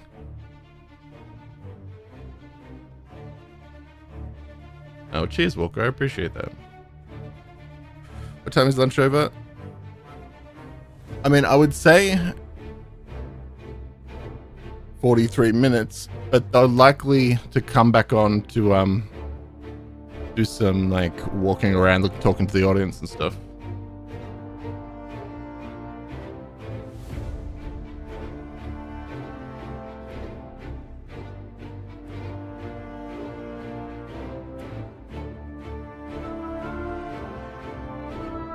This is interesting. Well, I mean, I also read something that they were talking about making sure that there was going to get like a console release as well. Not sure how that's going to work. Music's getting hectic.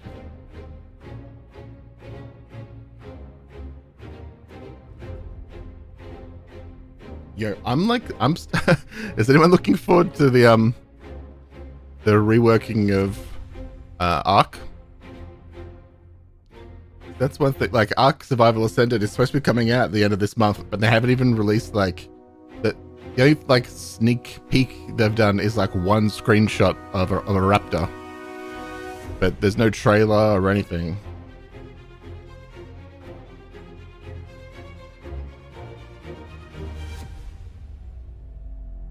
Yeah, the Pyro stuff, like from what they've showed, like in a lot of footage from here, they've really shown one space station and then just a lot of the stuff from space.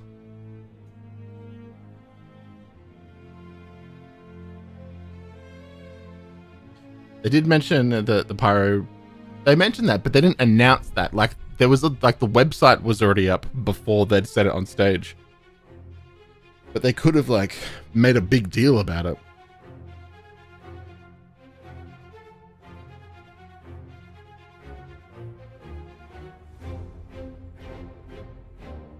Last time from that GTA 6 leak, it looked ages away. Yeah. I'm confused as well, especially because like there's all this talk of the publishers and that being like bankrupt.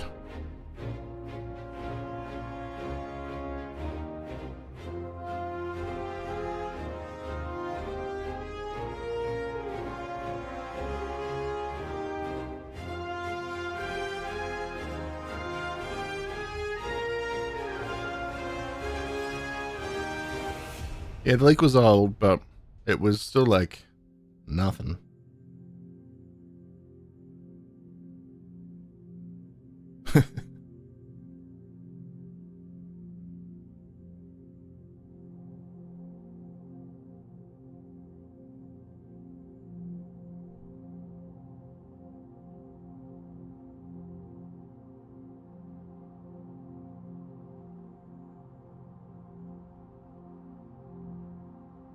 Yeah, and I was thinking like I could almost open like Star Citizen up and look for some Halloween helmets, but yeah, by the time I got out of like the tram thing, I'd be out of time.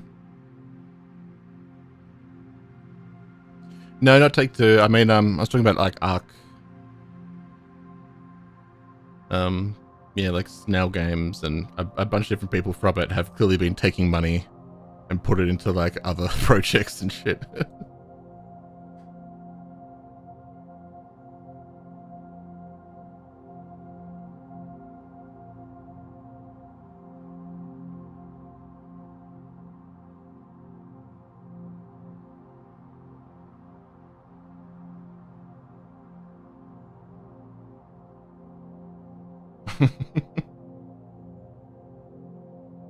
I've only found one. I've only found the pink bear helmet.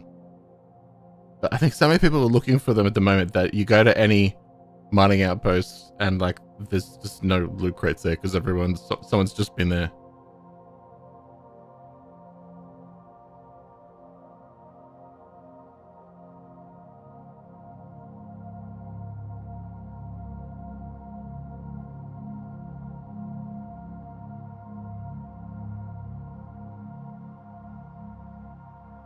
That time was a bit broad. It was.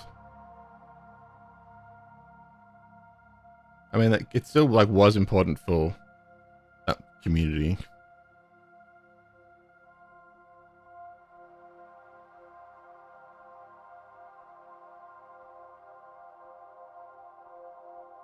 What do you mean you accidentally found it?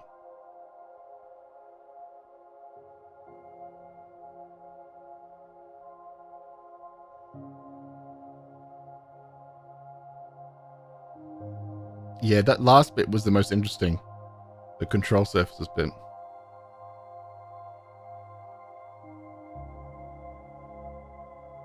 I really hope that is a thing for when you go into soft death. Like, it's always so dramatic if you're in atmosphere and you go into soft death. Usually about like, what is it? Ghost Hollow. I've gone to soft death so many times doing that and like just crashed into the ground. If I could do like a hectic landing in the trees and then go on foot would be great.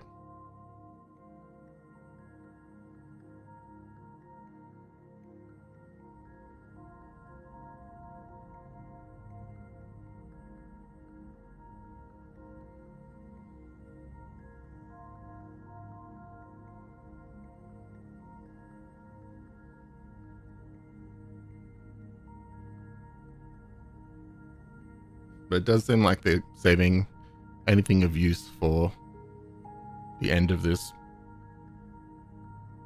But look now, we're gonna get it's gonna be Pyro. We're gonna get underground facilities, which I reckon will be something that they'll say is gonna be really soon. Which, thank God, to be honest, because bunkers have just been so fucking boring. And then it's gonna be like whatever big reveals they have for the rest of the day.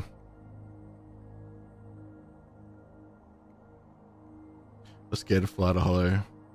Actually drive there. Yeah, I've done stuff where I'll fly close by and then take like a snub over. Leave the carrot off in the bushes. Much do such people purchase it and got a goodies package to possibly get into that pro. Yeah. I mean, yeah,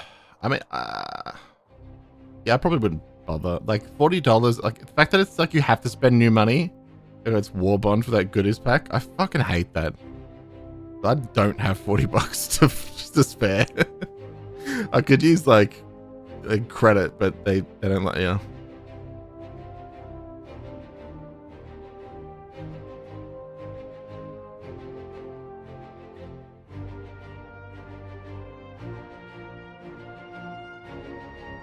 And it seems like there's some good stuff in it.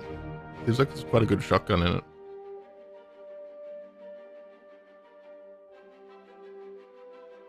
You'd think to some degree, Eden.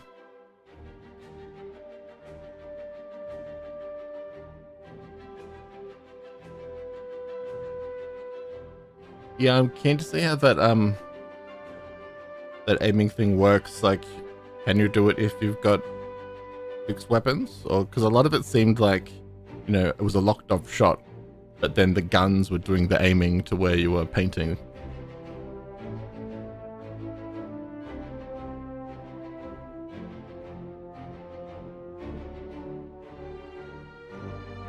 I wouldn't be afraid of going to Ghost Hollow and bunkers and jump turn and all that. I think the best, just jump into it kind of thing. Don't worry. Like, don't bring anything that you would be afraid to lose and check it out. Because a lot of the time you'll go there and you'll realize that everyone just assumes it's like busy or too violent or whatever, and there'll just be no one there. I've like gone into Jump Town before or Ghost Hollow, and like there's a bunch of people on the server, but just no one came, and I had free reign for hours. Yeah, the Halloween stuff, if you unlock it and get it in your inventory, then after a few months, they will add it to your hangar. Like they did it last Halloween, but it took them literally months and months and months to finally attribute it. I thought I got the Snarling Vandal.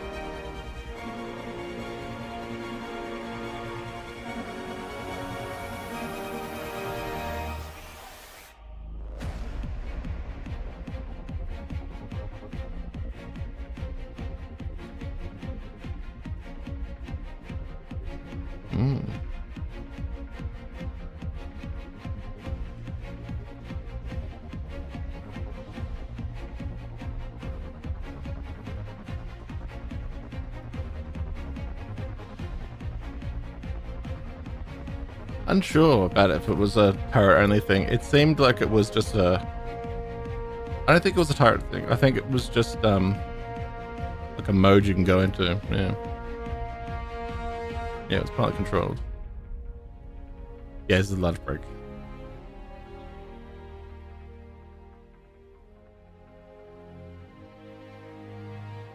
Yeah, I'm really not a fan of the PTV race stuff.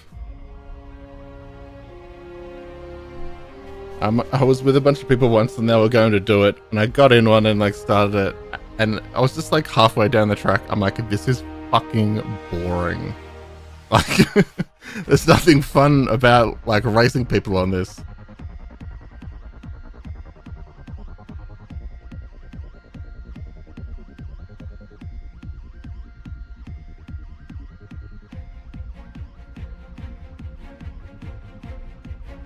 It was kind of like, you know, in Starfield where you do that, what's it called? But it's like, it was like VATS, that they had in the ship where it kind of zooms in and you can aim on a specific part.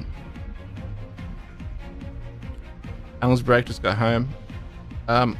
If they cut back halfway through the break, that might be in like 15 minutes, but the time until the next talk is like 40 minutes.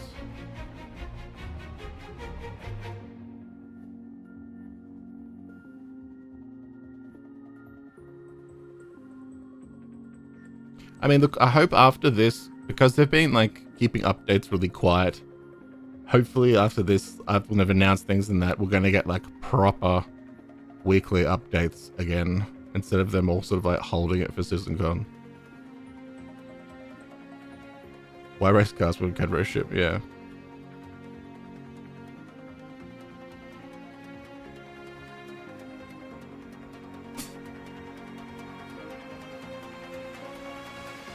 So in 25. Okay. The next talk is Living on the Edge, which is we delve into the living conditions and environments of outlaws and settlers trying to carve out an existence beyond the safety of the UEE megacorporations and other confines of 30th century society. So it's going to be like a Pyro look.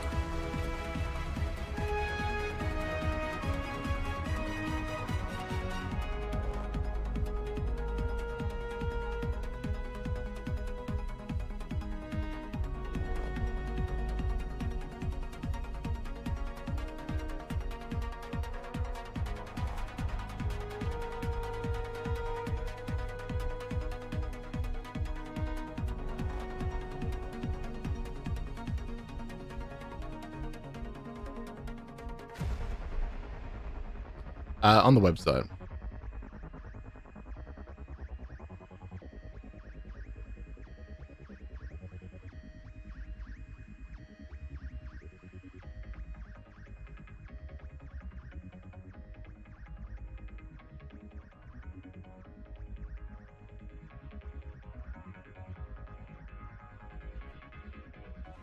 It really just doesn't look like there's that many people that are actually there. Did they sell out, or do we know like what the ticket sales were like?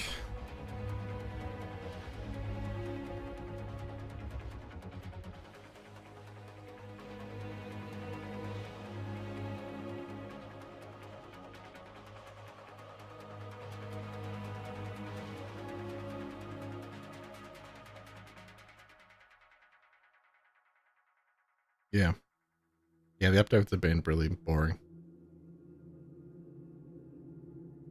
Like last year, like since IAE, or even before IAE, it was really interesting to be able to make content and like do, you know, what ifs and, you know, update videos and like theory stuff was really interesting. But then it all dried up once the like you know, update released what was it? 3. Whatever. After like Pez came out, and like it was broken for a while and it was interesting to update stuff, but then since then, like when they initially announced that they were going to do CitizenCon, they just dried up the updates. So there wasn't much to talk about. There wasn't much like theory crafting. There wasn't much to really look forward to. And so I just kind of like, it was hard to make content because they didn't do anything that was interesting.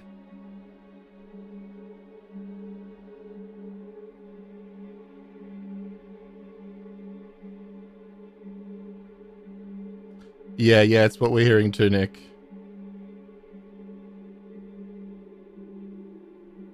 That's all good. Yeah, it should be, it seems like they're keeping everything for the second half of today.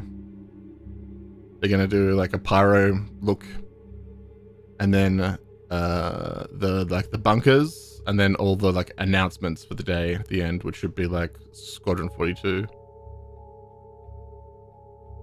Like from what we've seen from the stuff which was clearly just from Squadron 42, like the character creator, that was polished. Like what we saw at IAE last year, they were like nicer looking, but they didn't look like they were finished like levels or like HUDs and menus and stuff. They all look like like examples at that point. This stuff has looked like a lot more refined.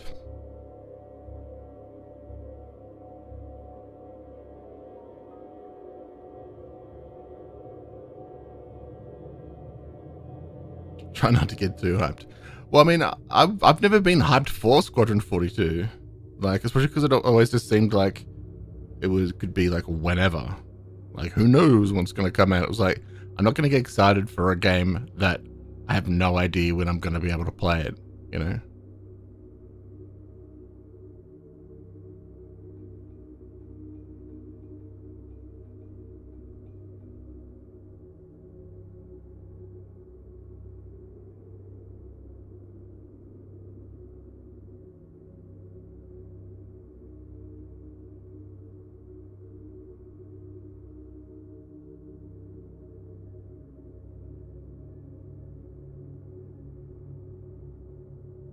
Yeah, they said they were increasing the range of all the weapons and stuff, which was good.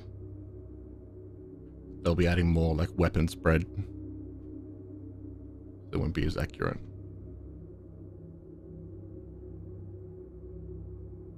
I am notorious for like coming up on a target and then starting to fire like 2 clicks like too early.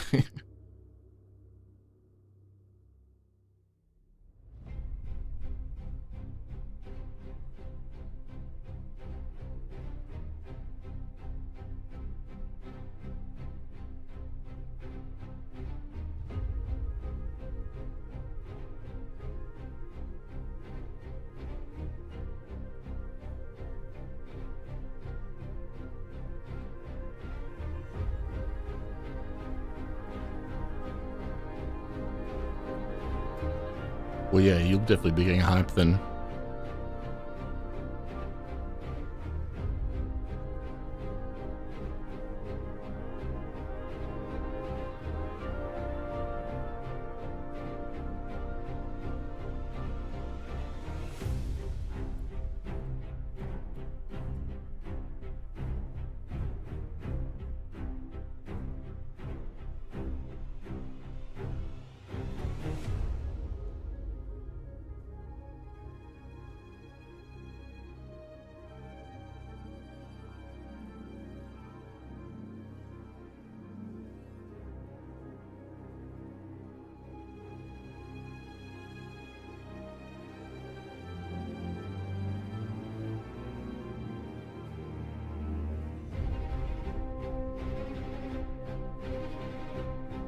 Yeah, it's bed logging, but not being able to bed logging with multi-crew is actually ridiculous.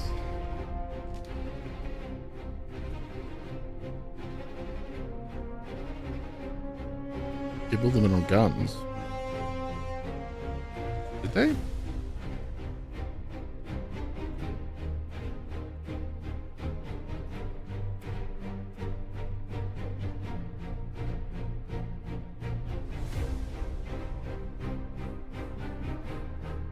God, I'm fading.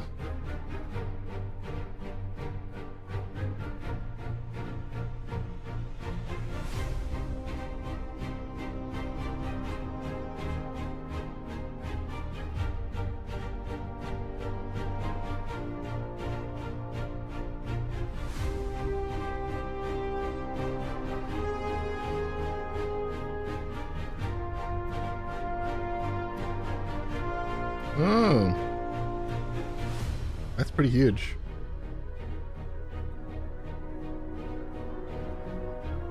I wonder what all the... Sounds like they're going to make a whole bunch of changes to the entire fleet of ships. From component sizes to weapons. They're going to all completely be changed from what they are currently. The metal will be totally different.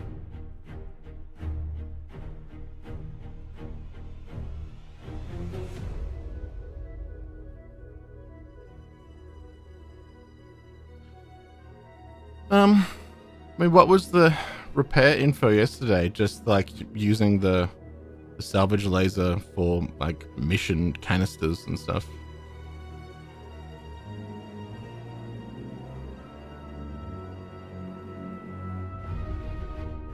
Oh, yeah, interesting. That would make the Hornet a lot more spooky. Oh god, I mean, imagine the Corsair. I mean, I wonder if they're gonna go. They'll make the hard point down in size then.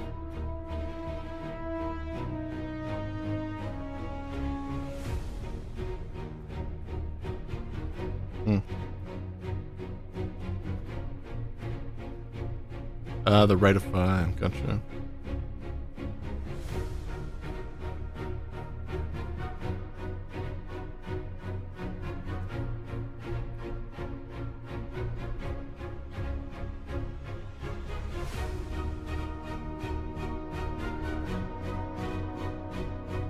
Right, the repair laser thing, right at the components. I think that it just seemed I feel like that was all just sort of stand-in gameplay. Like, how do we represent like fixing the components?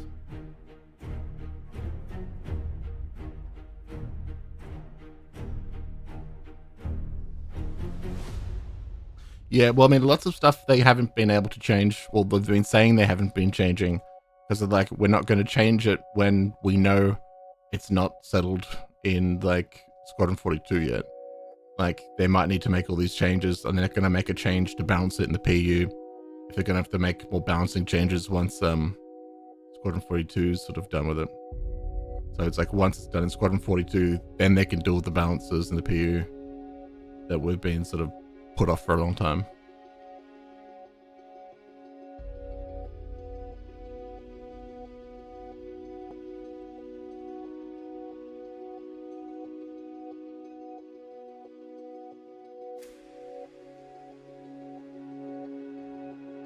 Well, for the past year, like, you know, they grew the teams and everyone seems to be working just almost exclusively on Squadron 42. So the fact that we hadn't been told any information about release date or whatever seemed suspicious. And lots of work had been tidying up, like finishing up like at the start of this year, end of this year.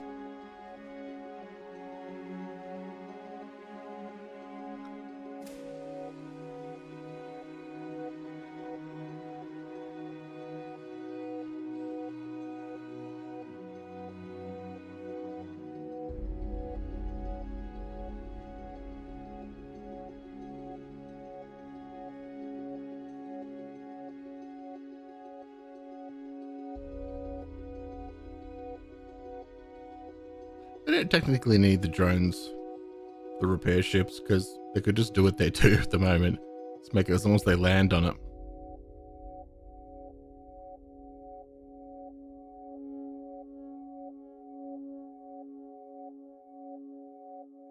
Yeah, but since 2018, they actually got real producers on team, and so that's like when things got a lot more serious as a company, I think.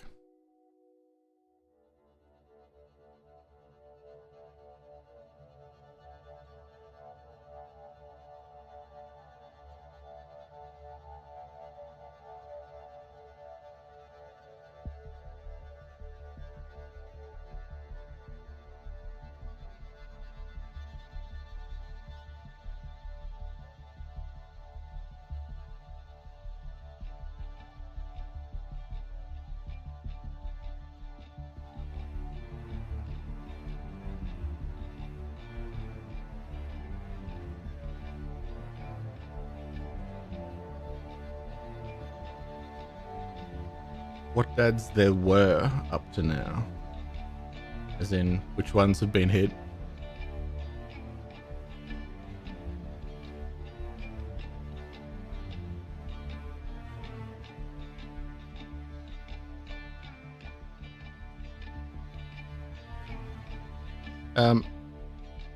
Lunch should be done like at the end of the hour, so another 30 minutes, but they should be coming back to it.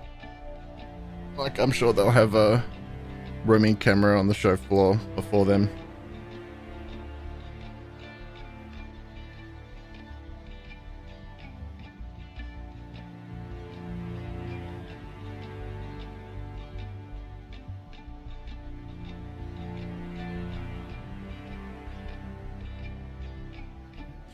I'm curious to see what they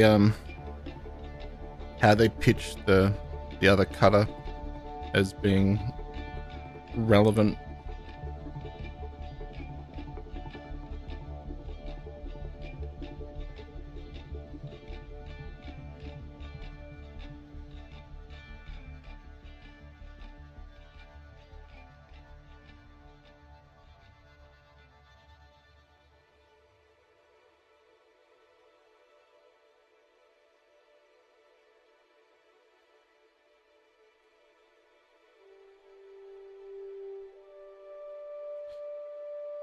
I mean, what does that mean? Just better fuel tank?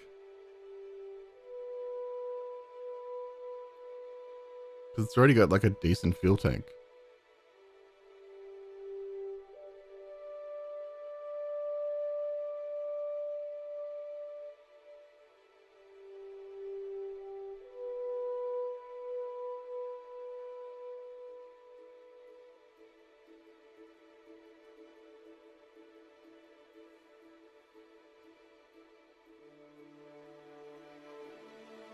It's a mystery. I feel like they could have done... That already makes sense. I mean, I like the base cutter. The base cutter is like... does a good job. Like, well, I reckon we'll get crowd B-roll for sure. Look, they could have done a cutter variant that was like... maybe that, like, if you landed it and like turned everything off, it was really stealth, and in the back it had heaps of like weapons lockers and like armor lockers and stuff, and so it was something that you could like bring down, sort of park in the trees near you know, Ghost Hollow, and have like all your equipment there, and people wouldn't be able to scan and take you out so easily. That would be sick, you know, just like get a little bit fucking original.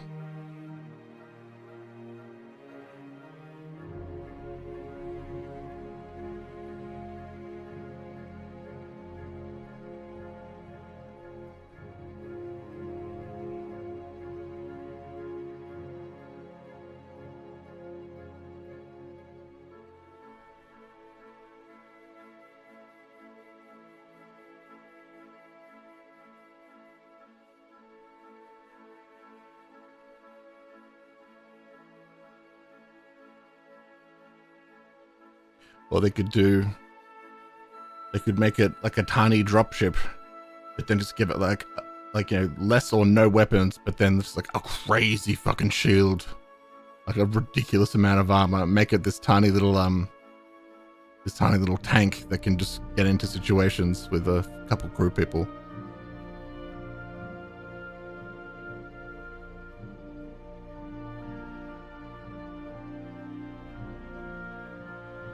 Yeah, I remember I tried to fit the cutter of my Carrack on the first day, and that was a bummer to find out you couldn't. Little guppy. Well, we need a dropship that actually does the job of a dropship, you know? Like, one.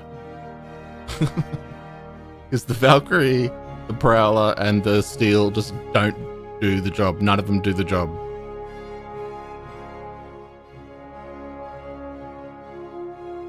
Medical cutter, I could see that.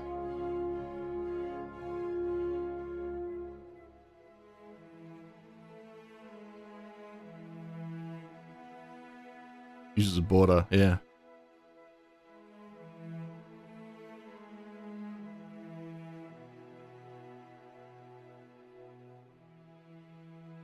Anti-cutter, maybe. See, all these are already way better than the variants that they they are releasing. Because the ones they're releasing, like the Scout and Exploration ones, that they just sound like the cutter as is. Why did you make why'd you make two variants that are the same thing?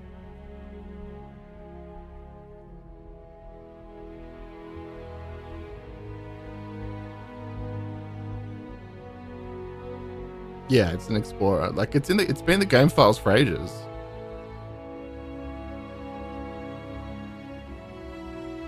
Bounty cutter. Yeah. I mean, it would be cool to have a little you know, what's you call it? A little people pod.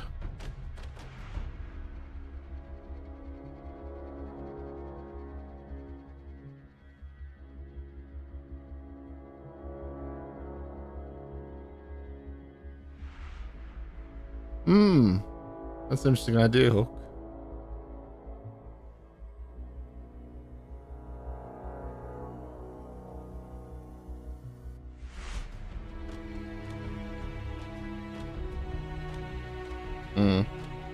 The alien ships all just have a terrible problem of just being glass cannons, but they're not even that good a cannon. Like, they just snap.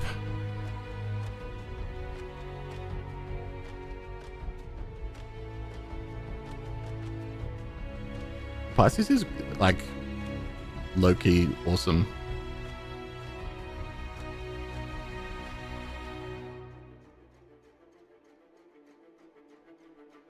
I've actually wanted a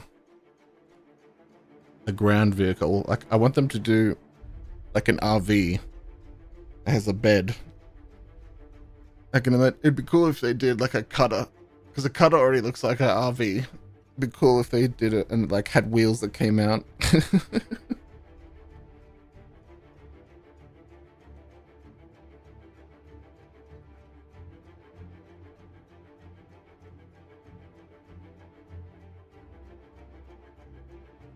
Yeah, I could see, like, if they did a cutter that didn't have a bed or any of those amenities, that amount of space in it would actually be kind of useful.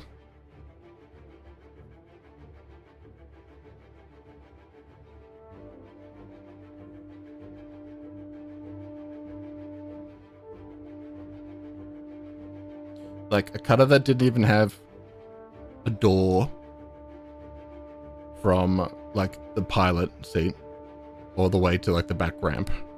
Just completely stripped out.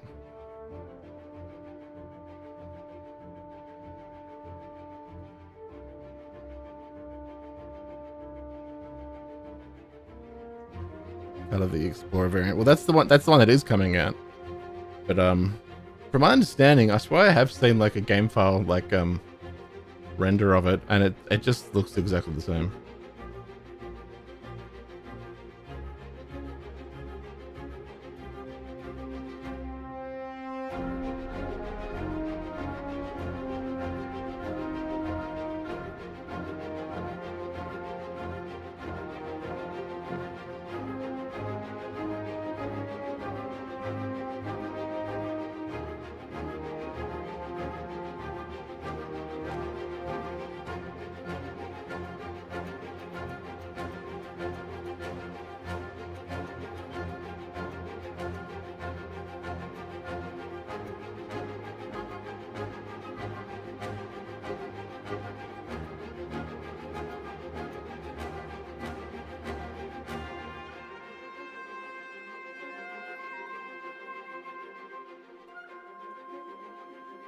I've never been able to enjoy the Nomad myself.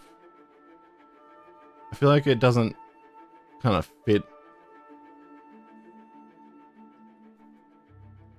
It's the child I've never been able to truly love like my own.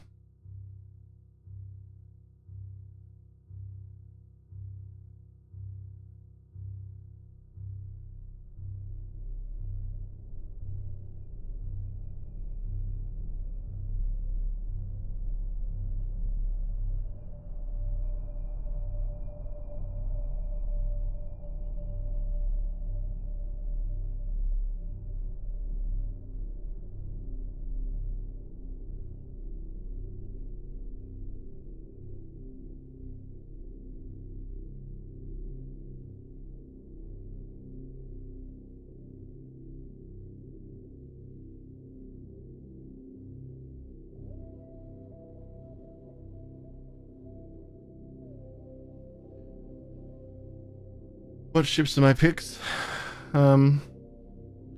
Assistance place to prevent save scumming for the bingo cards, if it's possible. Save scumming. Well, what we've got is that, you know, people can they've got to submit their card blank first. There's a link in the description below. You can send an application in, and then once we approve it, you can get the role in the Discord, the same Discord that we're running this competition in, and it just unlocks all the org stuff.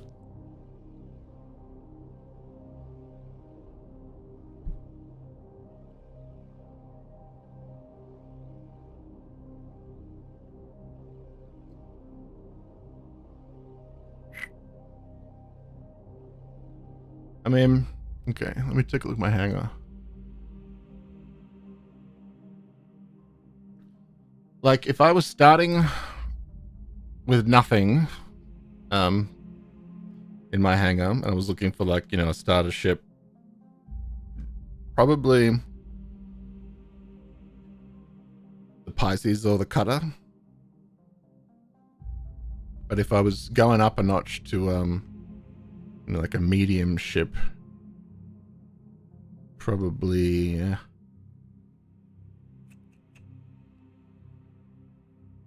or like the Banu Defender or the 400i, and even I'll admit the 400i isn't great.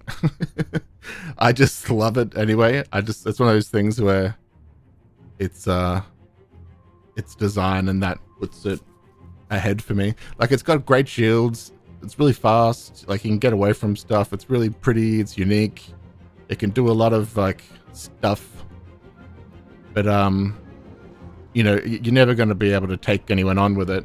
It's not for like going towards action, it's for like getting away from action and just getting back to what you're doing without being bothered. There's a lot of people giving you shit a lot of the time in this game, and a ship like the 400i means if you know what you're doing, no one's going to fucking bother you at all.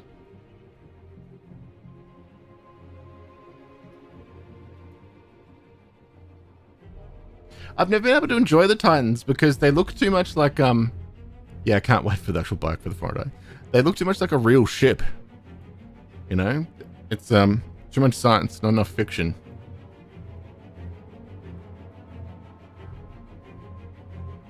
Yeah, a food truck cutter would be sick.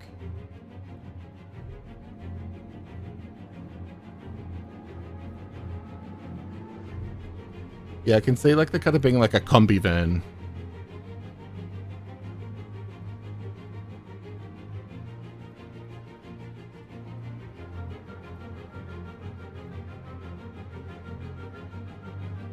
No, MFD changes and all that. That was all stuff that they were just showing from Squadron 42, and it seems like, you know, we're going to find out about Squadron 42 now. Yeah, the Ranger series I want badly too.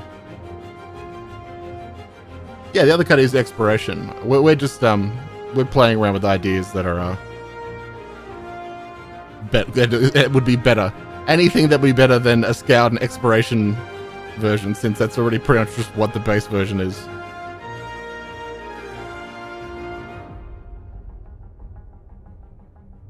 Mystery machine cutter. Most of better fitting, but interesting. That would be cool to be able to bring it on that.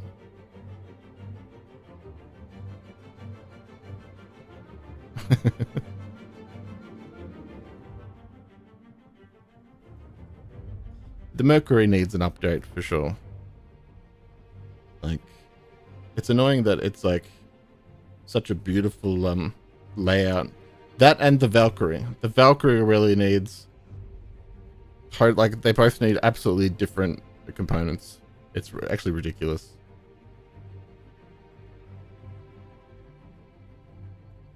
Cutty Ambulance I feel like is an easy win too.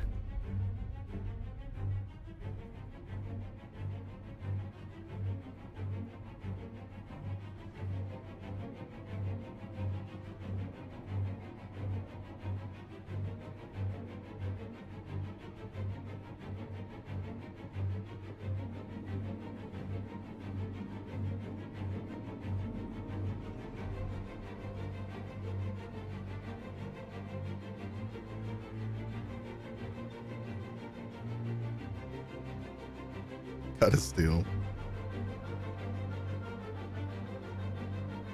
I always say it, but the reason I hate the Cuddy steel is mostly because it means they'll never make a steel skin for the cutter in general now. I mean, Cuddy cutlass.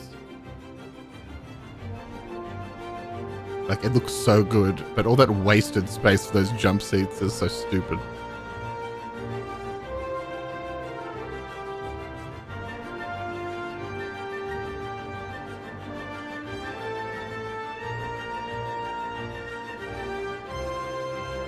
Connie needs an update, but in general, it's still like a pretty great ship. Like, you can get away with a lot in a Connie. There's a lot more things that need like attention before that. Like, you can slam ass in a Connie.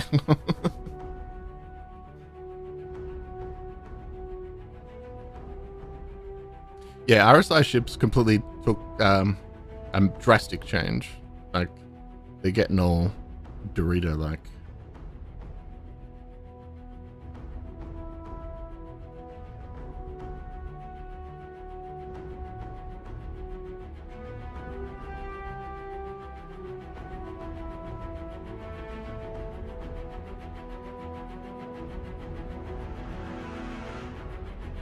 Application is blank. Is there something we need to copy paste the foot? You're on the RSI website. Welcome back from lunch, everyone. Whoop. Hopefully you had a good meal. I missed you guys so much, except for you. You know who you are, and you know what you did, and I will never forgive you. But for everyone else, I hope you had a good lunch, and welcome back. We're back on the CitizenCon show floor here to do our last little bit of the community booths. It has been a phenomenal 2 days, and we cannot thank enough everyone who has been here to give us the love and support as you guys have been watching the show. Whether you guys have been here on the community booth floor, whether you guys have been in the theater, it's been nothing but amazing smiles on faces, and that's what we love to see here at CIG. And so we're gonna go over to a place that makes everybody smile, Soul Citizen. Now, this is a group that is all about diversity and inclusion in Star Citizen. You know, gamers, maybe not the most polite people sometimes. So we want to have an org where diversity and inclusion is forefront in their mission statement, and no one does it better than Soul Citizen. These guys are phenomenal. We got my man Griff here. Griff, how is it going? How are you, man? Doing good. Awesome, man. It's so good to see you guys. You know, what's been your experience having Soul Citizen be this huge org that is a safe space for gamers of all colors, genders, sexualities, orientations? What's been your guys' experience being that safe space for them? Well, first off, we're not an org because people want us to be an org. What we are is a group of gamers who back and support the game, but particularly of diversity. When Fast Cart and I first got this going, we talked about being able to bring African American, because we would go to the conventions and see 5 of us out of 600, but we knew we were out there. But ultimately, we decided to expand diversity into not only just being African American, but LGBTQ. I almost thought this guy was Amish straight, on the left. Age, I'm 60. We have 20-year-olds in our group, male, female, and everybody pretty much has a different feeling about the game and very supportive of the project. Fantastic. So even Jared Huckabee could play this game, is what I'm hearing. It's, you guys are going for like the elder statesman, so that's fantastic to hear. What Nah, that's not giveaways are Amish. you She's guys got doing? I hear you guys the are doing a pencil really cool mustache. giveaway at the top of every hour. Is that correct? Ruined it. At the top of every hour, if anyone comes to our table, if they're the first one to come here and they say what our table number is, one of our partners or our friends are the folks with Star Jump Station, with Grim, Ender, and Starlet. They couldn't be here, but they donated these posters of their work of the Fleet Viewer. And so we have signed this for everyone, for all the members here have signed it. And if you come here at the top of the hour, if you're the first one, we will give you one of these signed posters, specifically from Star Jump Station, because we love them. They're a great group, and they've contributed so much to the community. That is awesome. Thank you guys so much. Soul Citizen, come check them out. Again, a safe space for gamers of any race, creed, nationality. You guys will find a home here. Thank you guys so much. We're going to move on now to Quantum. These guys are all about the medical gameplay loop. These guys are... This guy. Oh my goodness. I almost needed them for a second. That was disastrous. How's it going, guys? You guys are the forefront org designed to help with medical gameplay wherever gamers may be in need. You guys actually have a really interesting Discord tool for anyone, even if they're not in your server, if they're not in your group, to get your services. Tell us about that. Yeah, so the Abe's bot that we designed is to be in other people's Discords. One quick, easy command will actually send the ping to our Discord as well as all of our partners through the Alliance Initiative Beacon System Bot, or Abe's for short. Tigerwood's dead. And say that one more time, just so everyone's clear. What is the name of that bot? The Alliance Initiative Beacon System. The Apes bot. I love that. Where you can go ape for the Apes bot. So what can we expect to see from Quantum in the future? What do you guys have next on the horizon as your guys' org is expanding ever greatly? So every time we get any type of information, we always try to think about how it's going to affect That's us. his main. Yesterday, we saw the fires on the ships and everything, and we already started talking about a fire rescue unit. Firefighters in space is the coolest thing I think I can think of. Thank you guys, Quantum. You guys rock. Everyone here has been phenomenal so far, and we are going to end our last community booth segment for the day with Imperium. Now, when I say these guys have an amazing set piece that has wowed everyone at CIG, I mean it. Let's take a look at this amazing Bengal carrier. Like, guys, this is phenomenal. Let's see if we can get a good shot of that. Make sure we get a great shot of how detailed that Bengal carrier is. It is sleek. It is that's sexy. a Bigfoot dad. God, I just want it for myself. So, man, that is just so cool. So with me are some Imperium guys. What's up, guys? So, you know, let's say a young, charismatic host named Schman, for example, wanted to steal that Bengal carrier. Where exactly is it going? Well, if you live in LA, it's actually going to be staying right in here. It's going to be down to the Santa Monica office, so it's going to be present inside their studio. He's got a pretty charming voice. CitizenCon, it's going to be This there, could there be- in perpetuity. Yes. He could be a trophy dad. LA wins, finally. So what has your guys' CitizenCon experience been so far? How have you guys been repping Imperium here on the show floor? Well, I mean, obviously, very well is the answer. So it's been fantastic, man, having everyone here. This is about half of the people we've had present, so it's been a fantastic showing from our organization. Makes big models. It's been a No, labor that's of not a love, hipster putting dad. this together, being This might present, be- answering questions. It's been great to see could everybody be trophy coming dad. around, showing support. It's been fantastic, so thank you. Yeah, we've been seeing you guys build this. Like, throughout they the all past clearly days put and him see it forward finish because they're finally. like, For he's those of their you at home, trophy there guy, are no you know? easy words to say how cool this thing's look. The level of detail here is immaculate. So thank you guys at Imperium. I know that everyone at the LA office makes is a going to good appreciate ship. this so much. All right, we're going to toss it back to Jared momentarily. Thank you guys again so much for checking out the community booths. We'll see you guys back here again. In No the meantime, trophy? Stay safe and see you in the verse. okay, no trophy, no trophy. We could find a, like, Alt what? we could find a much more stunning trophy. There we go. Hi, everybody. I'm at the Pyro Playground. I said, hey, at some point during the 2-day event, I want to get out from behind backstage and, you know, come see what the thing's all about. So I'm here in Pyro. Why don't you come around here and see? No, what- it's I not am, of Trophy course, Dad. an expert, a Star Citizen That was a player. false start. Come on over here. You see what I'm doing? I am attempting to open a door right now. How do I open the door, Daniel? It's not this door? That's not the door? Also, you're not Daniel, are you? You're Adam. All right, so we are here. What station Yeah, is Truck this at? Jared is back. No, remember. No, put the mic in. Oh, this is Checkmate. This is Checkmate. This is Checkmate Station. So this is where the demo starts. And what do we do when we're here at the demo? This is where your habs are. So, yeah, you can't go back in. Okay. You want to go straight. You want to follow the exit signs. So left. And those are your elevators. Are these ones going to kill me? No, these should not be the death elevators. Not even in Pyro? No guarantees on that. I want you to go on record. Look at that camera and say the elevators in Pyro won't kill you. I'm gonna say no guarantees that the elevators on Pyro won't kill you. All right, so we take the elevator and where do we go next? You're gonna go to the entrance. All right. That could almost be a mafia dad. That's like a. So one of the other players. No, will I wait for you. swear the elevators won't kill you. So no, show the screen. Show them Pyro. Nah. Let them see Pyro. Nobody's. He has to people say are that tired it of will seeing my kill dumb you. Face. All right, so where am I going now, Adam? You want to make a left? This way? Oh, we do have drunk dad. Yeah, No, all right. you Well, went too Jared's pulling mad drunk dad You gotta follow the exit signs. right now. I don't see anything. Let's do drunk dad. There you go. All this environmental storytelling. This is the experience that you just walked through. All right, up here? Yep. And another elevator. All right. So what does this say here? Do you know? I can't read. I know that's rough and ready for the top part. Okay, yeah. So Rough and Ready are the gang that runs the. Nah, he's not Champions Paperboy. League. Paperboy's got to have like a flat Well, cap. everybody, I am not going to subject you to my first time here in Pyro for any longer. No, We're going to throw it to our. Jared's acting like a big first of our drunk two-part baby. Environmental That's drunk, presentations, Dad. starting with Living on the Edge. So take it away, everybody, and I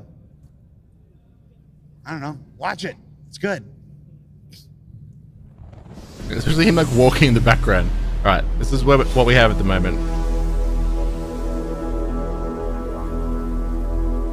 That was confirmed drunk, Dad.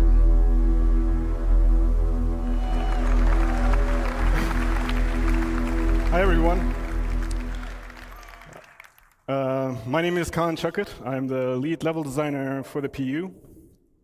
I will give you an introduction to our locations when it comes to the design, a high-level overview of the design. There was a flat cap a lot earlier, describe but the processes of our workflow. I didn't get around to and the mentioning it, goals so that we aim to achieve. it's not confirmed. So, to break Bigfoot down was our confirmed. process a bit. Bigfoot is real. This is very high level, but it starts out with a pre-production phase, an ideation phase. Here everything starts out in the mind. We bring it down to paper, sketch, write, formulate a plan based on our overall design goals. And then it moves on to the blocking stage. You might have heard of this, like the white box and gray box phase. This essentially contains all of the gameplay that you would see in the final product. Basically, the way it's meant to be played, and we test this out with a lot of iteration, and yeah, Like another Discord open mic breather. and it's basically, the white box is not in a stage where it's presentable, but that comes now.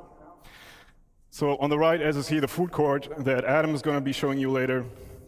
Yeah, this is the final product, VFX, lighting, everybody had their pass on this.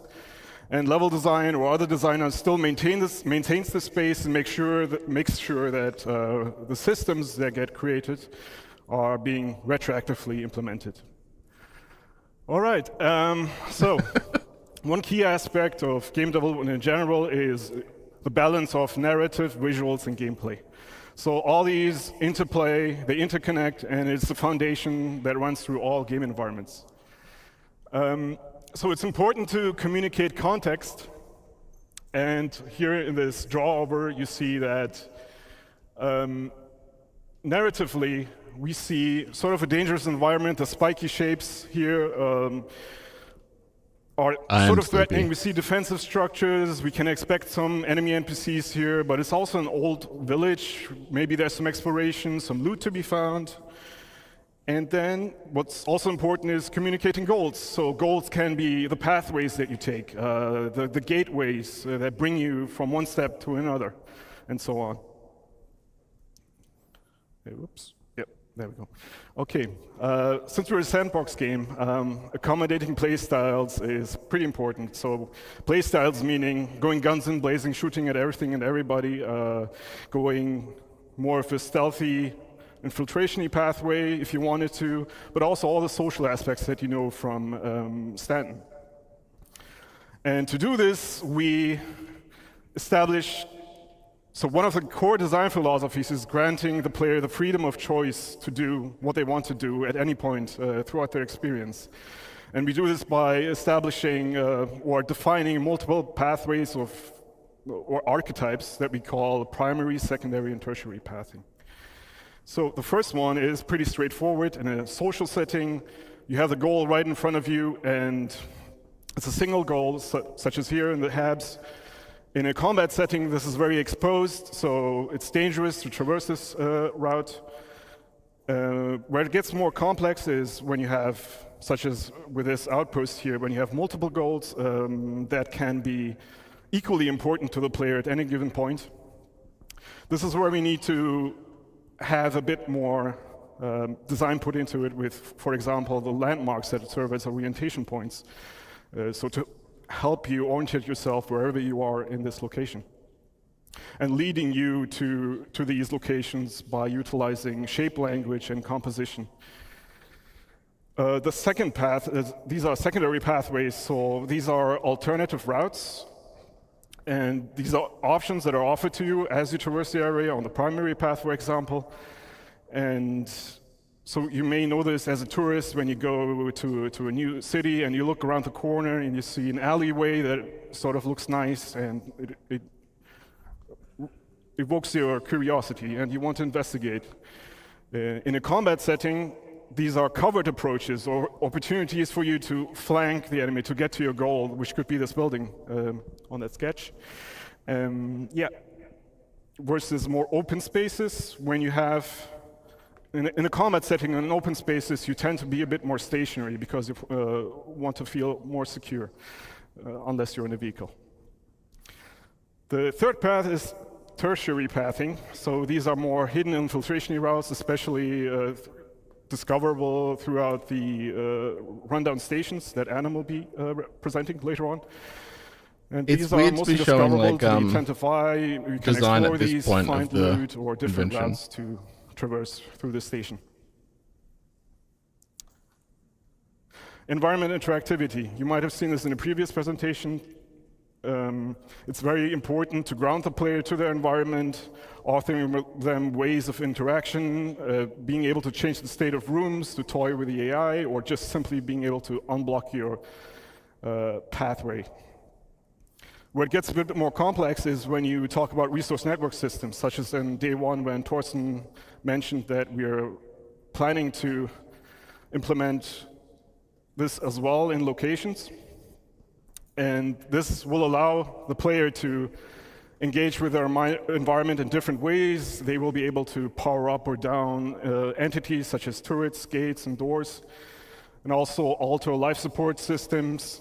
There you go, Lucas. And also I sent this you ties a into security systems. So cutter with the Halloween being able to paint. power up or down certain sections We of a do security have system. more to go. And security systems in turn will be dependent on security tokens that you will be able to grab from other NPCs in your environment to then gain access to other terminals, to security terminals or other areas.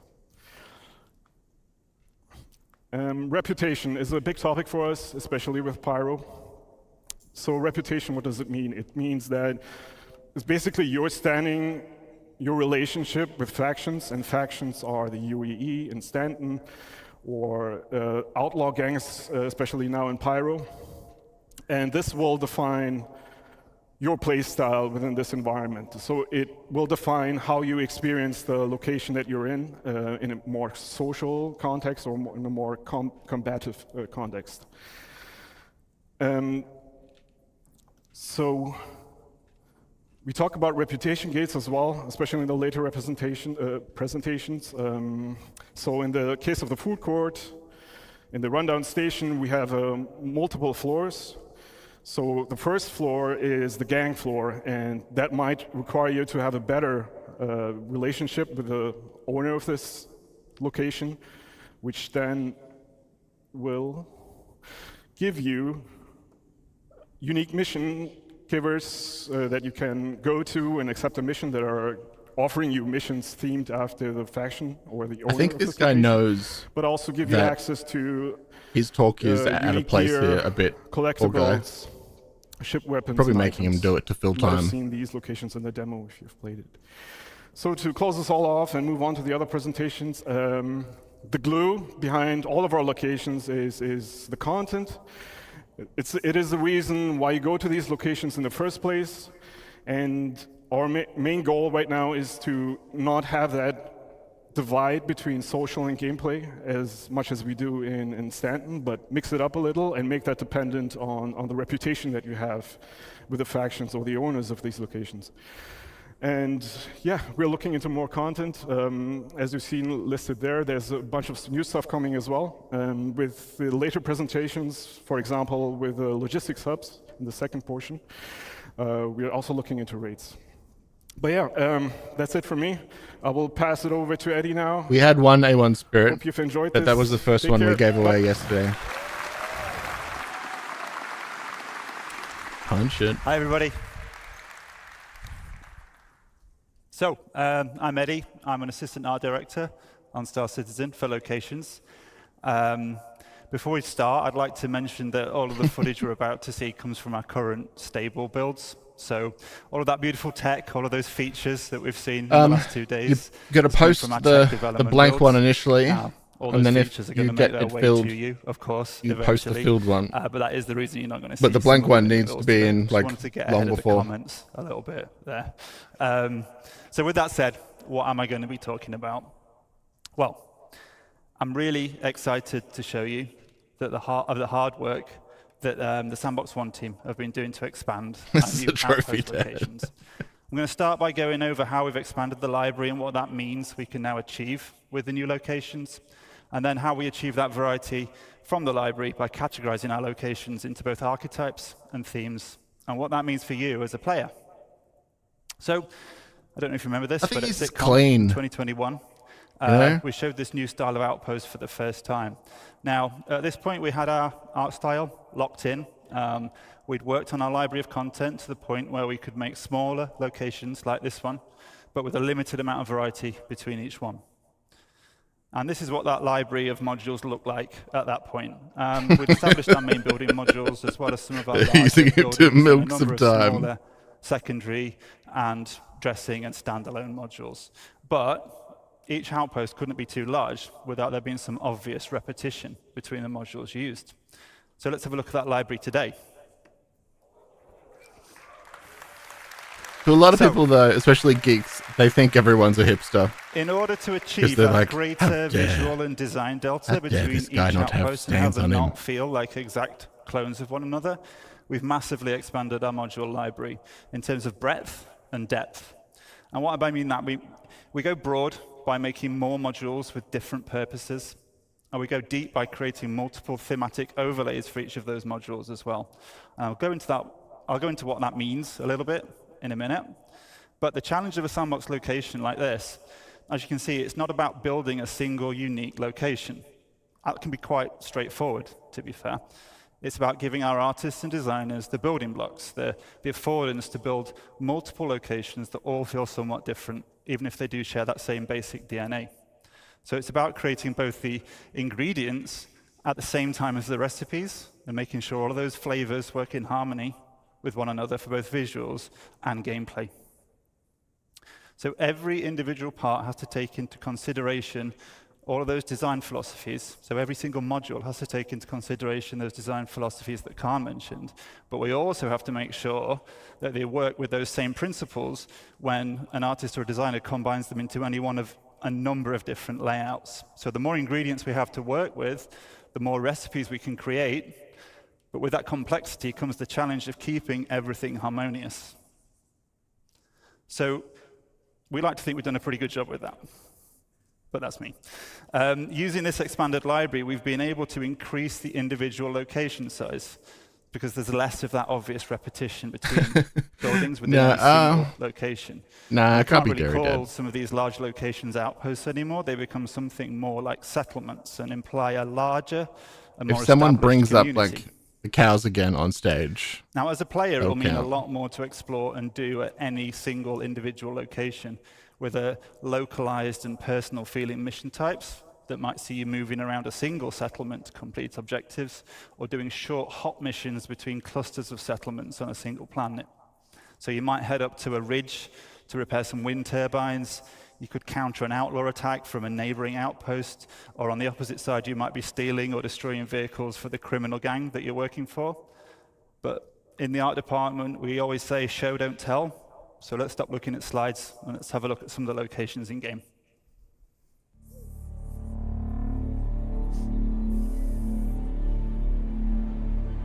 Ooh. Oh, wow. Yeah, it's very Star Wars-y.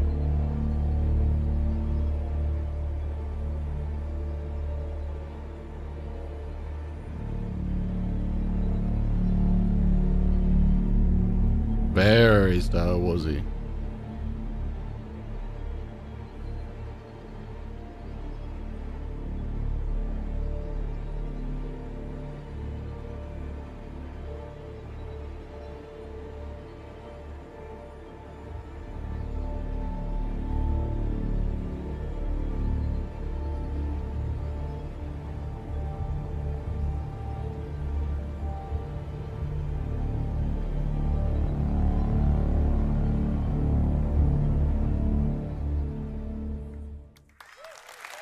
Thank you.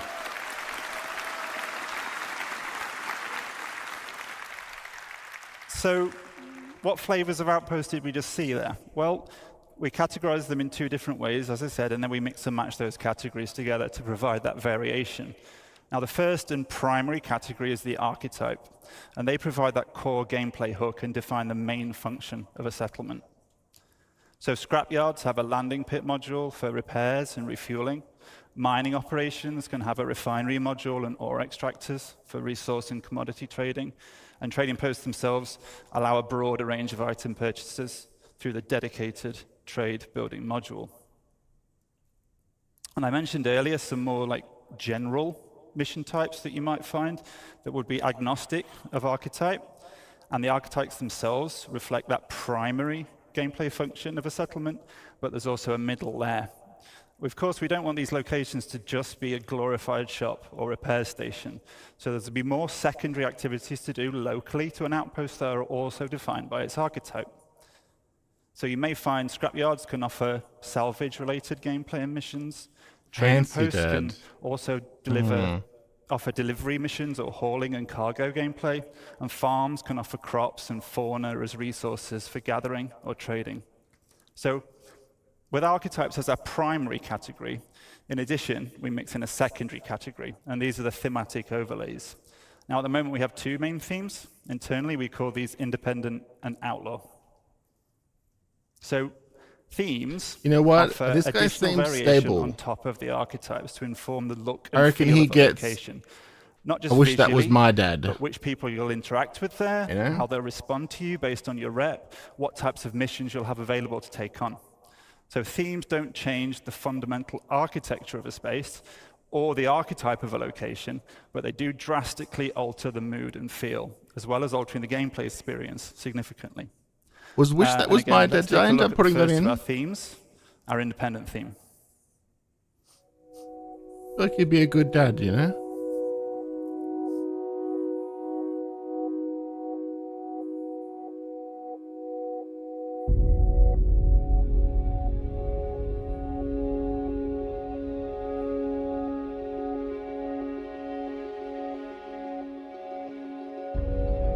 I reckon he seems like a top dad.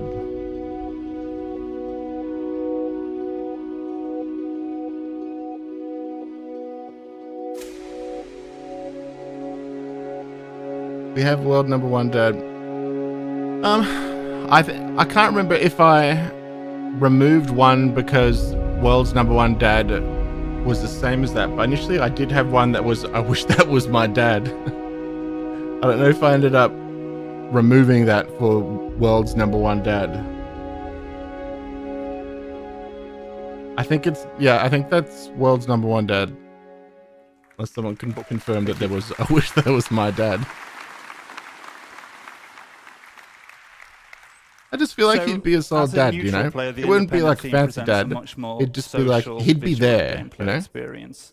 The primary visual read across both themes, so across both outlaw and independent, let's make him #1 dad. from those common architectural forms, and they're generally all more rounded and soft in shape, and the building manufacture techniques are more robust and primitive, with single-story dwellings built from stucco and bare metal. But for this theme specifically, we use soft textiles, warm lighting and color palettes, Yeah, this is #1. decoration that layer on top of those utilitarian structures to give that sense of home. And I use the word home for our independent theme quite a lot because we really want to get that feeling that this is home for the people that live there despite those harsh realities of frontier life. And in contrast to that, we have a theme that lies in a direct opposition to the independence, which we call the outlaw theme. So let's take a look at that now as well.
Yeah, we got another winner.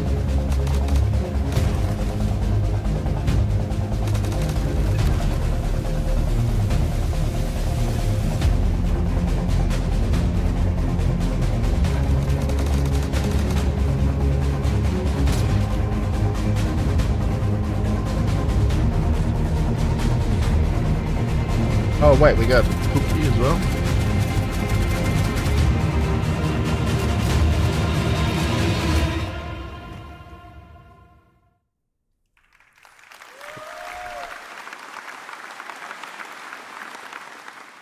So the Outlaw theme tells that story of these once functional settlements being completely overrun by the various criminal elements that inhabit the system.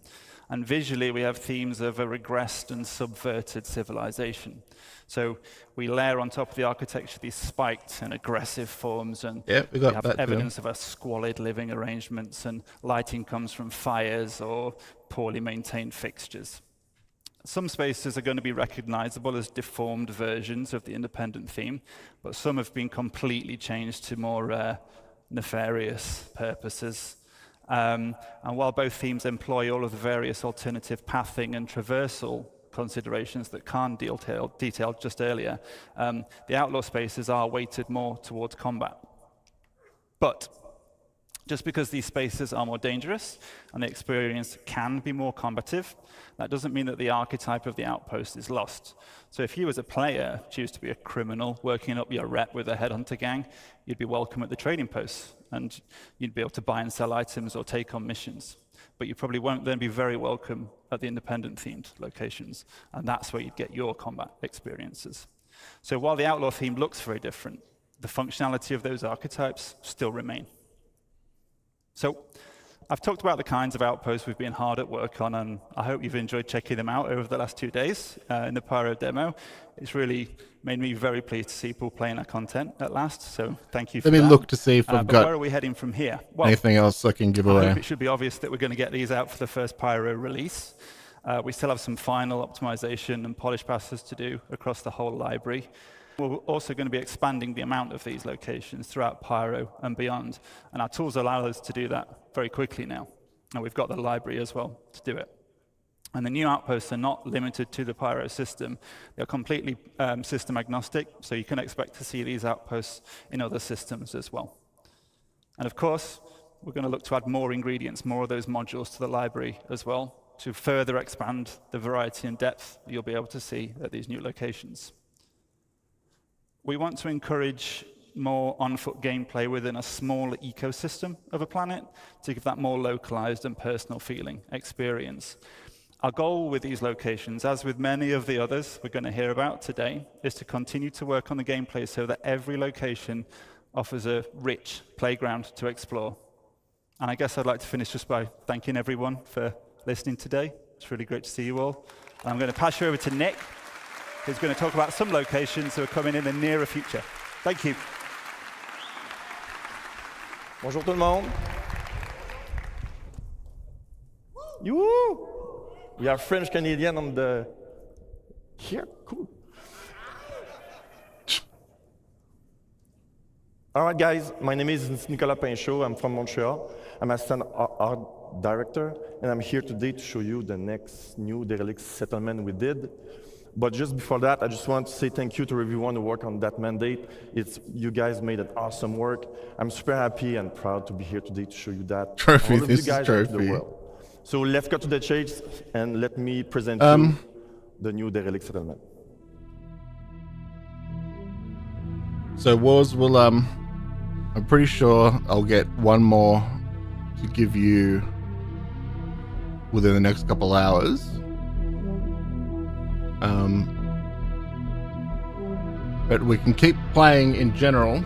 If people keep playing and submitting their bingos when they get them, if I get more things to be able to gift, we can do it. Plus, we can also do it for bragging rights, you know.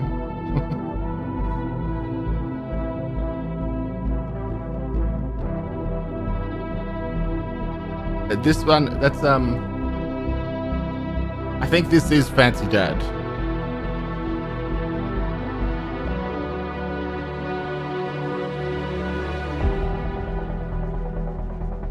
What do you mean, this fancy dead?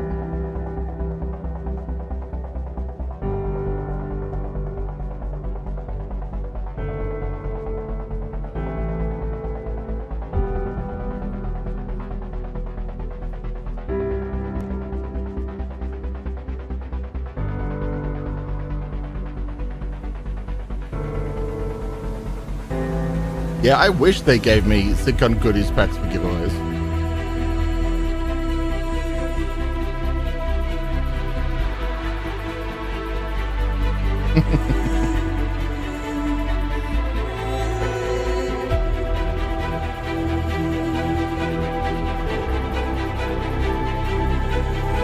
Oh God, Sophie, I'm close.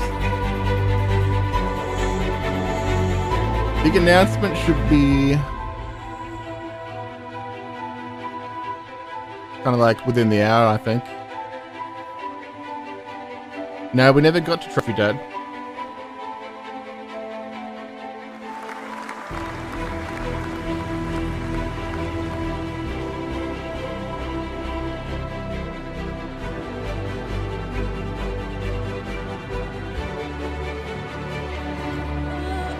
It's 5 in a row, yeah.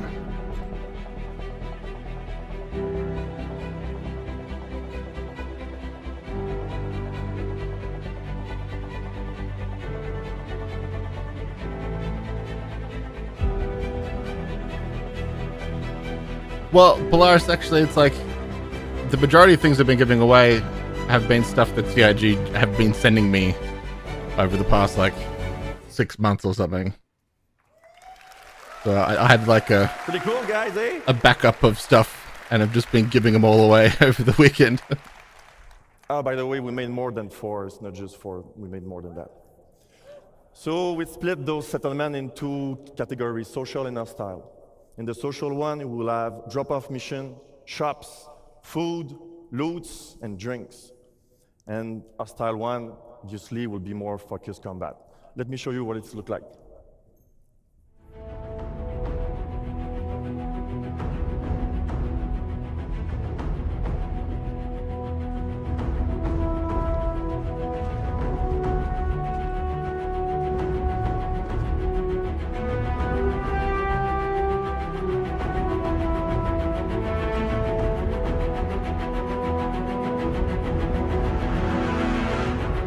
Mando's in there as well after wars, so it might, for all I know, CIG might send me a bunch of stuff to give away.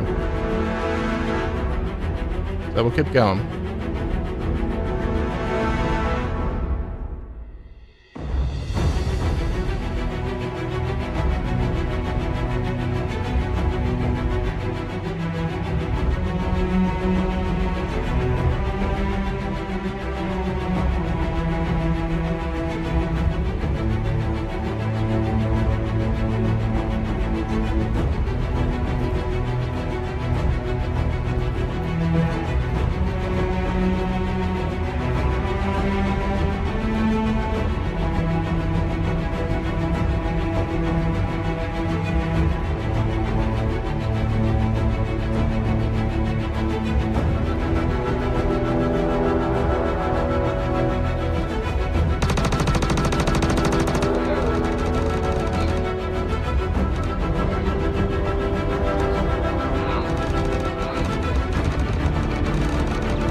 This feels a lot like the PU we already have.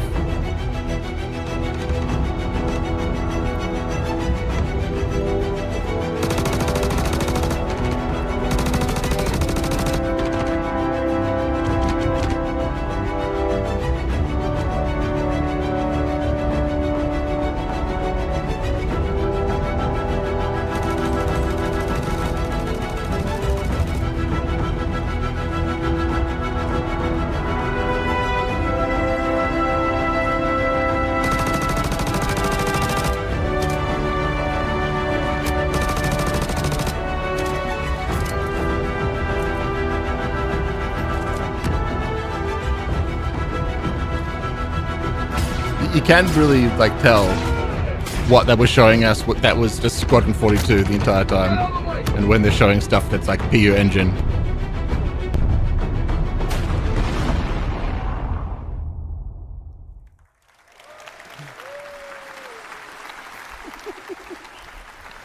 I like the end. The end's awesome.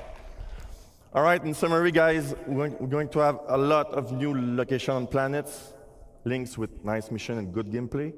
And the most important, all those locations will be in Q4 this year, available in the game. Wait. So thank you very much. I will let now Adam to show you more good stuff. Before the end of the year. And that was that Stanton system stuff? Hi everyone. All right. So welcome to Rust Up Stations. I'm Adam Sanders, lead environment artist for EUL1. We're excited today to show you our efforts for the Pyro rest stop stations. So, what are Pyro rest stop stations? Well, these are stations reinvented. These have new themes, archetypes, and gameplay to support new and interesting experiences. Aside from the social aspects, there is gameplay and exploration on the location. I've hoped you had a chance to play the demo over the past couple of days. I know I've spoken to a few of you. It's pretty good, right? Yeah? It was a sneak peek of our current progress. Let's kick off with an overview of the Pyro system. Final dead. For the Pyro system release, we plan on 6 planets and 26 stations, including jump point stations that connect for Stanton and future systems. This is where we're getting down to the facts. Rest stop stations are either in rundown or abandoned states. Citizens of Pyro, the rough and ready outlaws, no prizes may currently, control these. but there's a good Our focus chance today I might on get the sent rough and some. ready owned Pyrotech Amalgamated Fuel and Resource Station, Planet 2, Lagrange Point 4, otherwise known as Checkmate Station.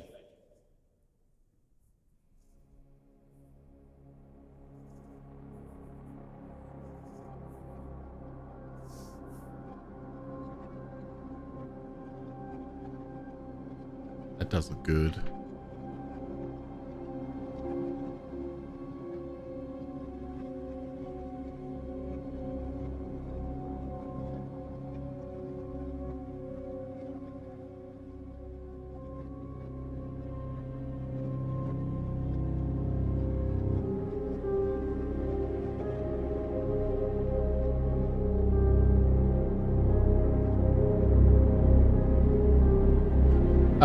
They usually send me something when an event happens.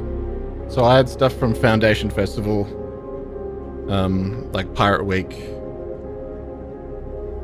and they gave me like the cutter for this.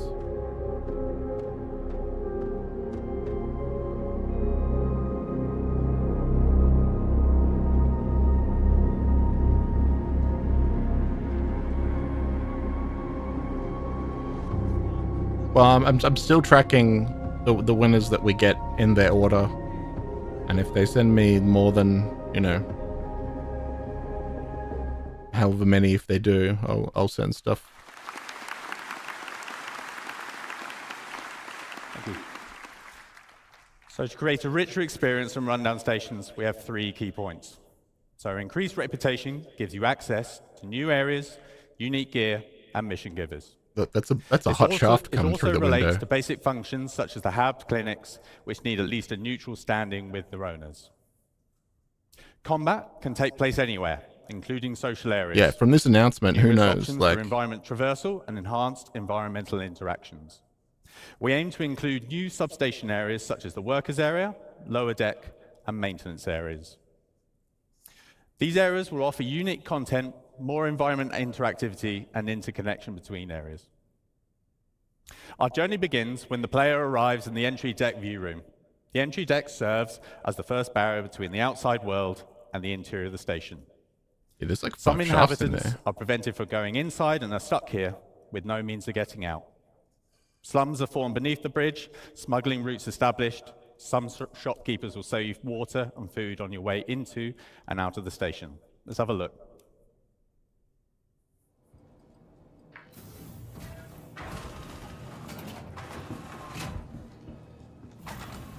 I doubt any other Star Citizen content creator gave away as many ships as I did this this song, CitizenCon.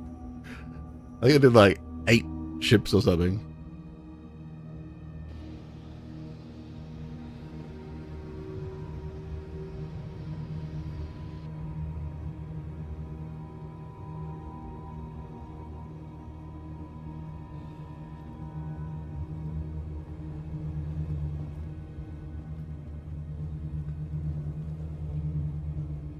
That's a shaft.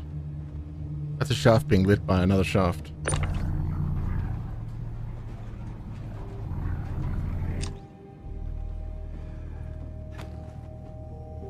Oh, better reach that shaft.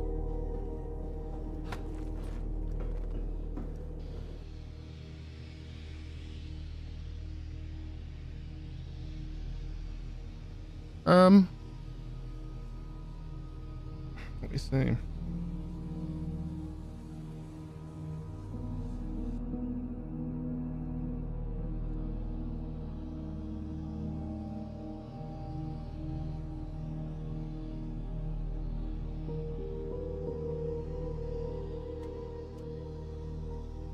Oh yeah, I think I got like 40, 45 subscribers or something maybe.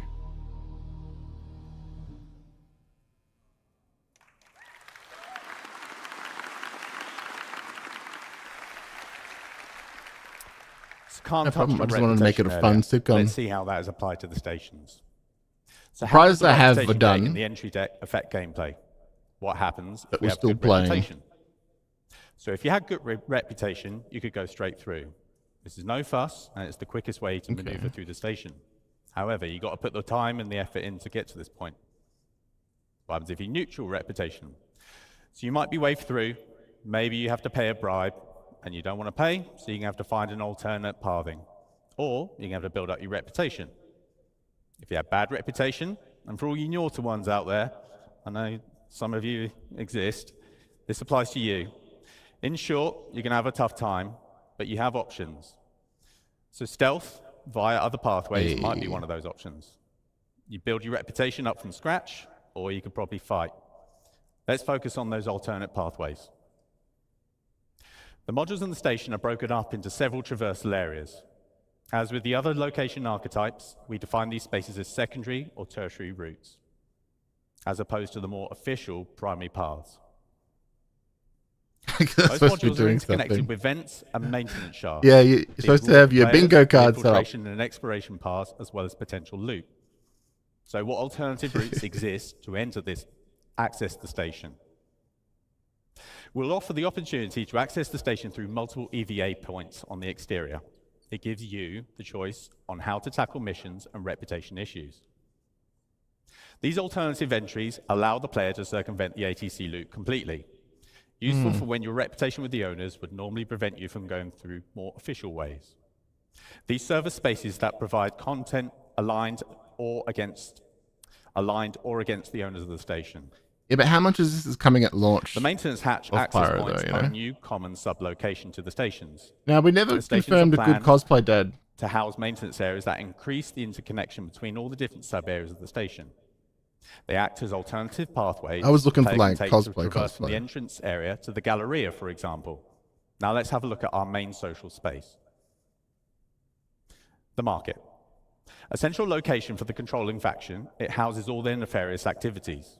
You can participate in their endeavors if you have the right rep. Let's have a look at some of those key features.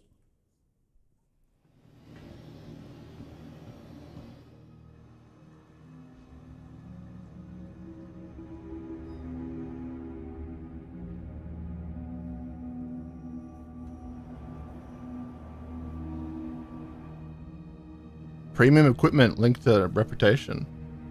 That's cool. Faction bar.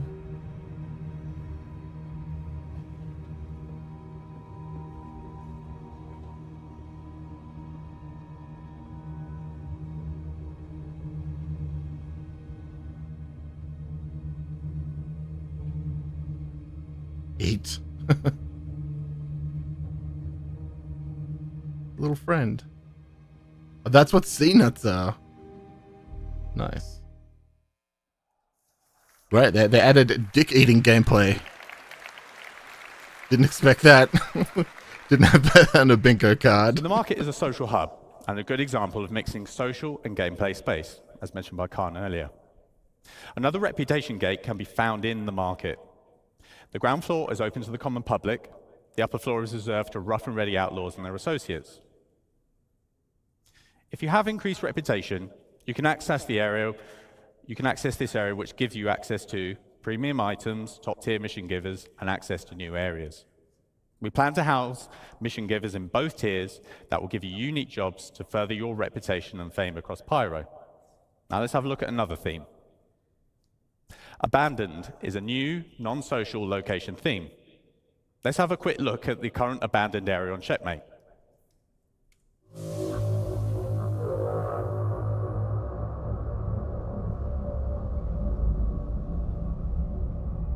So it seems like these aren't really going to function as stations at all. Like mission areas.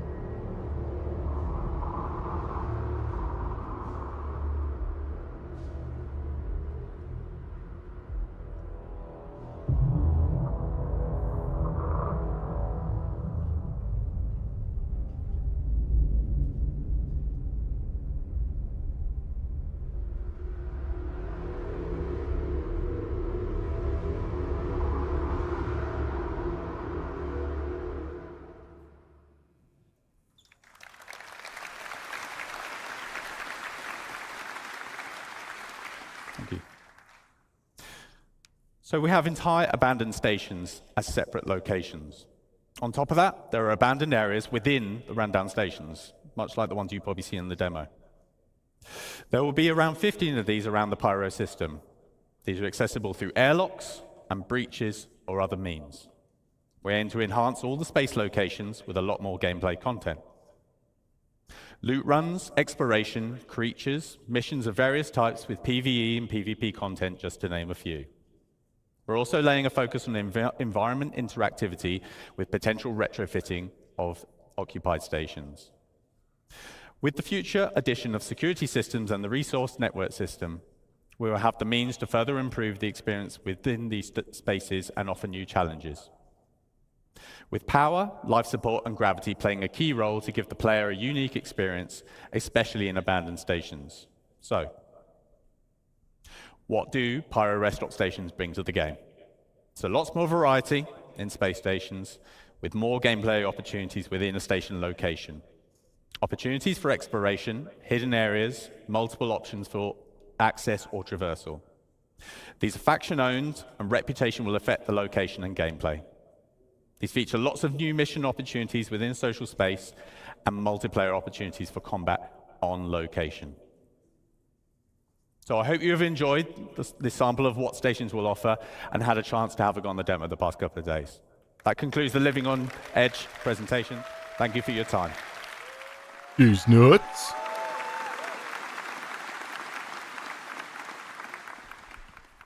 John. Hey, everybody. We are almost to the end of CitizenCon 2953. Can you believe it? 2 days? Pyro? Starcloth? Star Hair? Star Citizen? All right, we still got one more presentation to go, but I have a couple announcements I have to make. This was just handed to me by the facilities team, so bear with me. Astropub, you're gonna need to redo your lore video on the history of the Zeus. Geo, you need to get some money. Authy, I need to be invited to the next ladies' night. Burks, this just says get good. Is he even here? Fastcart, slow down. Gabby, just thanks for my bracelet. And Salty Mike, don't forget to pick up your check on the way out.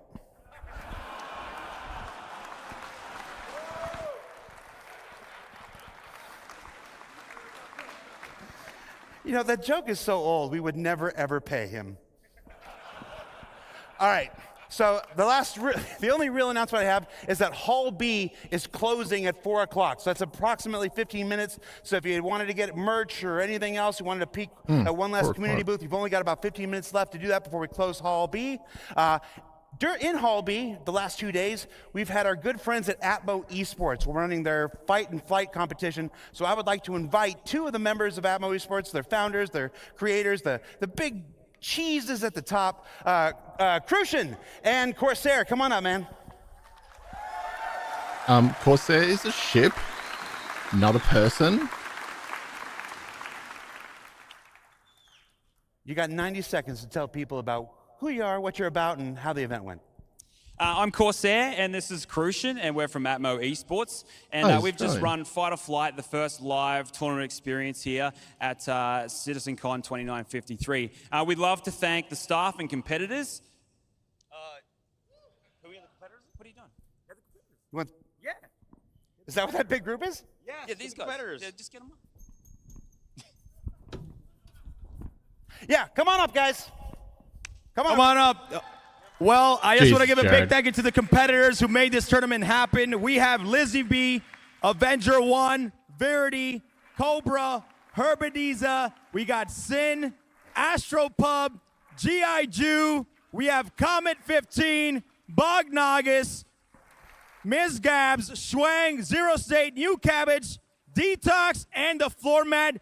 These guys have gone through adversity throughout this tournament, and they've done a fantastic job. So I just want to say thank you to the community who keeps supporting what we're doing. We'll love to be back in the future.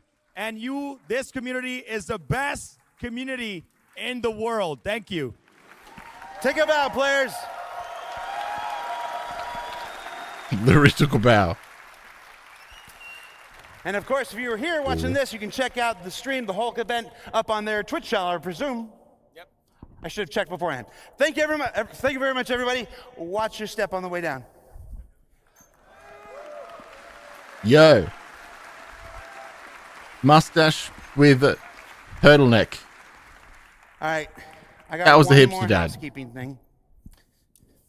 There's a person not many of you know. He's an associate producer in our LA studio.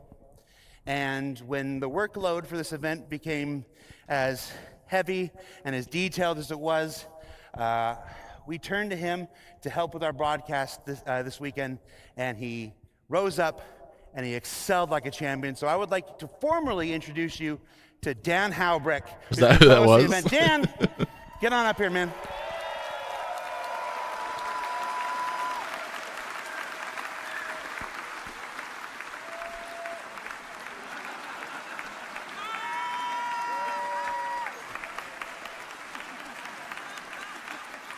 Yeah, it was hipster dad. He had a long mustache and a turtleneck underneath his jersey.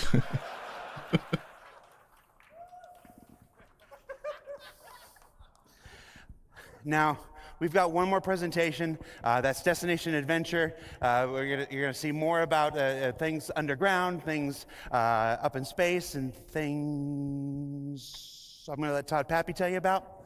And then, of course, we'll let Chris Roberts come to stage, return to stage, and close out the event proper. So this is a sign-off for me. Thank you so much for being here at CitizenCon. And on behalf of Tyler and Leah, if I may, thank you for making this event possible. And you're going to love what you're about to see, everybody. You better. I love the cutter.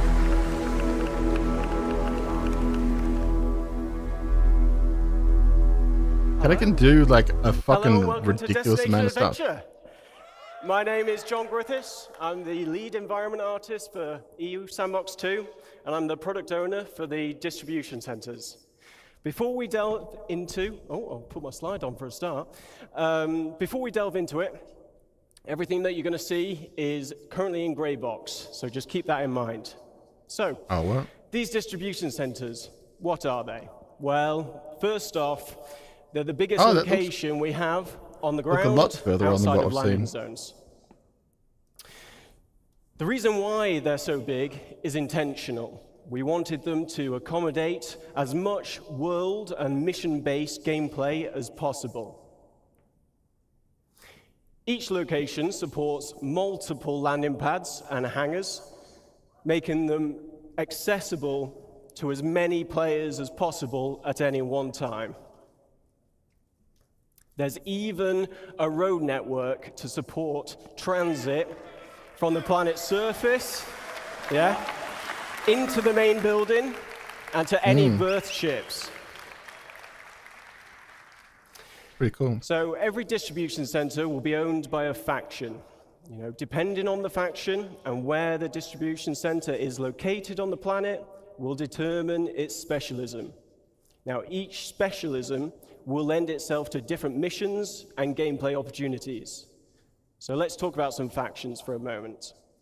So an example of a major faction would be the UEE.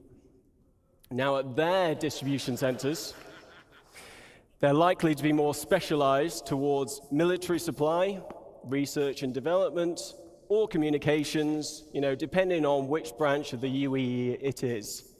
They will have a much stronger military presence in the area, and missions here may be more hostile with combat-orientated, team-based raid opportunities.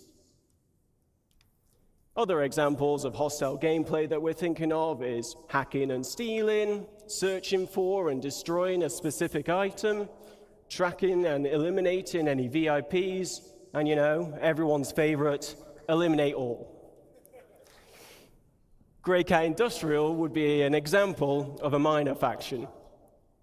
So their distribution centers will be more specialized towards gathering resources, manufacturing, assembly, Can't wait until shipping. we get proper facilities and get rid of the here, but it won't be that bunkers we have strong now. as a major faction. And missions here would be more suited to friendly gameplay loops, though we won't be ruling out hostile missions like corporate espionage. Some other friendly gameplay types. Cargo hauling, like I said, resource gathering and mining, maintenance of the location. But that's enough. Cutter's one of the only ships that has a large weapon rack. How about we show you where we're up to with these distribution centers?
Yeah, that's what I said. The cutter has the large weapon rack. One of only 2 or 3 ships that do. It does. The Corsair does. And another one might.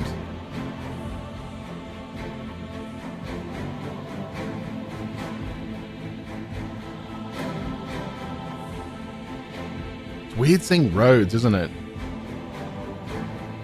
It sounds stupid, but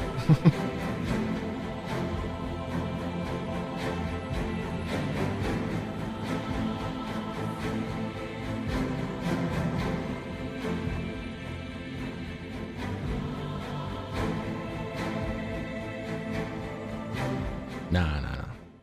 I mean, I might have, but thank you. I would have been wrong. So to talk you through the corporate spaces at these locations, please welcome Rainer Rick to the stage.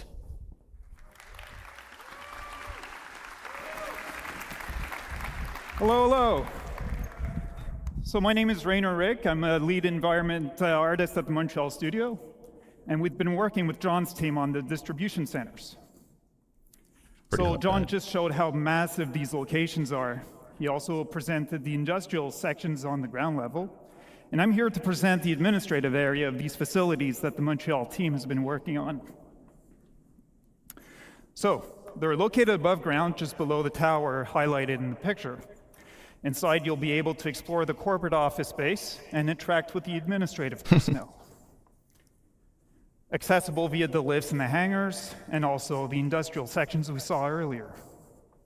priority. Just some interesting looks at the facilities. Landing pads in front of the lobby, specifically designed for smaller ships and ideal for short stays like pickup or delivery missions. Yeah. And we can't ignore the fantastic views we have from these platforms. A reminder of the vastness of these facilities. Warbond Road. Now, let's step inside the lobby. You'll find the atrium, which is a central point of the administrative area, providing access to various locations of the corporate space. Within this space, you'll find the reception desk, and as a newcomer, you'll be expected to report here first. So here you can hand over your deliveries or pick up packages and earn reputation points with that faction. So also expect to see corporate ownership reflected through branding, color schemes, and product placement throughout the corporate hub. And with the use of overlays, we'll be able to swap these out depending on the ownership. And here's an example with Grey Cat showcasing their vehicles and some shiny armor. And back on the topic of reputation, as it grows, you can expect to gain access to the executive office spaces. Assassination. From here, you'll meet with unique quest givers, and depending on your reputation level, you'll receive various mission types, either friendly or hostile. And finally, the distribution centers were designed as an evolving location. We've built this with future expansion in mind. And in the back of the lobby, for example, doorways could eventually lead to additional office space. So, enough talk. Just before I show our progress so far, I want to give a big thank you to the Montreal team for their work on the administration area.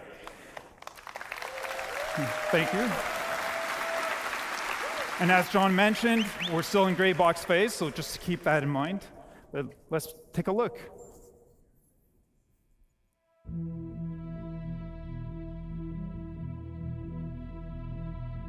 I don't know about you, but this looks like a bit further on than Grey Box.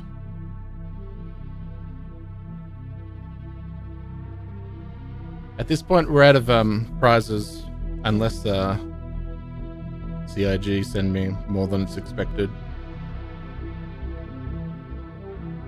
But we're still handing in our wins if we're getting them.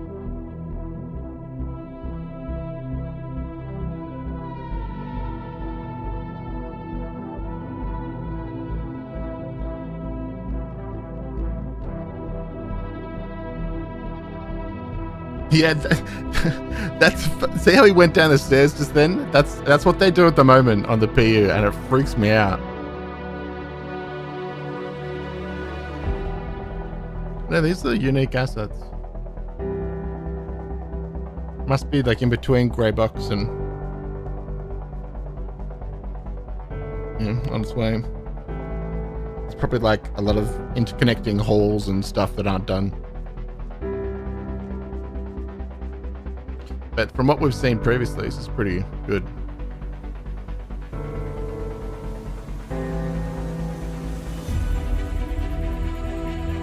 I haven't shown what's actually like downstairs yet.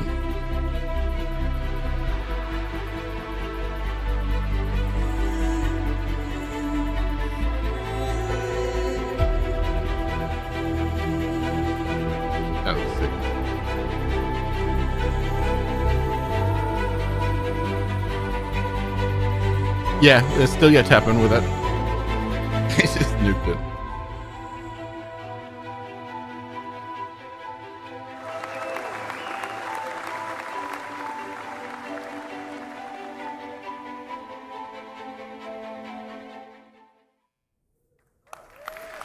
Thank you very much. And now let me welcome back John on stage. He's going to continue the presentation. Thanks a lot, guys.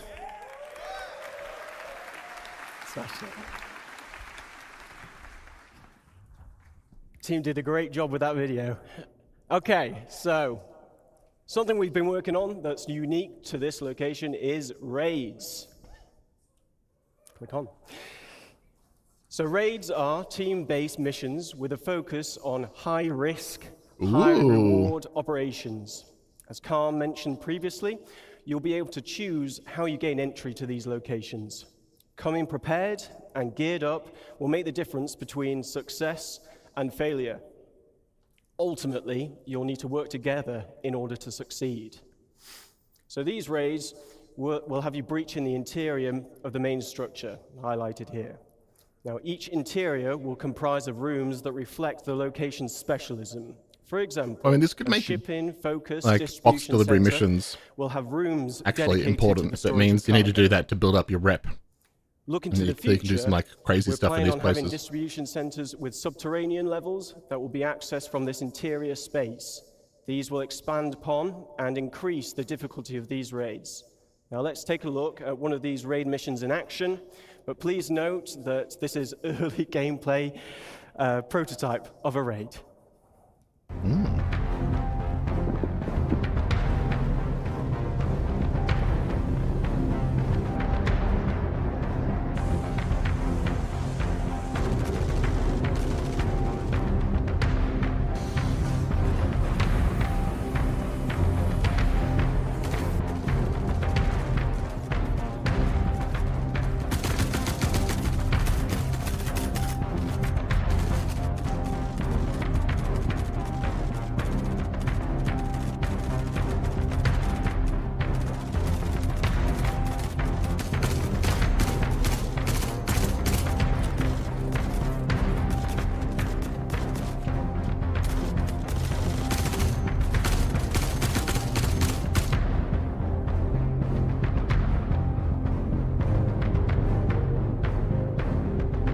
Check the payload.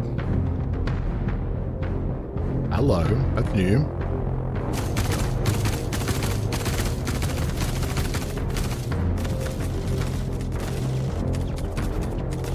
Yeah, if this was more Tarkov style shit, I would not be upset.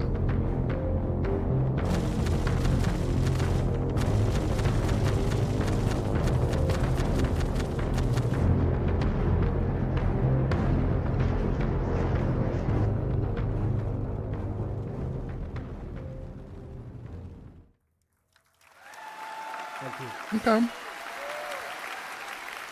So, as you saw in the video, the team took a more aggressive approach to getting inside and taking what they wanted. But this isn't the only approach you can use. Multiple points of egress allow you to be stealthier, and it may make it easier for you to avoid obstacles in your path. Now, reputation will also tie into these raids. Missions will have varying objectives depending on the player's reputation level, and dynamic events may also be triggered during the raid, so players will need to adapt to an evolving situation.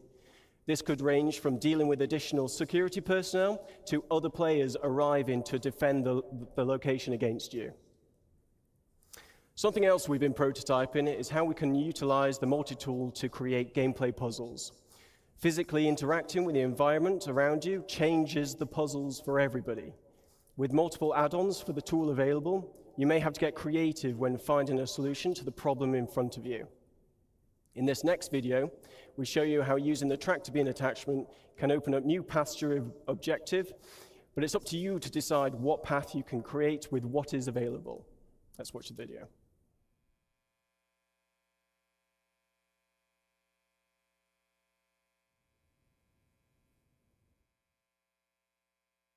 I am.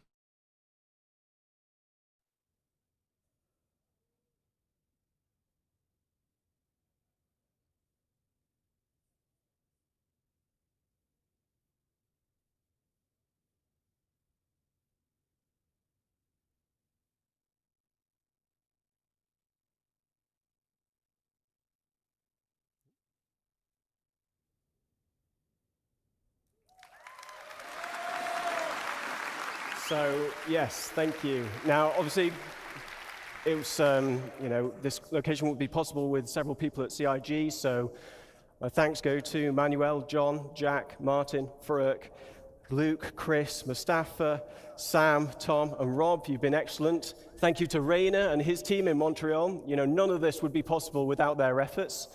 And yeah, thanks to everybody here and online watching. Really appreciate your support. Platforming. On to the next one.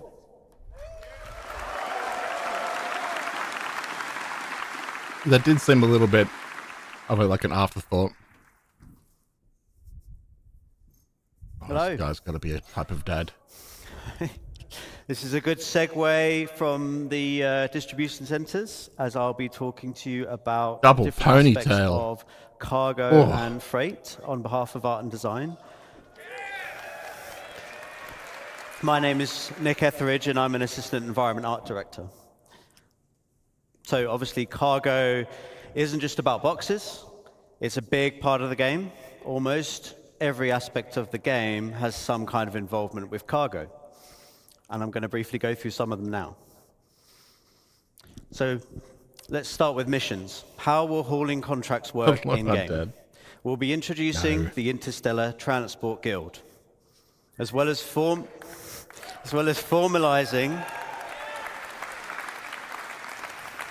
some of the main hauling and cargo companies that you'll be working with. As you do more hauling contracts, you will build up your reputation and relationship with the guild. This will lead you to gaining more lucrative contracts for specialized cargo and destinations, such as different forms of hazardous cargo, perishable cargo, riskier routes, and more. So what do I mean by hazardous and perishable? Well, those are new companies, as you know, there's lots of commodities in the game, and different commodities have different properties. As you know, with events like Xenothreat, we have some special cargo types with different attributes, such as time-sensitive He's like a wizard in disguise. He's undercover. But those were a small selection for the event, and they were the two-handed carryable types anyway. We'll be expanding those types, plus lots more types, to the wider game and to these hauling contracts. So how does this affect gameplay? It will affect the choices you make when you are handling, storing, and traveling with the cargo. For example, with size and weight, is it carryable? Do you need a tractor beam? What type of tractor beam do you need? Is it a handheld one or a ship tractor beam? Some containers can only be moved with ship. All right, put him in as wizard. With health, has the container got good integrity? Is it holding fragile goods? Do you need to handle it with care? You can't just throw all containers about. He's more of a warlock. But I'd say that, you know, do you need to ensure warlock the container is in the same family as wizard. Keep the contents cool? Or do you need to get to your destination quickly?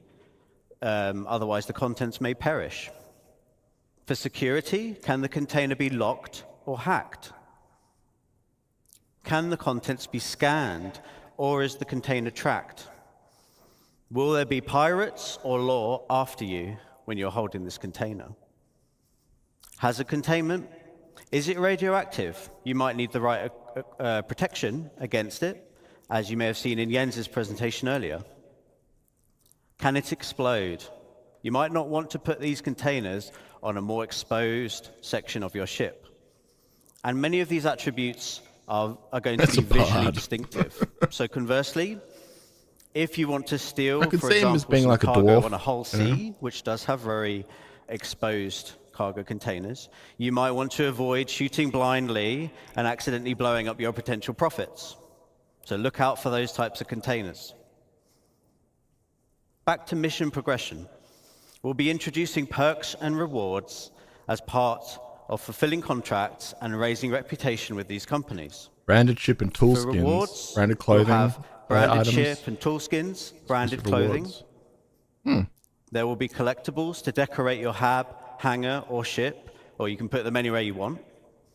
And there'll be more exclusive rewards that we'll be revealing later. Thank you. For perks, you'll get access to more items in shops and discounts on specific items. And all of these rewards and perks you need to earn in the game. You cannot just buy them.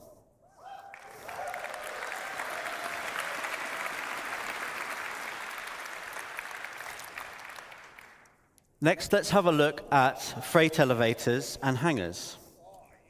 Ooh. I knew you'd be excited for this. This is a good one. I'd like to show you a short video to demonstrate how freight elevators will change how you view your hangars and how you use your hangars.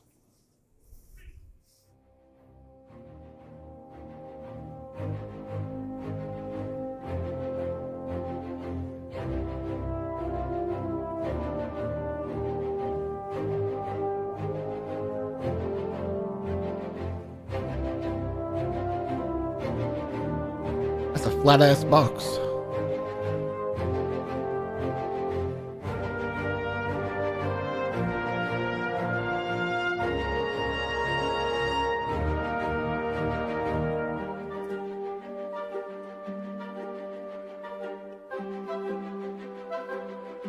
$960 SU. Okay. It's fair.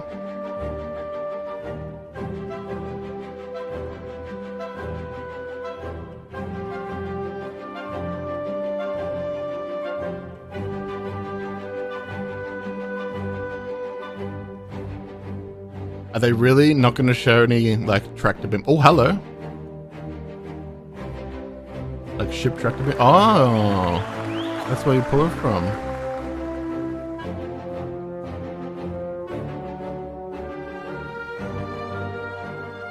That's actually quite a smart solution to that. No. Oh. Do we get to see specialized boxes, please? Okay. Okay.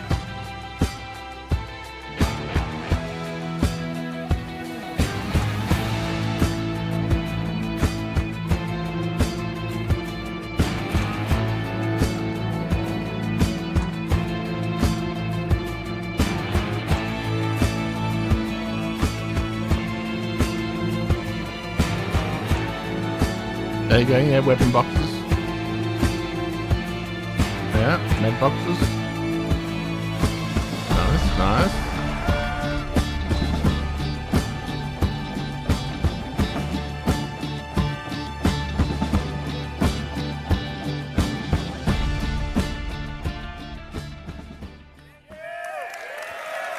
That's pretty good. Now, give us a fucking win, y'all. Thank you. So, as you can see, hangars request ships from within the hangar, meaning you can stay there as long as you want. Whatever you leave there will persist and will be yours to use as you see fit. Your hangar won't just be a place that you leave from in your ship.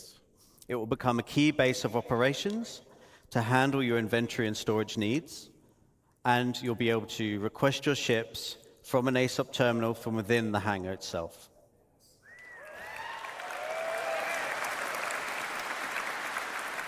Huge. Location inventories won't be magic and instant anymore. This means that the freight elevators will be one of the main ways you interact with your local inventory. Items stored at the location can be requested via the elevator kiosks and will be brought up in a physicalized state to do with as you want. This will be done through a dedicated interface screen to manage large volumes of items. It won't be using the personal inventory system. The change is obviously a really big quality of life improvement to retrieving ground vehicles. No longer do you have to travel thousands or millions of kilometers to specific places in the verse to get your vehicle. You will get them straight from your hangar.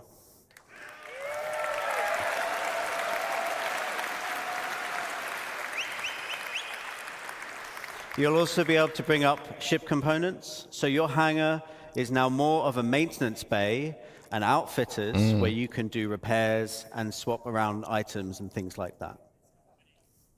So in short, persistent player hangars in combination with freight elevators will dramatically change what you can do in your hangar.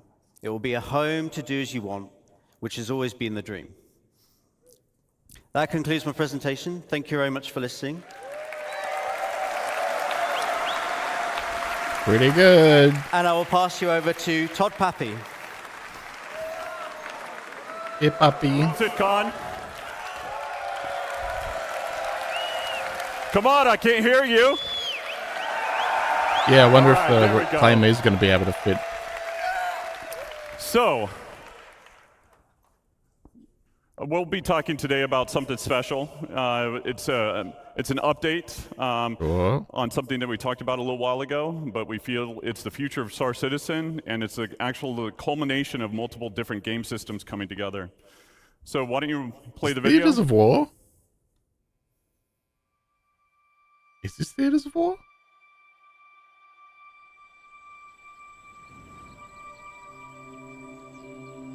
they doing?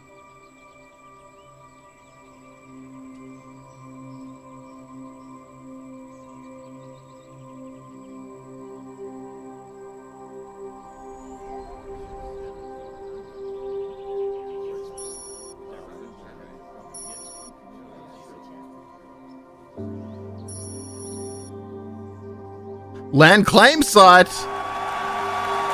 Yo!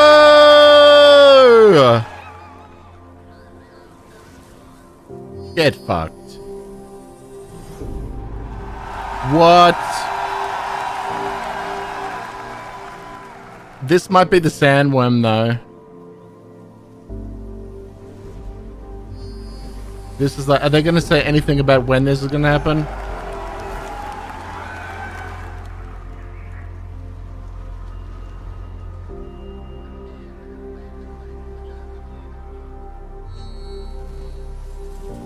Mining? Fuck off. But when? But when?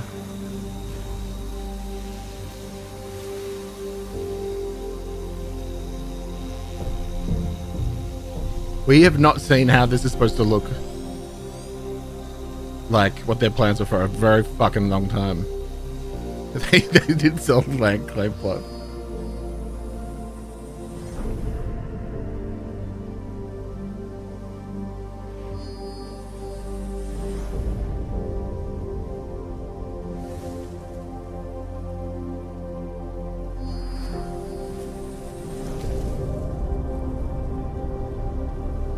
Unless they give us some idea of when or how we're going to see this shit sandworm, you know? Farming. Yeah, this is, I reckon they definitely pushed this because of Starfield. 100%.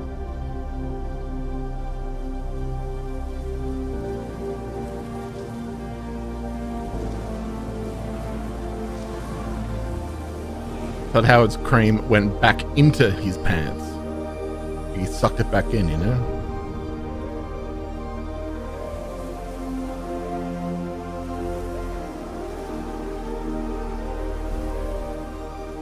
Kind of looks like No Man's Sky building.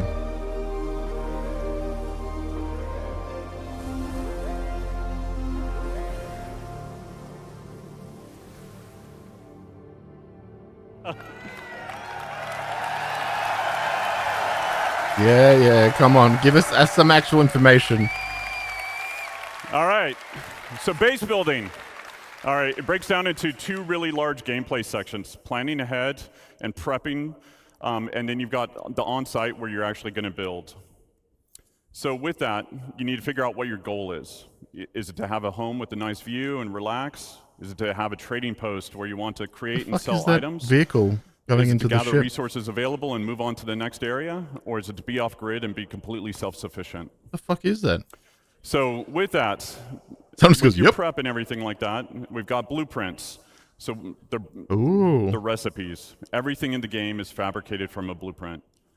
Players acquire blueprints via reputation rewards, missions, or rare NPCs.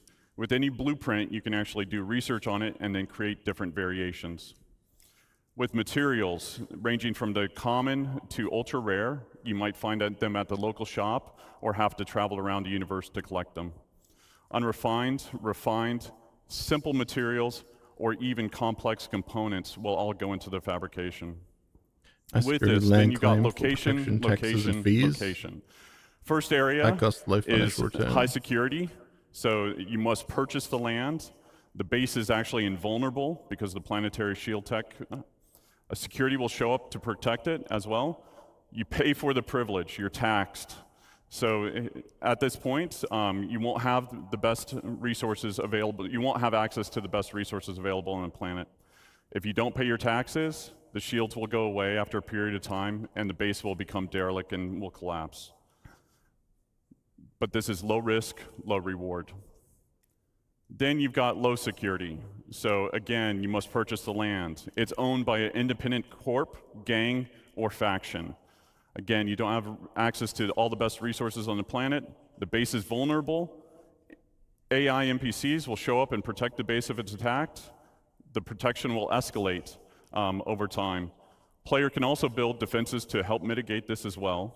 And then it's medium reward. I'm paying no damn space risk. taxes. Then you've got lawless. So this is no protection other than what you build. Yeah, this is what I'm doing. There's shields, anti-air. Players can disable the shields by getting close to them and destroying them. High risk, high reward. Since there's no taxes, no protection fees, you get a high return on the resources that you collect. Now, there's some cross-shard and server meshing considerations that will kind of adjust this design in the future, but we'll get into that later once we're really building it. So from here, you've got the tools. So this is what we would consider a surveyor. With this, we want to actually cater to everybody's playstyle, whether you're solo or in an org. With this, you've got different buildings that you can produce, from small, medium to large to XL or XL. So with the surveyor tool, you can only build the small buildings. With a vehicle, you can build small and medium-sized buildings.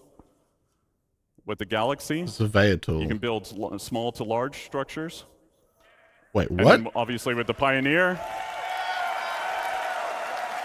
Pioneer can do it all, and it still works as a mobile base.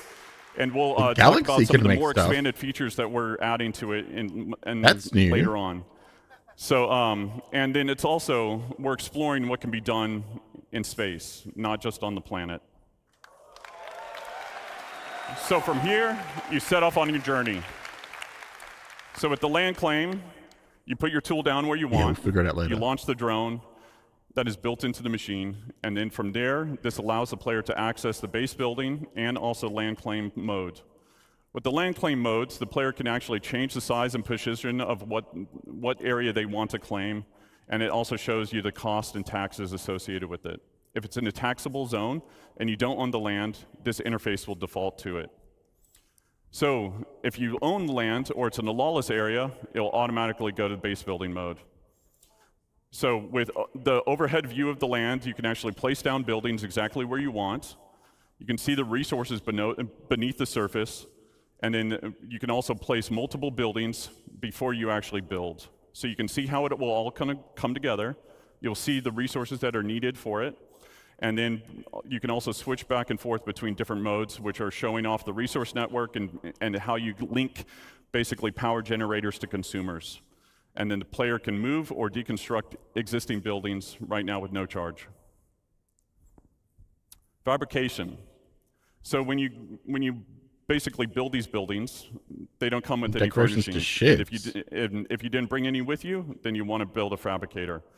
So depending on what you want to build, there's different sizes of them that support buildings from decorations, armor, weapons, components, and even ships.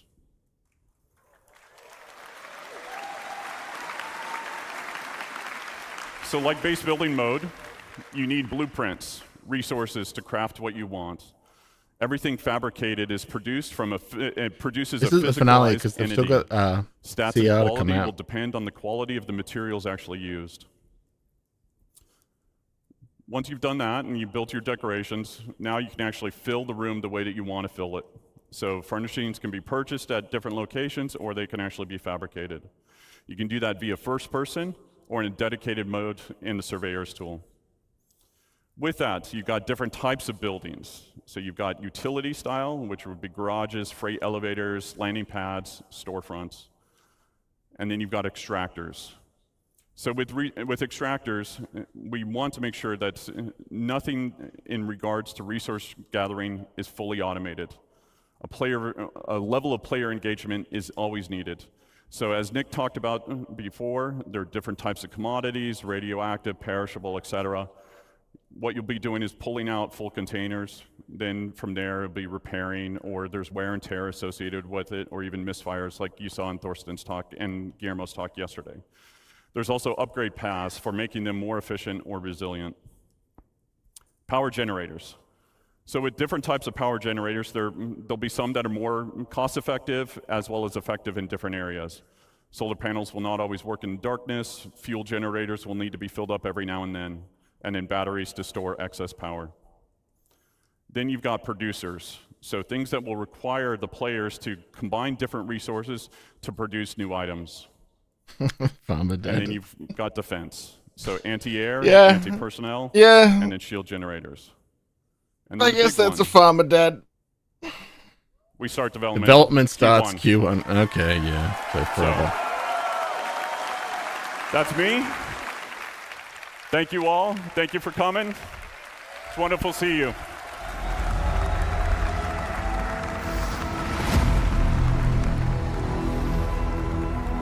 Introducing Chris Roberts. Hi, guys. Hi, guys. It's me, Chris. Hey, everybody.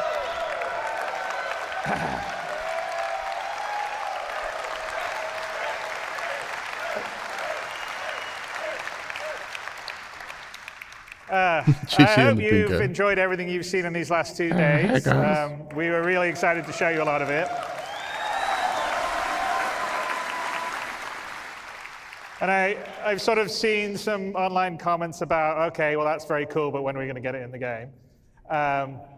But one of the real reasons why we wanted to show you this CitizenCon is because we've hit an inflection point on a lot of the features, as in they're either finished or they're in polishing stage, which is why we're showing them. So everything that we've been showing you here at CitizenCon is our intention, not making 100% promise, just so everyone remembers that, to get them into Star Citizen through next year. So it's not going to be gated on having to be after Squadron 42. So we are... Okay.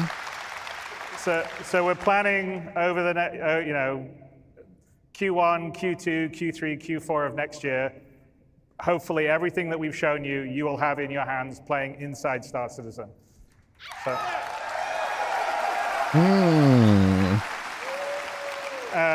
And it's very gratifying for the team and myself to finally be able to show you a lot of this. One of the advantages He's saying that everything that they showed us that was in Squadron 42 isn't gated with its release. Every So 3 they'll months add it to the and make PU sure the old before system it comes worked while out. the new system was working, so we could actually really polish the features, which I hope you could see when we showed you the updated UI stuff, the updated FPS stuff, the updated flight stuff, the character stuff, which is something we're very proud of because this is, after all, an MMO. You want to have as much freedom to create the character you want to create. So, as you may have guessed, and Brian Chambers may have let slip a bit earlier, we are feature complete on Squadron 42. Woo!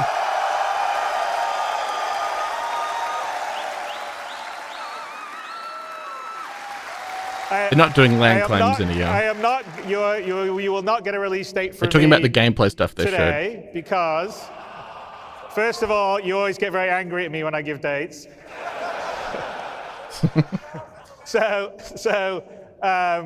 It will be when I know that we're fully about ready to print the Gold Masters, but it won't be just yet. But we prepared, the Squadron 42 team prepared a small video for you. I may be lying, it's a bit bigger than small. To give you a glimpse of everything we've been working on and what the gameplay looks and feels like. So let's roll that.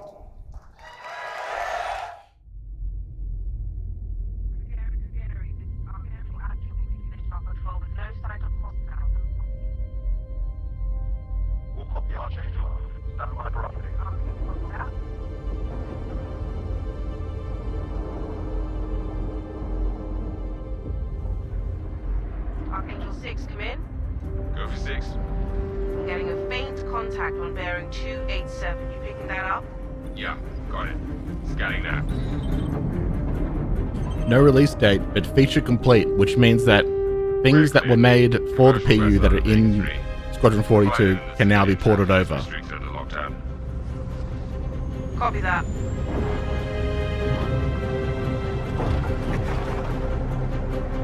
Archangel, this is Crew Gary. Come back, Gary.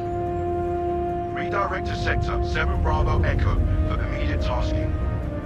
Copy that. On our way.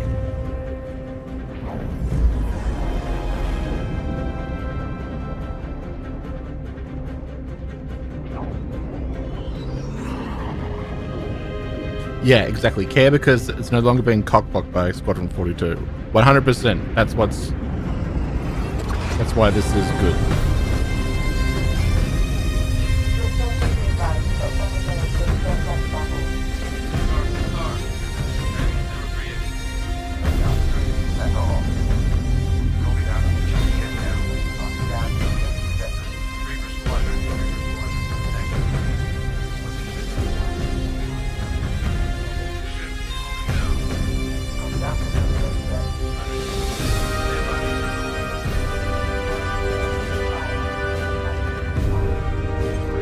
Fair enough, Babel. Fair enough.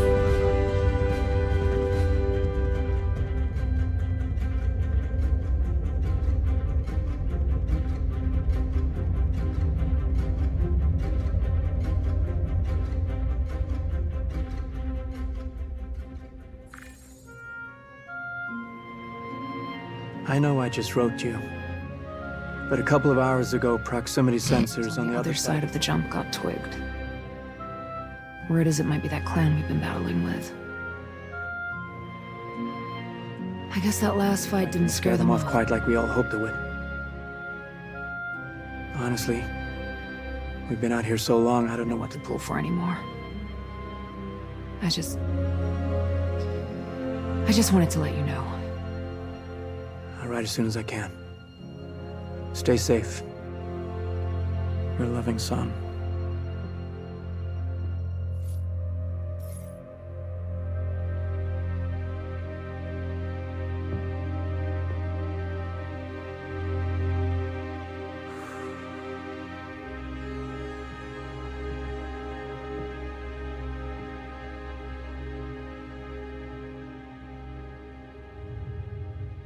Never gets old, does it?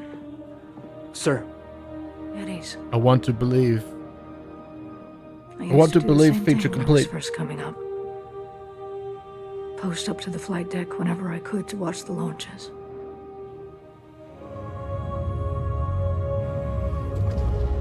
Have you seen the F-8s up close? No, sir. The thing's a beast. Nimble, too. 12 maneuvering thrusters and 3 mains. It sure sounds like it. Sir. Captain McLaren, to the bridge. Captain McLaren, to the bridge.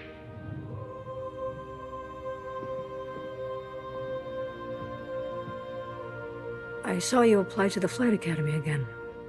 Yes, sir. Keep your head up. Took me a couple times before I got in. Thank you, sir.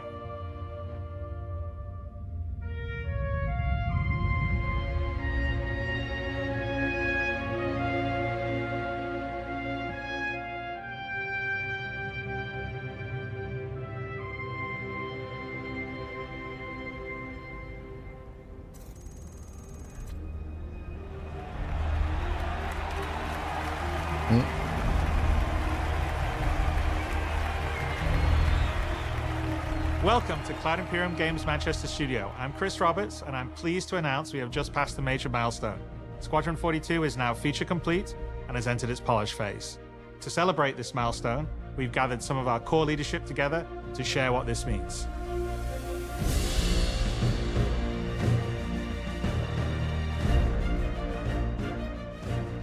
As Chris says, we've moved into the polish phase of Squadron 42, which means extra emphasis on ensuring things feel fun. This means focusing on the small and large elements of the game, such as dialing in combat encounters, but also looking at the feel of how you control your character or vehicle and making sure it's immersive as possible. We've paid extra attention to how your character reacts when in their ship, so that you feel like an actual pilot, whether that's firing your weapons, taking hits, or punching the afterburners to get to cover.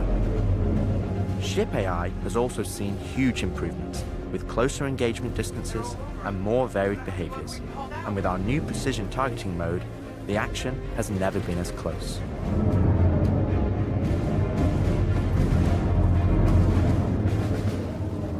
With the aim now on polish, we've organized the project into self-sufficient strike Question bubble. so we can focus on individual areas to deliver the best Yo, experience. boat. Boat reveal. Get out of sight. The Cutlass is gonna spot you. This allows us to bring all disciplines together with a unified vision of enhancing the gameplay by seamlessly blending it with polished visuals, final cinematic performances, and our ever-improving technology. Boat confirmed. You didn't see the boat, kid. You're good to keep going.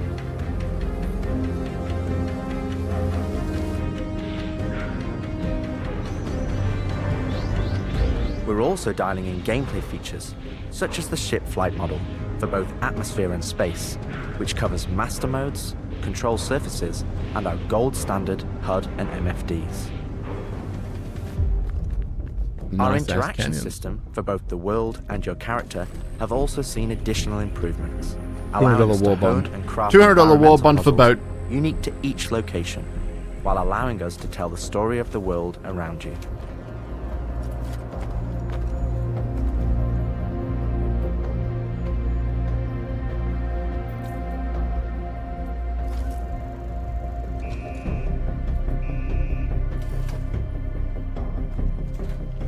The military multi-tool is an essential piece of equipment for every pilot that integrates all attachments into a single handheld device and allows us to create really interesting challenges, including physics-based puzzles using our updated rope tech. I think they realized it was boring in a single-player game to have to change attachments all the time. Navy. Power down your ships and stand by for processing. There you go. Fuck off. The coil's ass. Our scanning, targeting, and marker system has also seen an overhaul, allowing us to highlight only the essential information that you need, such as key objectives, mission targets, and high-level scan information, while keeping your overall view as clean as possible. Skank!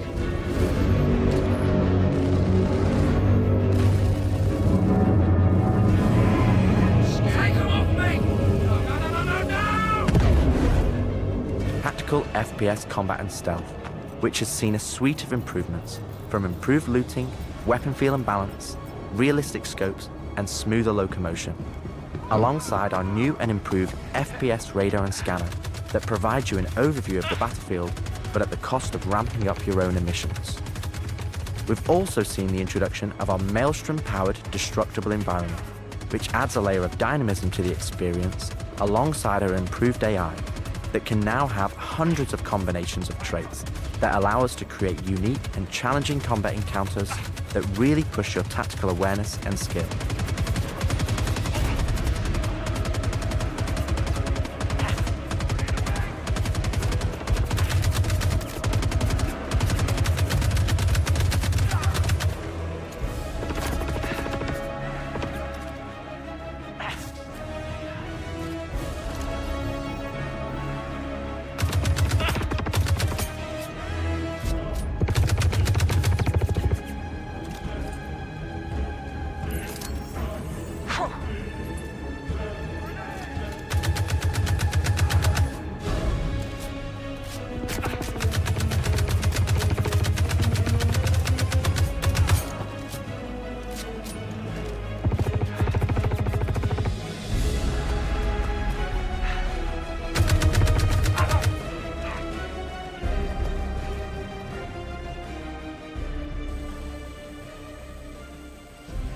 We play and review the builds regularly and call out action points in each level from start to finish on where we need to improve the gameplay.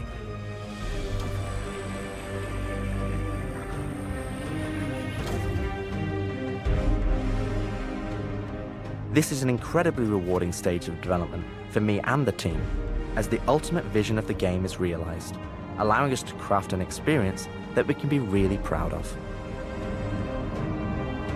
One specific area that I'm excited to dial in is the feeling of the player interacting with the world around them. Patching you in. As it's a core component of Squadron, and really grounds the world that you inhabit. We've made sure that any interaction in the environment is physically represented by a character animation to keep you in the moment and fully immerse you in the experience that we've created.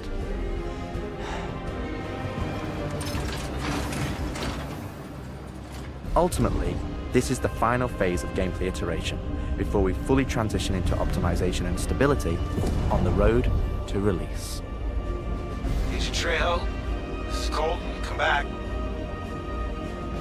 Always trips me out to see terraforming setups like this. Web tried of explaining how atmosphere processors work. Really shows how far we've come. My camel kind of looks like a corpse. With the transition of Squadron to polish phase, we've had the opportunity to find additional moments within the existing narrative to add subtle interactions where appropriate. It's been tremendously exciting to play through these areas and find places to augment the mood, support gameplay, and further embellish our story and characters.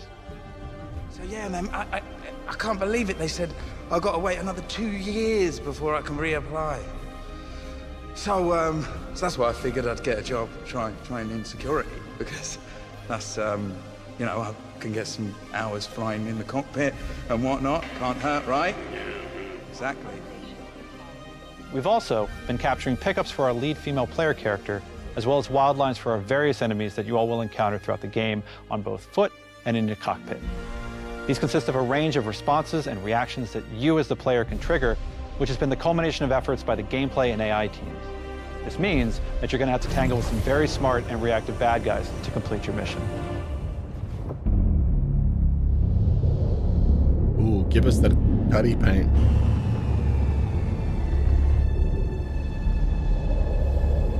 Wait, what is that?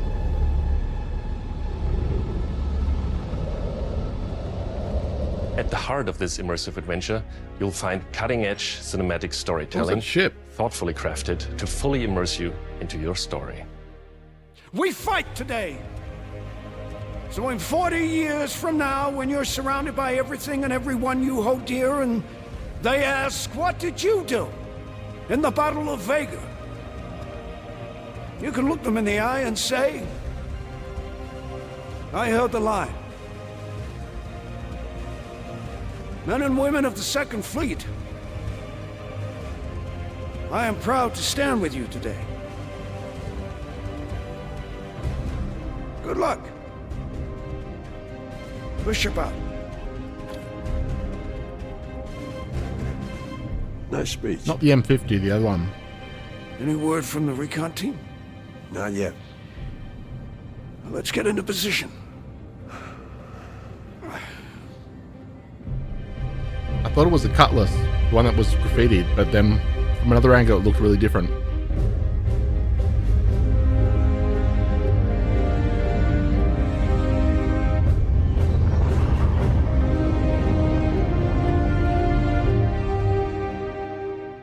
Throughout the polish phase, our team is taking every opportunity to push things to the next level. Tell me you're expecting company? This is not good. The Cine team is focused on finalizing edit lock on all of our big action as well as all smaller character sequences. I could have pulled this off of the Galactopedia. Yeah, probably, but I think their solar mass calculations are wrong, though. Well, this is ridiculous. How so? We are now able to adjust our shot composition to final cameras thanks to recently crafted space vistas and level art being content complete now. It'd be nice to know how much of a shitstorm we're flying into. More like a hellstorm, Blue. One you ain't gonna fly out of. Shut up. Now, I hadn't seen another ship that wasn't trying to kill me in days, let alone a hauler, let alone a Jean. So you can imagine my surprise. Detailed lighting passes can be done on hero sequences so we can show our cast and convey their emotions in the best light possible. And we're making sure our cinematics are triggering as fluid as we can craft them so they form a coherent concerto with the rest of the player's narrative experience. Mr. Wexler, this is Lieutenant Commander Colton. Oh, Commander, hey. Julian Wexler, I'm the field manager of this little operation. Welcome aboard the Archon. What brings the Navy to this little corner of the universe? We got you flying with Lieutenant Commander Colton. He's one of our best.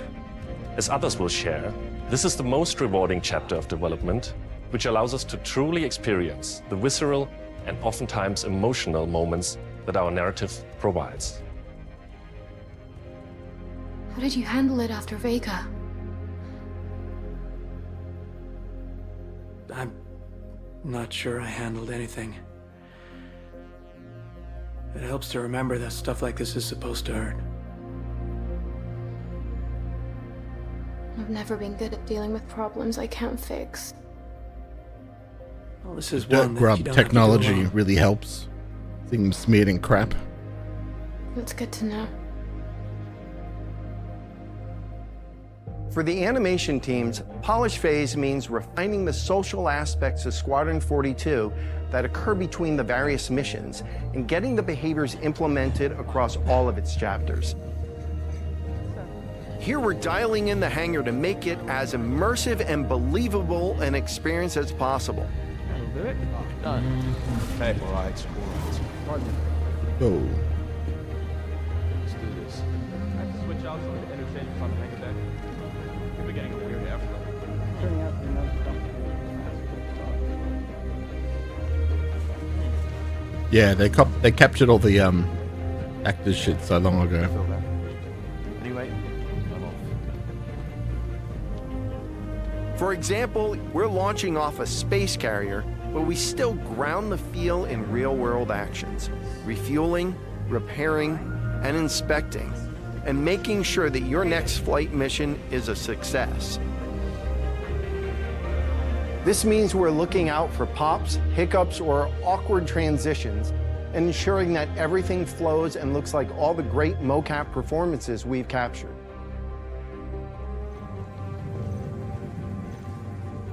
Let's ready some extra ice packs out of storage. Whenever gunners are on full rotation, you can always count on at least one of them getting hurt. We also have you covered in everyday life. The medical staff work diligently for their patients, whether they're players or crew.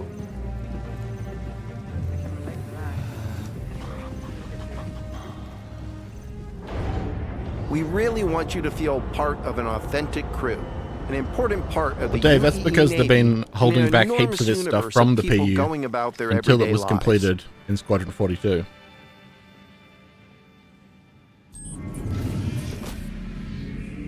Let's go ahead and clear for takeoff. Ground crew, prep bay for takeoff. Copy that. And they said Hangar, it's ready good for that's feature complete and that things aren't Takeoff approved, Baron 2. You have the ball.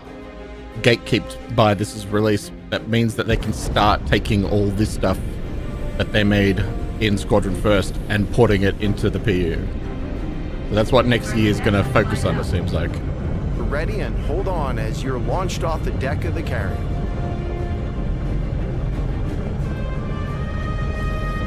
Baron 2, you are cleared for launch. Have a safe flight, Baron 2.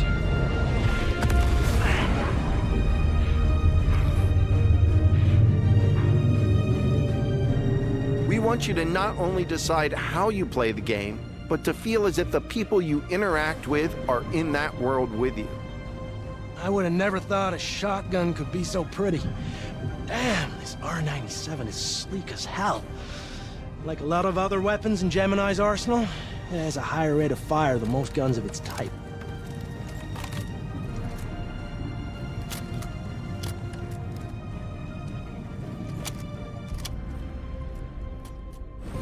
We're working to support a feel of authenticity through world traversals, running, jumping, and climbing, interactions with objects and the environment,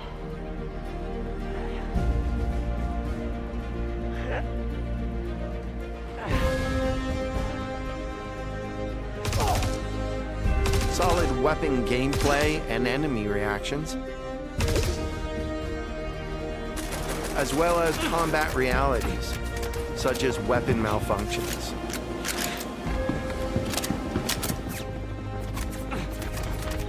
Or in close encounters of the more lethal kind. Ooh, that's gonna hurt in the morning.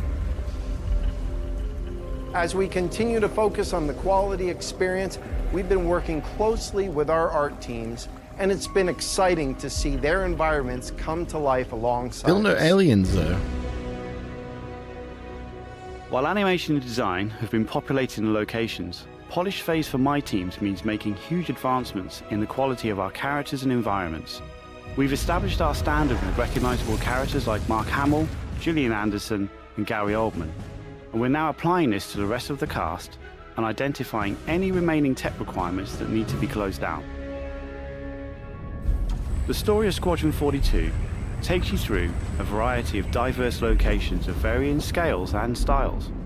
We shared glimpses of several environments before, and there's still plenty out there for you to discover. One of the main challenges the art team has had to face during the development of Squadron 42 is ensuring the visuals are complementary to the narrative of the script. The mood and feeling of a space is just as important to us as it is making sure we hit the visual quality that CIG has become known for.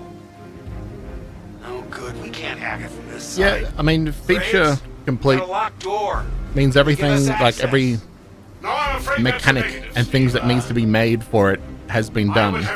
It just needs to be tuned. Give you override permissions, and there's a lot involved in that. It won't happen quickly. Okay, we'll figure something out. Everything you see during the campaign has been heavily inspired by the classics of 70s and 80s sci-fi, but with a modern twist. We want everything you see to feel like it has a soul, its own personality, and tells of a history long before you arrived. I heard they are working on a new Titanfall. Crafting interesting flight spaces and their connecting tissue has been one of the more unique challenges we've needed to overcome for Squadron. Developing our VDB tech to blend seamlessly between tighter traversal spaces and into wider space vistas and planets has proved incredibly difficult but rewarding, ensuring that Squadron flows seamlessly from one chapter to the next, without interruption. Creating a diverse array of locations is essential to us. See what? Our environments need to work from a variety of scales.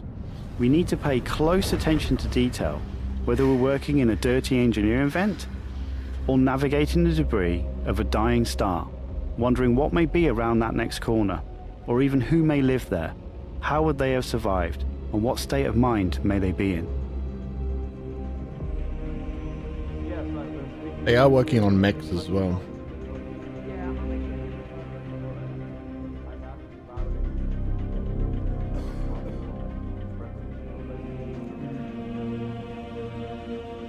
We've worked closely with our social teams in delivering a cohesive social experience when you're taking some downtime from our refined flight and FPS missions, or even missions of the more eerie kind.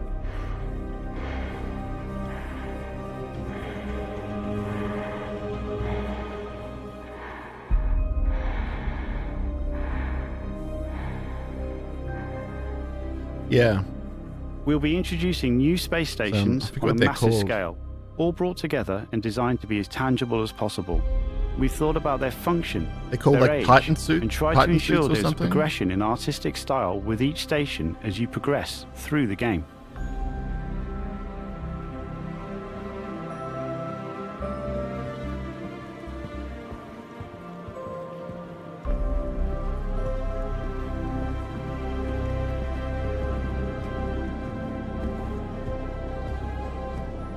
As you can see today, the teams are working incredibly hard, ramping up the detail and quality to match the breadth of our vision for Squadron 42. Who's that? Now, I know you're all asking, when can I play it? When can I play it? When we have the locked release date, you will be the first to know. Now, we're in polishing phase on Squadron 42. You will start to see a lot more things coming to Star Citizen, as well as overall progress on the persistent universe. Polish phase can take some time. We have come this far, and we want to make sure Squadron 42 delivers on the promise of being this generation's wing commander. Now, even though there's only a few of us in this video, I'd like to extend a big thank you to all our staff around the globe who have been putting their heart and soul into bringing Squadron 42 to life. And I would like to thank everyone in the community for your patience and your support. To paraphrase Admiral Bishop, when people ask, what did you do in the development of Squadron 42? You can look them in the eye and say, I held the line. I'm proud to stand with you. Thank you for making this game with us.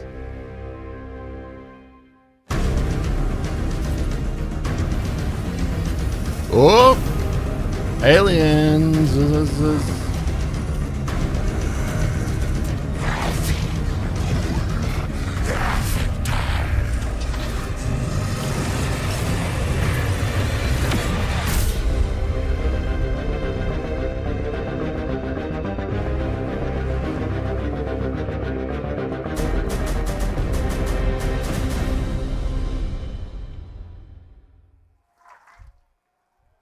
Woo. Aliens.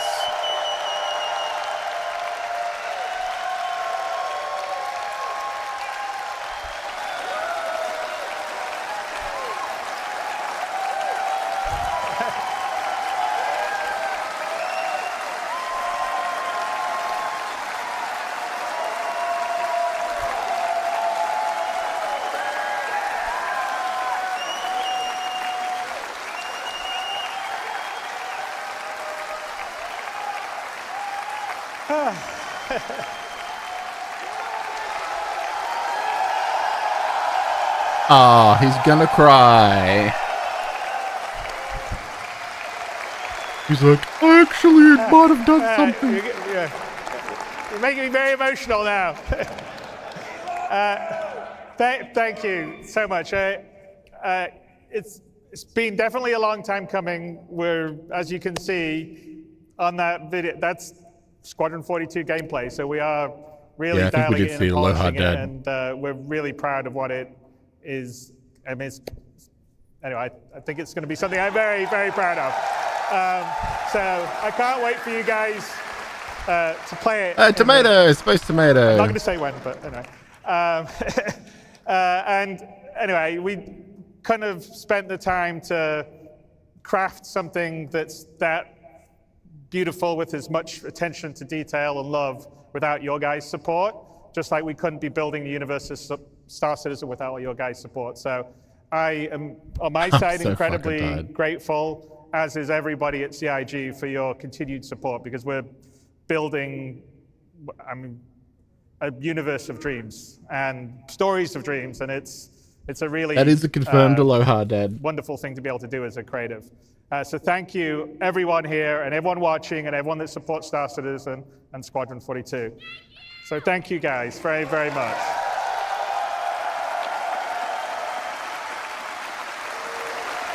More. It is 11 a.m. So I got up at 3 a.m. I'd like to call out everyone that's put the show together here. It's been an amazing job. Tyler Whitkin headed up, but there's a lot of other people. I mean, obviously Jared's been doing his great job emceeing. Leah has been organizing the show, and there's 1,000 other people that are part of our community and marketing side that have been doing it. There's been volunteers that have been helping to do this. The companies that we've had, like Envision, have put the video and stuff all together. So everyone's done an amazing job of the show.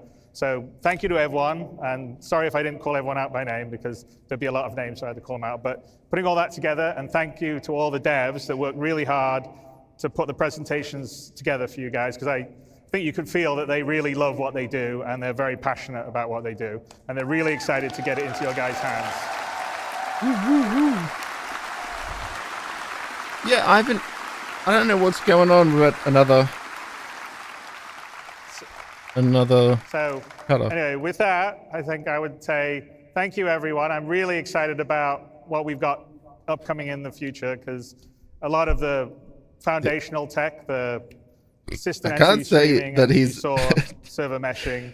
That he's dead leader, because that feels cocky of me. Enables a lot of the stuff that's going to come to the PU, like the base building and the persistent hangars.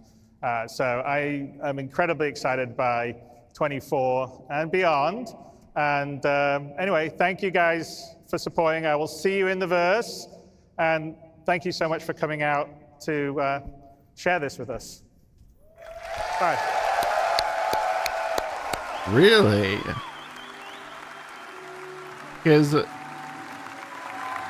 is a cutter, and there is another Zeus M2. Maybe they're saving it for like IAE?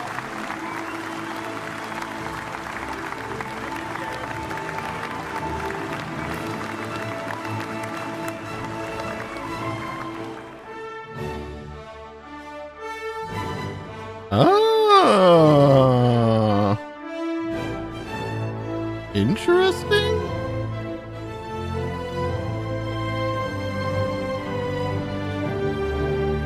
Still sitting here like, okay, like, is something else gonna happen?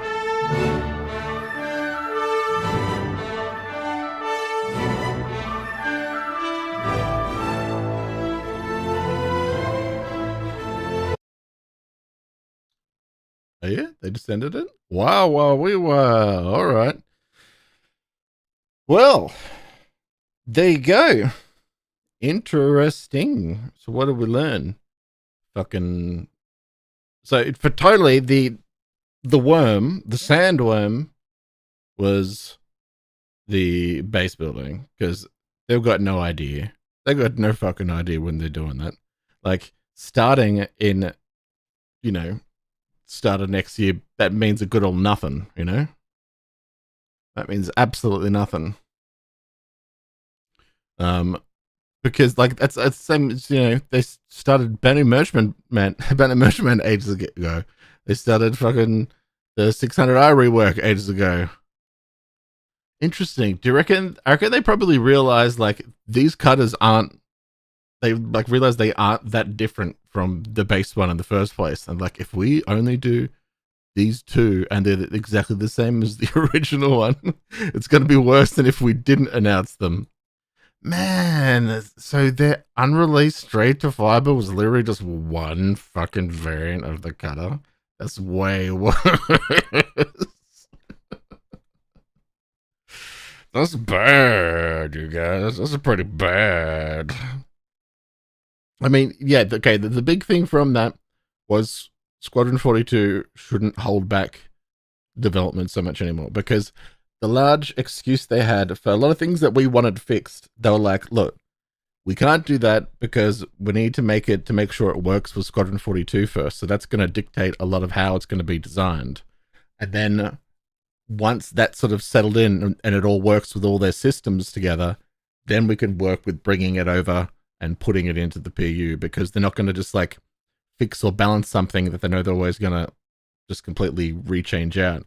So now that they've got that, yes, there'll still be teams working on Squadron 42 and making that all fun or whatever. But ultimately, you know, they can start putting teams on taking like certain systems and putting them in place. And the way that they said everything about like, you know, over the next year, by the end of, you know, the year and all that, that was all them committing to that they're going to actually start being implicated in that. So we're definitely going to see like all new like Moby-Glass, heads up stuff, like the EVA, the weapon rework stuff. All that seems like it's going to be next year.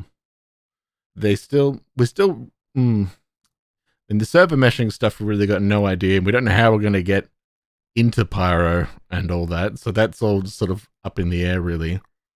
But, yeah, look, at least we've got like, people can't just keep saying like, Squadron 42, that's stopping everything. Like, and they no longer have that as an excuse as well. Let's put it that way. Like, when it comes to like holding them accountable for things, they can't just use that as an up and up like excuse for everything. Yeah, they said Polaris within 12 months also. Well, the Polaris already has like a price that's up there, but it's going to go up like again. Yeah. Yeah. 2024 looks pretty good. Like, I'm really hoping we get some significant new gameplay before a lot of this is sort of like starting to kick in. Like, by the end of the year, I'd love if we actually do get like a playable Pyro, like being able to kind of go back and forth. But I've got a feeling we're not. We're just going to get like that test server, and you're going to be able to go in and sort of dawdle around. Yeah. Pretty interesting. And IAE is coming up as well. I will have the ships they probably didn't want to. Yeah, totally. IAE will have like that other cutter and the other Zeus Mark II. Hell, maybe they like, oh god, that'll be crap. like, oh, there's going to be the straight-to-flyable ship for IAE. It's another cutter that doesn't have gameplay and isn't different from the original. Oh dear. Price will definitely be over $1,000. No. It's a lot cheaper than that. It's actually not that bad. But I guess when it comes out, maybe. Like, I've got it in my buybacks, I think. My buyback pledges. I've got the jumps from Carrick to like Odyssey, and then an Odyssey to the Polaris. I think it's like 750 or something kind of thing, or so recycle the cut animation for yeah, I'm not really sure what we're supposed to look forward to for IAA, to be honest now. Like a lot of the gameplay and stuff is just stuff we've already sort of seen, so I'm not really all that interested. I mean, look, they might use it as a that might just be like the date that they hold for the 3.22 patch, which is going to have a bunch of those, seemingly a bunch of quality life, a lot of new, like they said all that what was it, the duster, like the new bag guy that held that cool armor and clothes. Looks like a lot of cool armor and clothes and like hair stuff will be sort of added around that, so it'll probably be IA, yeah. Or release by IA. I doubt it.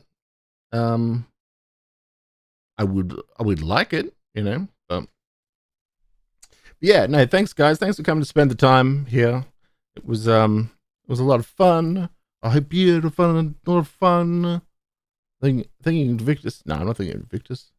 Yeah, no, it was a good time. Thanks everyone for coming here.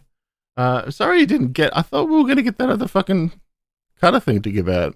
It was kind of a shit up on their end, I think. It was weird. Interesting to find out what people start talking about with that. But yeah. Alright, well, have fun everyone. Go get sleep if that's what you're planning on doing. I'm gonna go fucking crash out as well now. Bring your homies after the hype.